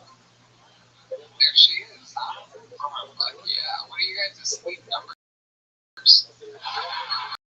I think I'm a 7. She was 14. 14. Alright. Well, Mike, you said this is your first time going stand-up, or you've been doing it? What is it? It was a year in January, but I haven't done it since.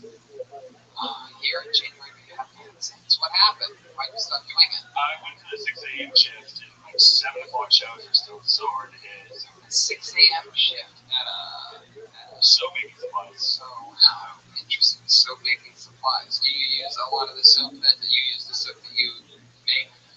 I try not to. It's like that. No, it's like that super like hippie soap. Like you feel oily afterwards. Wow. It's like, what's that shit called? One that has like a horn and stuff in the middle of it. You're like, hey. Yes.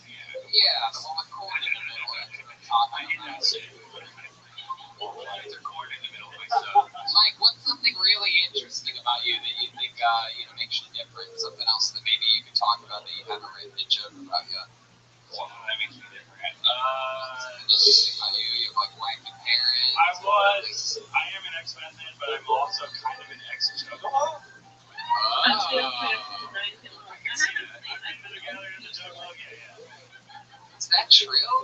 You've been to, how many times have you seen the Insane Clown Posse? A couple times through shows, and I went to that gathering one time just to feel it out. What happened at the gathering? Lots of drugs. And then there's you just chugging Faygo in the corner, just trying to stay away from all of it. Exactly. You're like, I'm a big fan, and they're like, we can see. Did you have any of the Insane Clown Pizza when you were there? Alright, well, I mean, anyway, Alright, Mike, well, congratulations on getting back to the game. There you go. One more time for Mike Mason, everybody. He's on Instagram at Mike Dubs, DUBC86. There you go.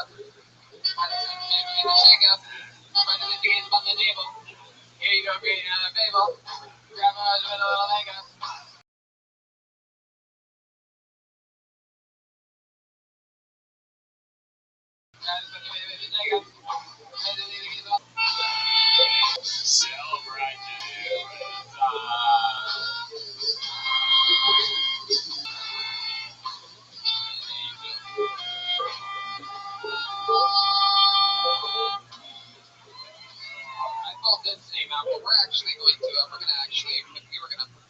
bring this guy up as a special treat later. We're gonna just do that. We're gonna save that. So I'm gonna pull another name out of the bucket and see what happens here.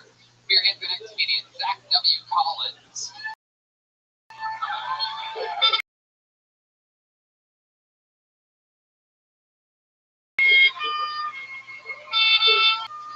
You know what's up.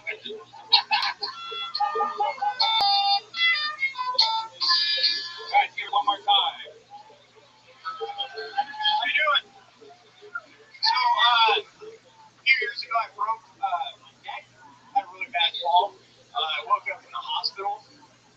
I was a little goofy, and the nurse told me that I had a cervical fracture. I told her it was impossible because I was a boy. She insisted it was true. So, I know in Seattle, you got like pot.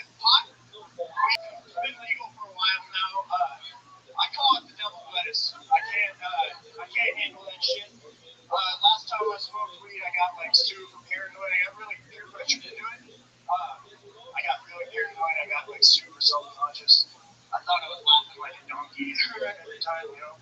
And I couldn't look nobody in the face. Like the whole rest of the night, I could barely look my heroin dealer in the face.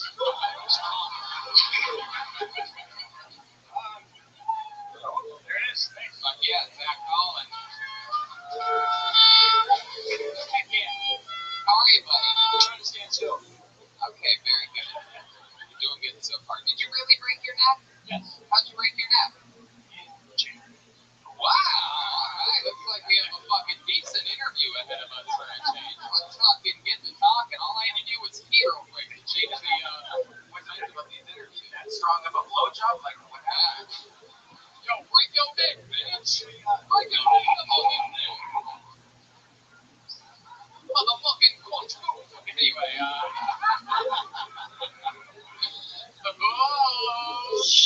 Easter eggs. Anyway, Zach W. Collins. So, you broke your neck in jail. Let's talk about first off, before we get to the neck break, how long did you get in jail? What were you doing? I was caught selling drugs. Ooh, what kind of drugs? I know it wasn't weight loss medicine. No, it wasn't. Yeah, it was heroin. Wow, heroin. Wow, goodness. Did you used to do heroin also? Do you do heroin also? I did. Yeah, my goodness. And now you're off. I am. How long have you done it? Coming up on 5 years. Wow, how about that? 5 years off heroin. That's incredible. And much like the last guy, now you just use your spoons for ice cream. I do. That's great. I put down the spoon before. There you go. Hey, I like that. Very good. So you're in jail for selling. How long were you in jail for? About 90 days. So, I was scared for a second. I thought you did 9 years the way you started that. So 90 days. How do you break your neck in jail? You got 90 days to just survive. I fell off the top bunk. You fell off the top bunk? That is the most childish way to break your neck in prison. Like, it's like I was expecting something so epic. You're like, Oh, I did like a 5-year-old. I fell on top bunk. I accidentally slipped in the shower.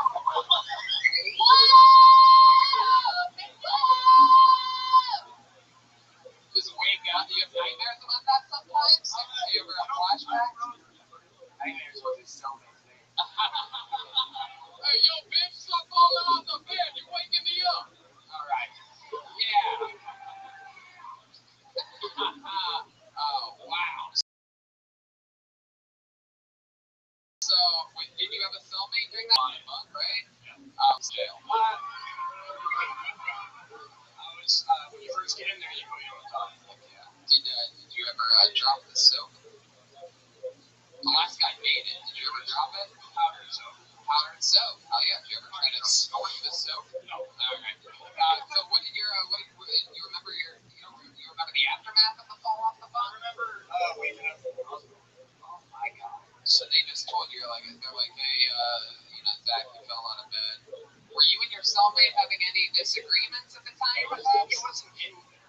It was like, hey, after I got in in there. What's Freddy Krueger to me? It's fucking sleeping. They just find you with like your neck and a bone sticking out of it. What happened? It was just like a crack, but I broke my nose and my eye socket. Jesus. How high? Yeah, well, how high is 20 feet long? My God. You sure you didn't urinate on the security guards that day or anything like that? It's like, yeah, he fell out of his mock hospital. There you go. Don't know what happened. He broke his neck and his eyes. It's on both sides of his. Yeah, I don't know. He's an asshole. There you go. There you go. Were you always cool with the security guards there? Yeah, the guards were. Yeah, the guards. So I have an older sister that came to visit me. Happens to be attractive. So yeah. Is she here tonight? No. No.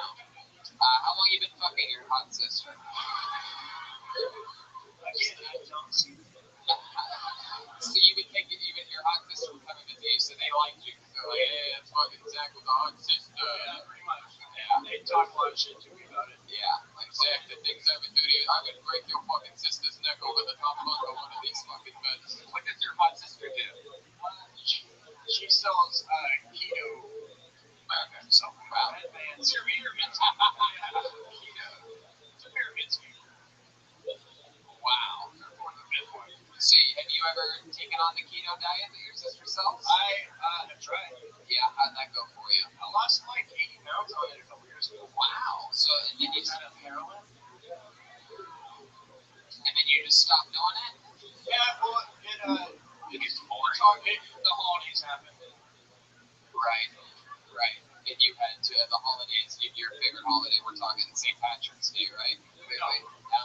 You are redheaded though, I correct? did have a joke about that. Oh really? What is it?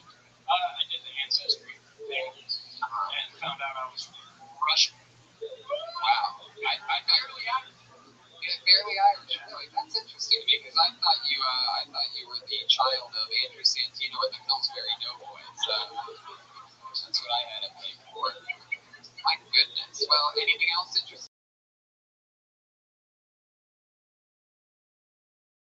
about you, Zach? What else is going on in this crazy world? Was that your first? Yeah. I gotcha. Is this something you've always wanted to do? I've been told I was funny. Who told you that? Really good friends here when happened. Yeah, the people in jail. You sell me and you sell me. Wow. So Zach, how old are you? 34. 34 years old. Did I ask you what you do? No. What do you do? I'm a metal fabricator. Metal fabricator. So what type of just Bend. really?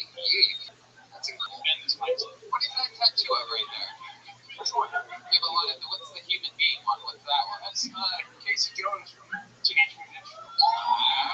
Oh my God! The other guy had the turtle dance on her. He said he could bend that much. No. We can have some video that looks like about $20, $30 max. No, come on. I'm willing to put my money on the line to see him break that mic. Come on. The thing's gonna break right down the middle. There's a joint in the I could probably bend that microphone. No, he's saying in the middle of that. You really think? Donations for the mic. Come on, no. We're not gonna break the venues. Yeah, correct. How can you break it? I'm gonna bend it. So do you think you're gonna do comedy again? Like, is this something that you actually want to do, or you just do? I got really busy a lot, so it's kind of like the last guy said, it's 6 a.m. comes early. Yeah. I know there's open mics in Florida, down by where I live. Yeah, there's great comedy clubs from a comedy club. And a shitty guitar center. Also. Yeah, that's true. The Guitar Center fucked us up last night. Yeah, well, Zach, You have a guitar center hangover. I love it. So Zach, you had fun tonight. You went up. You did stand up for the first time ever. There you go. You popped your cherry. There he is, Zach W. Collins. He's on Twitter at Zachary W. Collins. All one word. Fucking Seattle, Washington. So far, it's just seems to be a lot of fat guys with beards and backwards hats. It seems to be the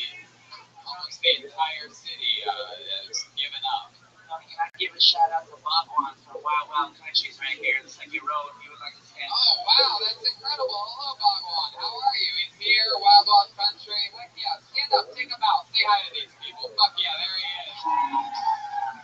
Holy shit, look at you. Did you sign up tonight? No, just a fan of the show? Fuck yeah, I like your style, dude. For your hands, we have your next comedian, Jeffrey Hennings, everyone. Jeffrey Hennings. Where's Jeffrey at? Comment?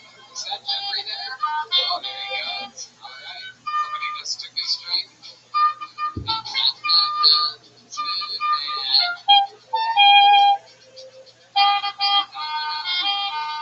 about the Seattle playlist that the band's playing tonight, huh? One more time. One more time for Jeffrey Hennings. So, I look like Seth Rogen and Mario Lopez had a baby with eating disorder. I have less than ideal childhood. Most kids were watching Blues Clues. I was trying to find my mom.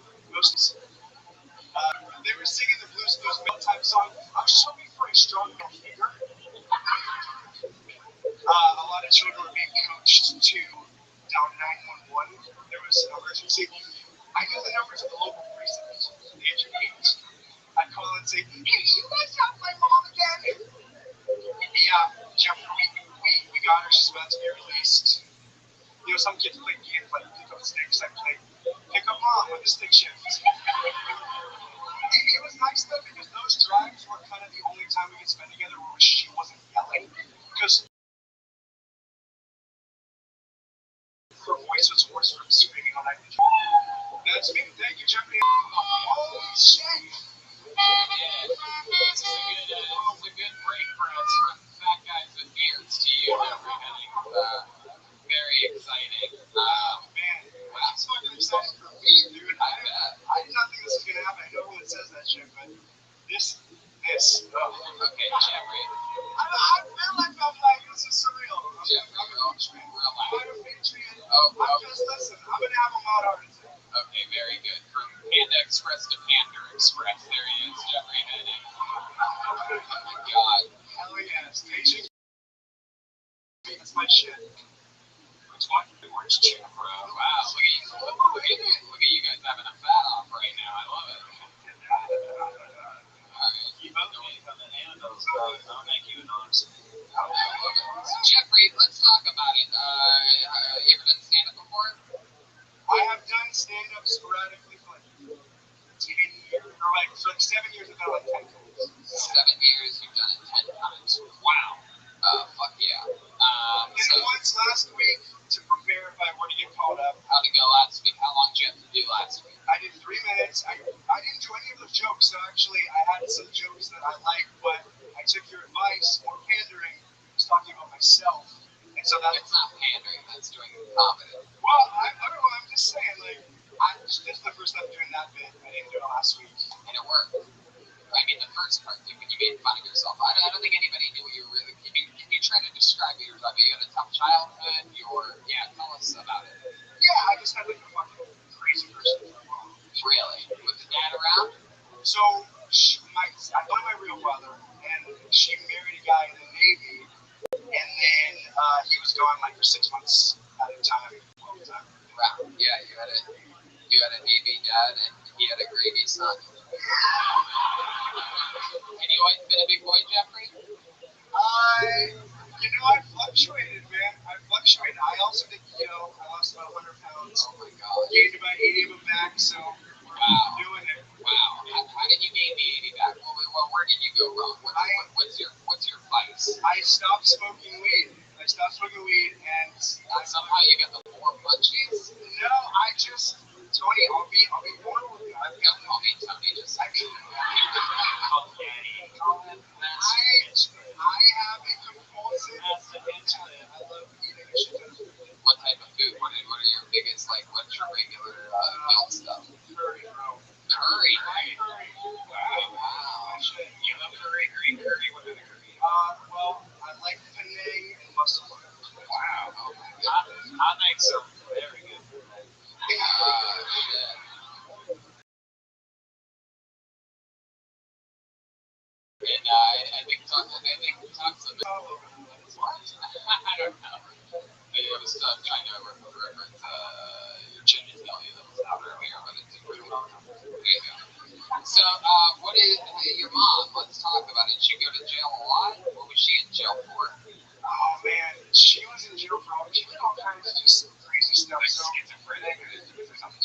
So she actually had she said she had a dissociative fugue where she didn't remember 2 years of her life. Conveniently 2 years where she was just being a total fucking piece of shit. Right. There was one point where she told her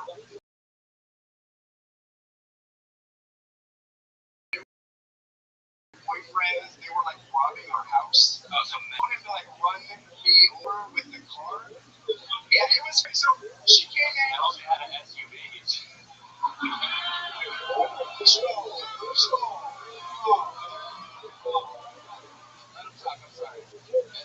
So it looks like he got run over by an ice cream truck. This fucking guy. Alter show is the king of fat jokes. I swear to God.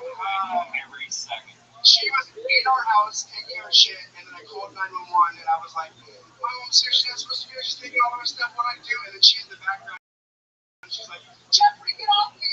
Ow, you're hurting me! Get off of me!" Just crazy shit, pretending to that I'm assaulting her. She did she wrote a bunch of crazy checks.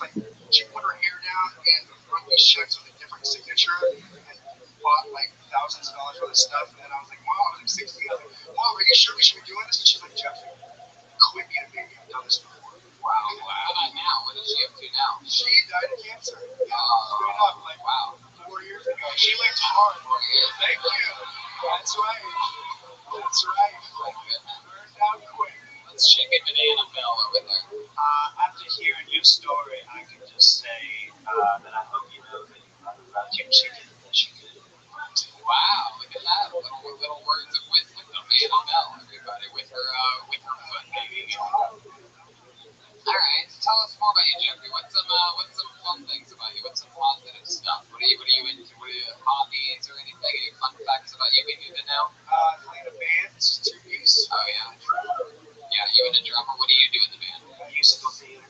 I sing, play guitar, and we do a little bit, Can you give us a little example of what your singing sounds like? Let's go right into it. Sing us a little something. Melt it out for us so we can hear you nice and clear, Jeffrey.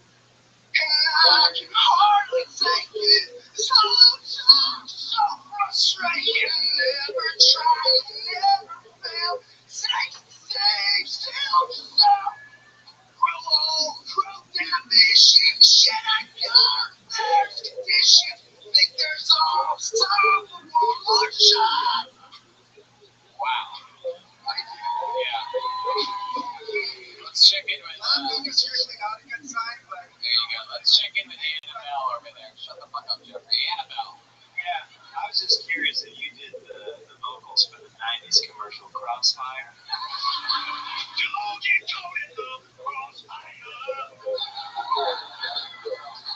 Listen, I've had a few. I don't drink very much. The lights. You've had a few. What did you drink?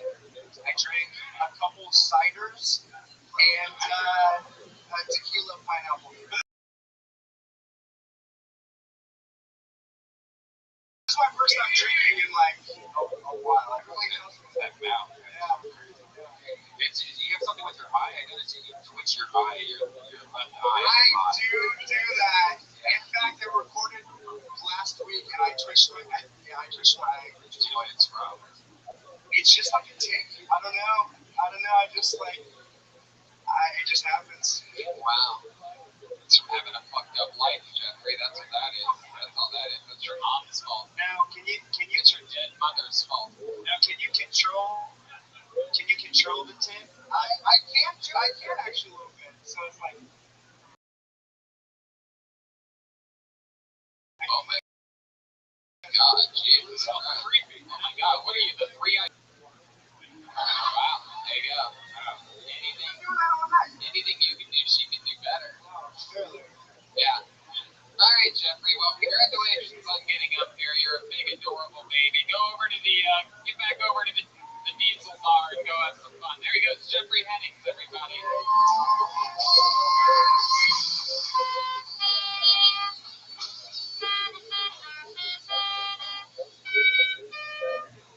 Well, let's do something a little bit fun. I pulled this guy out of the box earlier, but I planned on just giving him a spot. He has been on this show out of the bucket quite a few times. He's originally, I believe,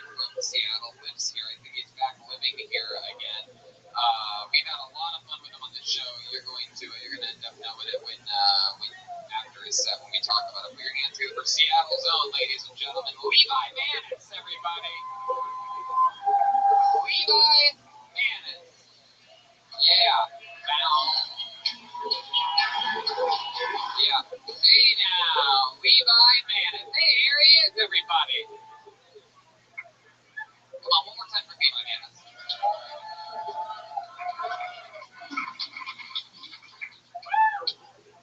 I went to Walmart.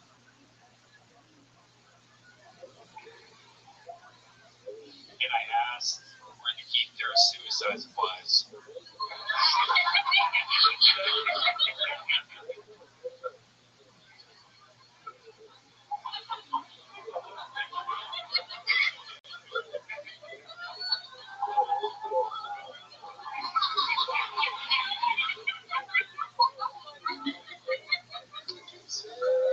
And then they handed me an application.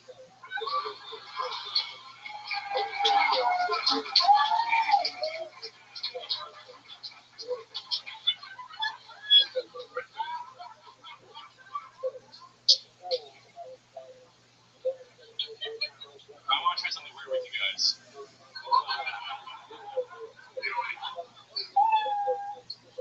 Real quick, can I get your help?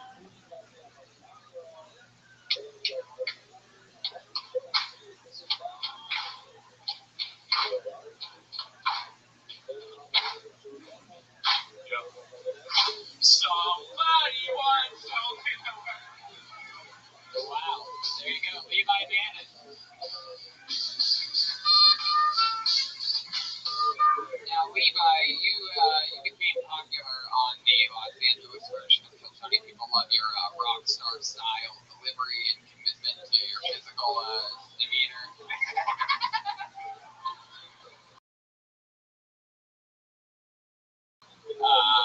Everyone recognizes him as the Keeper's Grant. So, Levi, you are a legend on this show because, first of all, great set. One more time for Levi, man.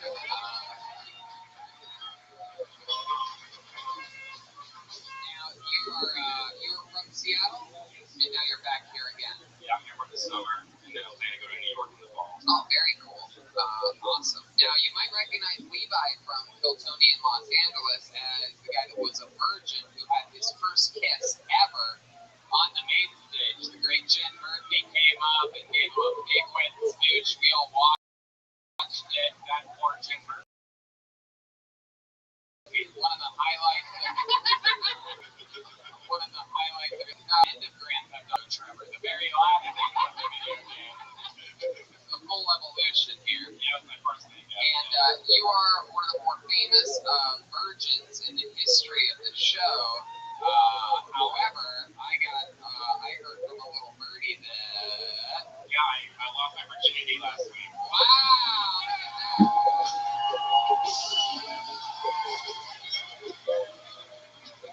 Congratulations, buddy. So, if you don't mind, take us through it, Levi. So, what happened?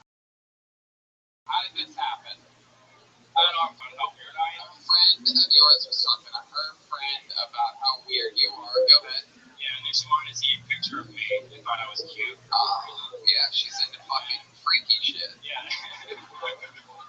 And then she just sent me a picture of her and her phone number, so she wants to hang out. Wow. Damn. Yeah, then The chick that's into guys that look like all the devil's rejects. I look like I got rejected from the Devil's Rejects. Yeah, you do. You look like Slob Zombie. He looks like he's in a thing like a band called Penny Bag.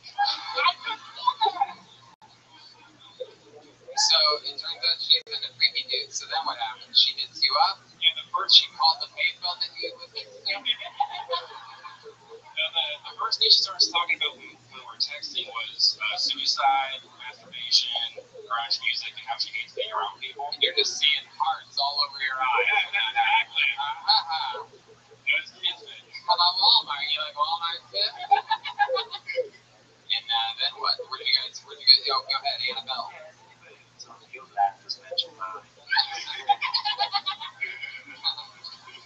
Has anyone ever told you your body doesn't match your body? So Levi, she hits you up, and then what happens? So we meet up a few days later at the Commons down the street. The Commons bar? she had a couple Pabst Blue Ribbons. Yeah, we have the reindeers and What did she look like? She looked like you. I feel like she looks exactly like you. she looks like a fat snake. She's way out of my league. She was way out of your league. Like, describe her like white girl or Yeah, she's white, redheaded, about this tall. You know, she's got nice curves. wow, damn, look at you. So you go to Comet, and then what happens? You know, we hit it off, and then she tells me she just adopted this dog recently and wants me to go to her apartment to visit her dog. Like, yeah, everyone wants their dog to meet Wolfman. You guys are closely related. So you go over, and what kind of dog is it? Or was it her pussy? You know what I'm saying?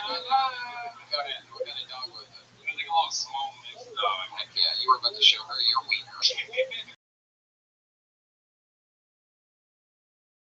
I was fucking nervous as shit. Is it just me? I just don't like it.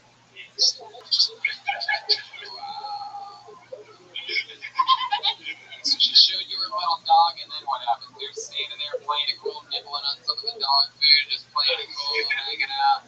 No, so the dog was in the kennel, and then when she was wearing a little black dress, and when she was bent over, she wasn't wearing any of it. Oh, right. She did she have a little orphan Andy down there? She was a little bit of an orphan, yeah. Yeah, so her carpet matches your dreams. Wow, so she bent over, there was nothing there, and then when you came in your pants, you're not a virgin anymore.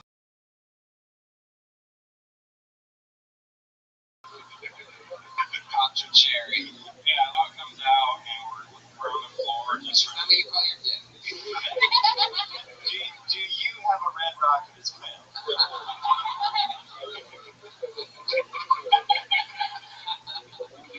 Yeah, so how did it get to the sexy part? Yeah, the dog comes Yeah, out. so we're on the floor, just trying to get to know the dog. He's really fucking intense, like he's just barking at me. Wow, yeah, I wonder why. Making sense of evil. I think And like boners and fear and everything that was probably going on. the beer boner for sure. But then like she needs to close her on the floor, she's looking at me like, yeah. And then she just starts making out with you. Yeah, She took control and basically raped you. Am I right? I mean, it was consensual. Of course it was consensual. Yeah. I would love if it came out right here, right now, on the podcast, and then she raped me. So did it go right into sex, and like how long did you last? Yeah, keep taking us through. Let's just So take it then right into the story. we move to the bed, we're sitting like on the side of it, and then we start making out a bit. You know, she takes my hand and like puts it in her business. She took your hand and put it in her vagina. The whole hand. It was his finger. Wow. He hasn't watched it since. Yeah. He also hasn't watched it before. Now, is her business a startup? Is it corporate? So now put your hand inside of her, and then what happens? Then the dog, like, Wow, I like this shit. the dog is still on the loose. Yeah. Starts the fucking asshole. Like, it just fucking starts barking at her vagina. My finger. Yeah. Absolutely. And then you put the dog inside of it, right? Alright, Red Man. Okay. Keep going with the story, Levi. You gotta push forward for me. Yeah. So, the dog's trying to cock block you. He's really good at it still. Yeah. And so then what happens? So we eventually try to calm it down. It's not just like walking him down. Are you still just rock hard during all of this? You're like, I don't know what to do. What do I do with the dog? It's fucking pussy. Just standing there with some weird boner and all the pubes in the world. Yeah. You probably weren't tripped up at all. Yeah, I think it's like my first reason to have a dog in it, so it was kind of weird. So then what happens? Did you wear a condom? No condom? There was a condom, and She had it. yeah, she had it. Yeah. She was prepared. Right. And I learned like immediately like condoms kind of suck. Yeah. Was it your first time putting on a condom? Yeah, it was. And what, do you remember the type of condom that it was? So it was a Trojan, like basic Trojan. Basic Trojan condom. I mean, you knew it. You're still trying to put it on, just kind of like nothing happening. Sure, great. She doesn't have another condom. Then what happens? So eventually, like she like lays on the doing it on top of her, and she She put your dick in her too? yeah, Oh, I love it. hands on. I love it, dude. She fucking really was like, this sounds like a good person to lose your virginity to. It was awesome. Yeah. And how long did you say? Like honestly, like 10 or 15 minutes. Oh, that's really good, man. Wow, you only had a lot of cork or whatever. Like, It was a full moon that night.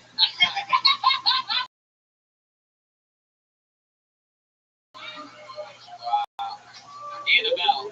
Yeah. Her skin feel good.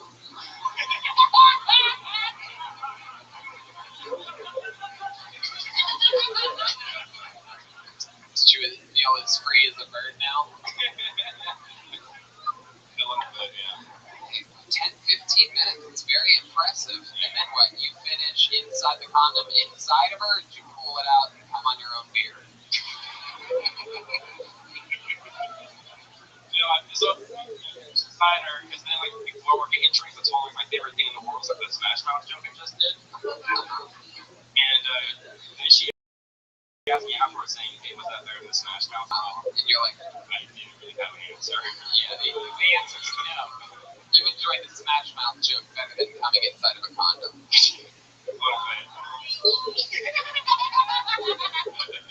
Alright, Levi. Well, When you came, were you looking like in a mirror above the bed? You're like, have you hooked up with her? Have you hooked up with her since Levi? Yeah. like, Are you dating her? yeah. Oh, that's great. Yeah. Is she here in the audience? No. So you've been hooking up since then? Right, you've been hooking up since then.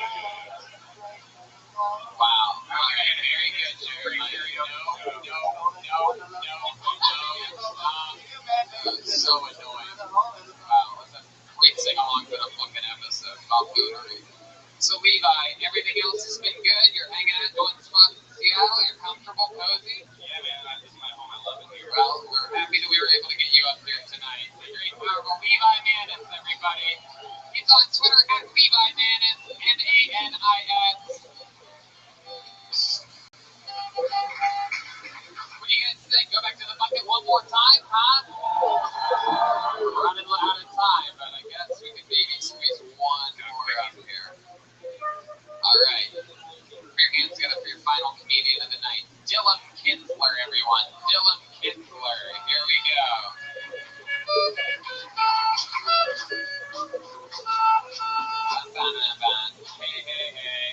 Used to you, this is Robinson. You will know. Hey. You guys having fun out there or what? Your final comedian of the night. Here he is, Dylan Kinsler, everyone. What's going on, guys? So, 2 reasons I don't like going to the gym anymore. Well, also having the pain the next day, but one day going to the gym, get this rash on my neck, go to the doctor's. The doctor says, Dylan, you're gonna freak out, don't freak out. You got herpes. Yeah, I don't go to the gym anymore. And then also, every time I walk in his balls, next to the entrance to the guy's locker room, he's like, that's not even a shape, he's just here wiping his balls in front of all of us. Every time I come in here, it's just like, there's an old guy just gets off wiping his balls in front of me. And I think I'm gonna turn into that guy just to fuck with people. Like 60, 70 years old, just like, yeah, I'm gonna fucking spread this shit all the way until it's like, every kid comes in here thinking he's just gonna wreck himself on the bench press, show me up, wipe my old wrinkly balls in front of me. That's all I got, sorry guys. There you go, Dylan Kinsler, everybody. Fuck yeah. Jesus loves you more than you will know. It's incredible. How did it be from only masturbating? Going squats at the bar, the doctor said the bar was dirty, what do we just said? Oh yeah, you're working out, this happened. I was like, I guess. Really? You got it from working out? Yeah, I guess the That's fucking hilarious. I was right. You actually didn't get it from sex. Are you fucking with me? Yeah, in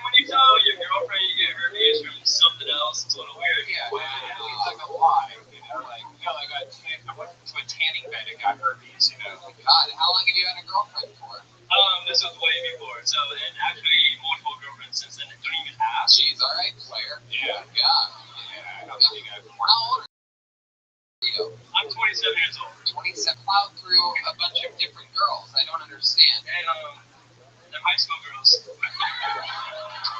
What? It really is. The mic's getting too close to your mouth, dude. Oh.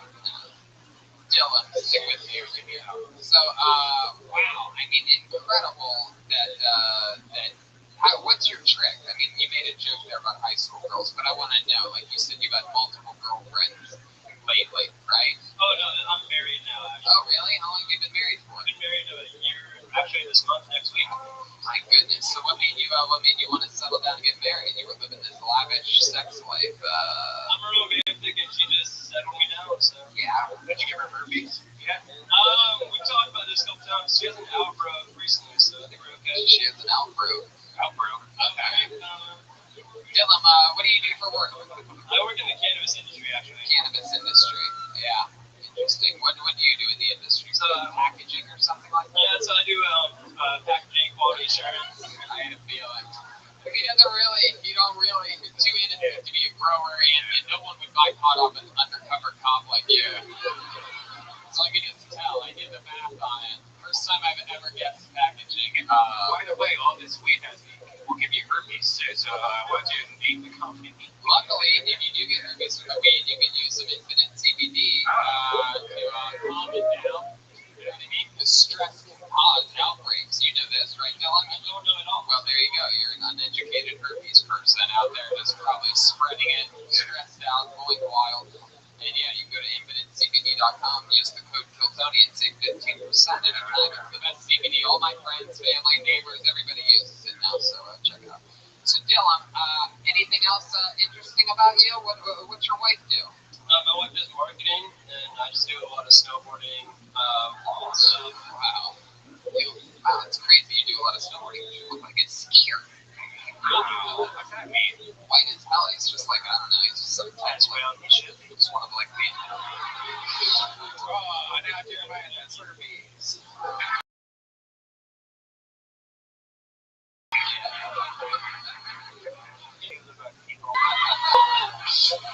I guess we see it a little bit. What else, Dylan? Any other fun facts that we should know about? You come from a privileged family. Both your parents are still together, correct?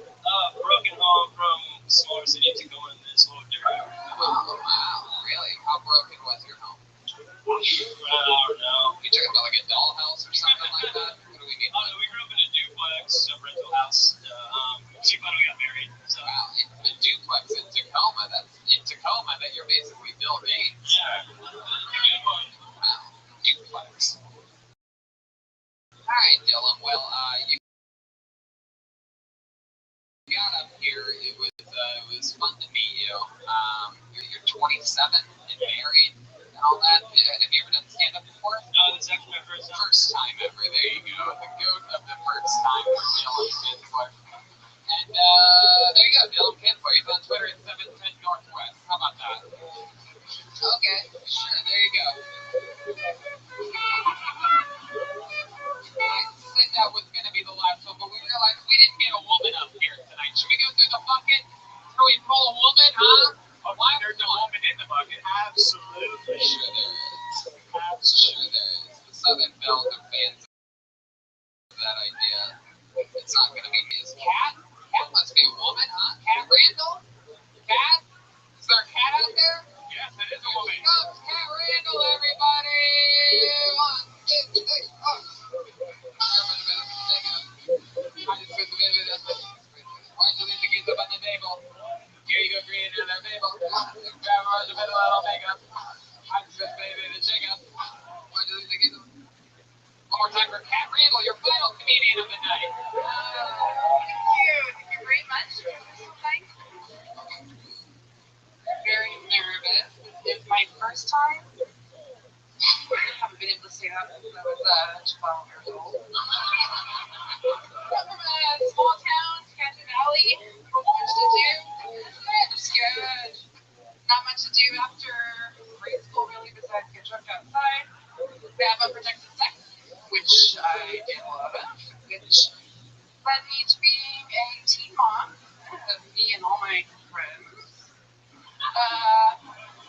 one advantage of being a teen mom is that you're reminded often and for a long, long time how young you are. People tell you, oh my God, I can't believe you have a 10-year, you're so young. Until the other day, someone asked me how old my daughter was. I told her she's turning 21 next month, pretty excited. And their face immediately registered acceptance and no surprise at all. Fuck yeah.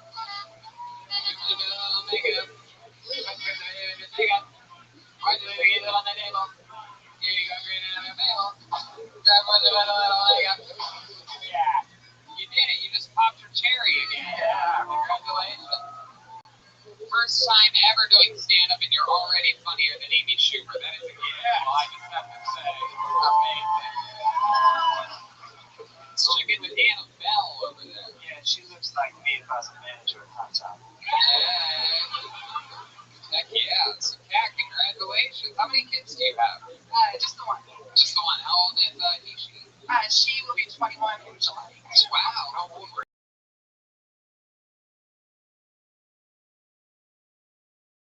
you when you had her? 18. Wow. Crazy age, right? And yeah, she's actually doing all right. She works with kids, works for like this after-school program through the Seattle School District. Oh, that's great. Is she single? No, she just got a new boyfriend. New boyfriend. I bet she's not Asian. Did you get your tubes tied right after it? Like, were you like, fuck this, I'm 18, I'm never doing this again? I just winged it for a while. Got lucky. One of my favorite questions in the history of the show, did you get your tubes tied after that? Well, I mean, we're so young, you know, after that, it has to be traumatic as an 18-year-old. Oh my God, that's hard as fuck. You have the whole Daryl Hannah vibe going on. It's a good thing. Daryl Hannah, a badass. A little eye patch for you? Yeah. So tell us, what else have you been up to? How'd you support a baby at 18? What did you do? Restaurants. So yeah, waited tables. Yeah. I cooked. I did managerial stuff. Yeah. Where'd you keep the kid when you were making money? How does that work? My mind's always blown at the amazing powers. I think the most wonderful thing in this world is obvious. I think we all do is fucking single moms grinding and doing whatever it takes to get their kid a fucking. I mean, we saw from a lot of the comedians you saw. You see what it's like when they don't have a mother in their life. So, like, who watches the kids? Fucking Barney and Power Rangers and shit? I mean, with restaurants, you know, you work nights, so she's, you know, at school, and then you have a friend. I did have like I said, all my friends had kids too, so a lot of like flip-flop. I love it. Where were you, what were some of the restaurants you worked at? Would we recognize any of them? Denny's? I feel like I'm getting a little bit of a Denny's vibe on you. Am I right? Or was it Denny's? Wow, look at that. No, I worked at Cafe Minis, which is long closed. Meaning like old school Seattle Cafe Minis, 24-hour joint. I worked at Buckley's Diner in Fremont. It's fancy. These people love food. Mostly like mom and pop. Right. How about now? What do you do now? Now I am a dog walker. I have a little business of my own. Oh, very fucking cool. Maybe Levi can pick you up so you could walk the cock-blocking dog and stop from having sex all the time. probably 12 minutes at a time.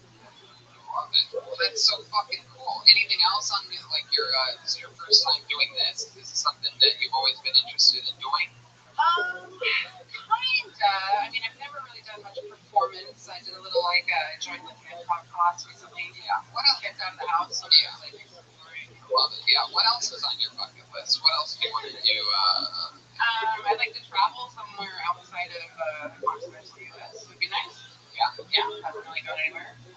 You ever been to Canada? I've been to Canada. I used to live in Bellingham, which is like just a hop over. Yeah. We went through Bellingham today. Yeah. That is interesting because you know you didn't have like your 18 and up age, and now you're kind of living life for your first time.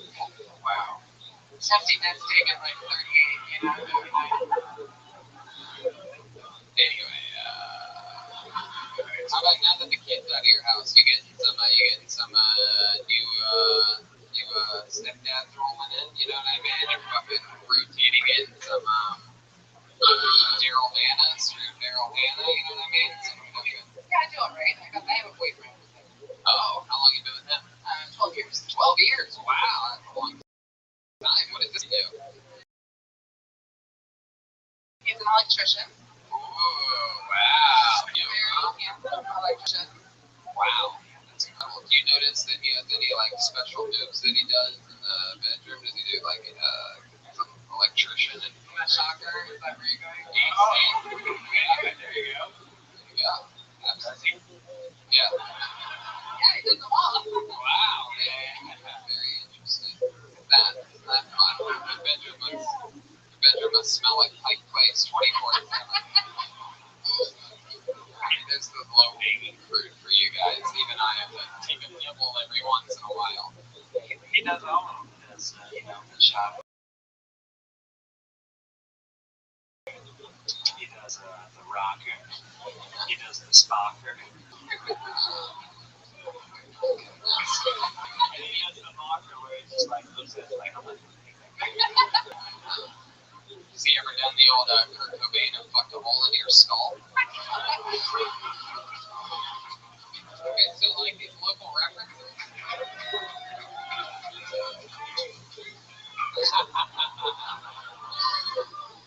Anyway, before I let you go, do you think you're ever going to do stand-up comedy again? I don't know, maybe.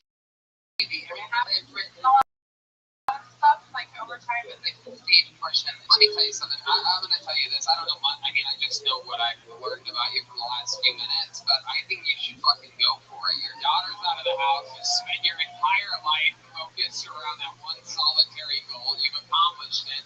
Now it's time to fucking have some fun and let it rip. You do stand-up comedy, go to open mics, you're going to meet a lot of cool people that you can relate to, that you can hang out with, have fun with, and, I think it's going to be good for you. There she goes! And we did it live for the first time ever in Seattle, Washington. Fuck, I lost that name. How did that go? God damn it. One more time for Kat, everybody. I lost the piece of paper. So much fun. First ever Kiltony in Seattle. Did you guys enjoy yourselves? One more little bonus surprise that we have for you that I didn't mention earlier is that we have Ryan J. Ebelt handmade, customized, limited edition posters that we brought with us that we're going to be signing and selling for only $20 on your way out. We'll sign them for you. We'll take a picture with you, shake your hand. You can say hello. You can meet us. We also have pins for sale. I have Tony Hinchcliffe pins available with my fucking face on them. And if you want, I can. They don't have the facial hair though, but if you want, I can take a black Sharpie and draw in the mustache for you. Leave a little space under the nose. Single bladed hair too. Yes, there you go. Very good. Fuck yeah. Shoehorn that in. Anyway, how about another hand for the great and powerful Jeremiah Watkins, huh? Sweet, sweet Dana Bell. What a lovely Southern Belle indeed. The light, the manners on this one. Jeremiah Wonders is his podcast. Follow him on YouTube at Jeremiah Watkins. The new Reagan and Watkins album comes out June 7th. Their debut album, self-titled Reagan and Watkins. You can pre-order it now at ReaganandWatkins.com. You can come to the viewing party at the Comedy Store June 6th, where he's going to have a lot of the friends of Reagan and Watkins, me, Redman, a bunch of other amazing people. Joel Jimenez will be there. Anything else? Band posters for sale around. That's right. That's right. For $20, you can buy 51. How about another hand for the one and only Joel Jimenez? Motherfucking Taco Bell. She did it tonight. Joelbert's on social media at Mostly Sorry. Anything else, Joel? First time in Seattle. Oh yeah, we love you guys. Peace. Absolutely. Make sure you follow Kill Tony's show on Instagram so you can get updated follow-ups on everything that's happening through the crazy tour. And Kill Tony on Twitter as well. How about a hand for the great and powerful Brian Redband, everyone? Pick it up, guys. See you. You guys were amazing. We'll definitely be back. We love you. Thank you so much. Good night.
Yowie, that sounds like a fucking lie. Right then, everybody. We are live. The number one live comedy podcast in the world. For the first night ever in Seattle, sold out show number 2. You guys excited for this? Late show, 10 p.m. You gonna have more fun than the 7 p.m. show that we had? That was a lot of fun.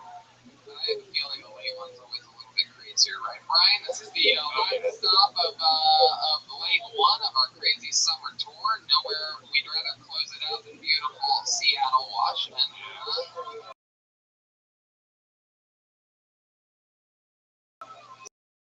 So much fun, and then it kicks back up again tomorrow night. Sort of our lucky love of our lives out in Los Angeles, California, and then it continues in June. Lawrence, Kansas, the Granada Theater, Omaha, Nebraska, the Waiting Room, Des Moines, Iowa, Woolies, Appleton, and Skyline, Milwaukee, Turner Hall Ballroom, Chicago, Thalia Hall, Madison, Majestic Theater, Minneapolis, the Cedar Cultural Center, Poughkeepsie, and 2 shows in New York, New York. 1 show's already sold out at the Gramercy Theater, closing out our summer leg of the tour.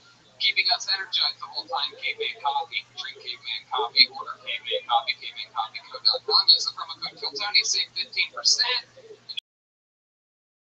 June 7th, available for pre-sale right now at ReaganandWatkins.com. It's one of our favorite bands, the original band of Kill Tony, Reagan and Watkins. And a little fun fact for you, Ryan J. Bell couldn't be here tonight, but he did send along some amazing summer tour posters that'll be for sale after the show right in the back of the room. We'll take pictures with you, sign your posters, shake hands. I also have a Tony Hinchcliffe pin with my big, beautiful face on it. And if you'd like, for no extra charge, I will take a black Sharpie and put facial hair on it. There's no facial hair on it right now. I'll leave a little space underneath my nose for you, and it's easy breezy from our friends over at Rockin' Pins. They make amazing pins over there. And we are in. We're pumped. We're excited to be here. We're going to close out this puppy tonight, jump on a 5 a.m. flight, and fucking head back to LA. You guys ready to do this shit or what? We've been all over the goddamn Pacific Northwest. We're ready to go home, and we want to end it with a fucking bang. Are you guys going to help us? Let's fucking go, Seattle. This is it. This is where fucking dreams come true. As with all the road shows, we're going to go guestless tonight. However, we did bring a band with us, everybody.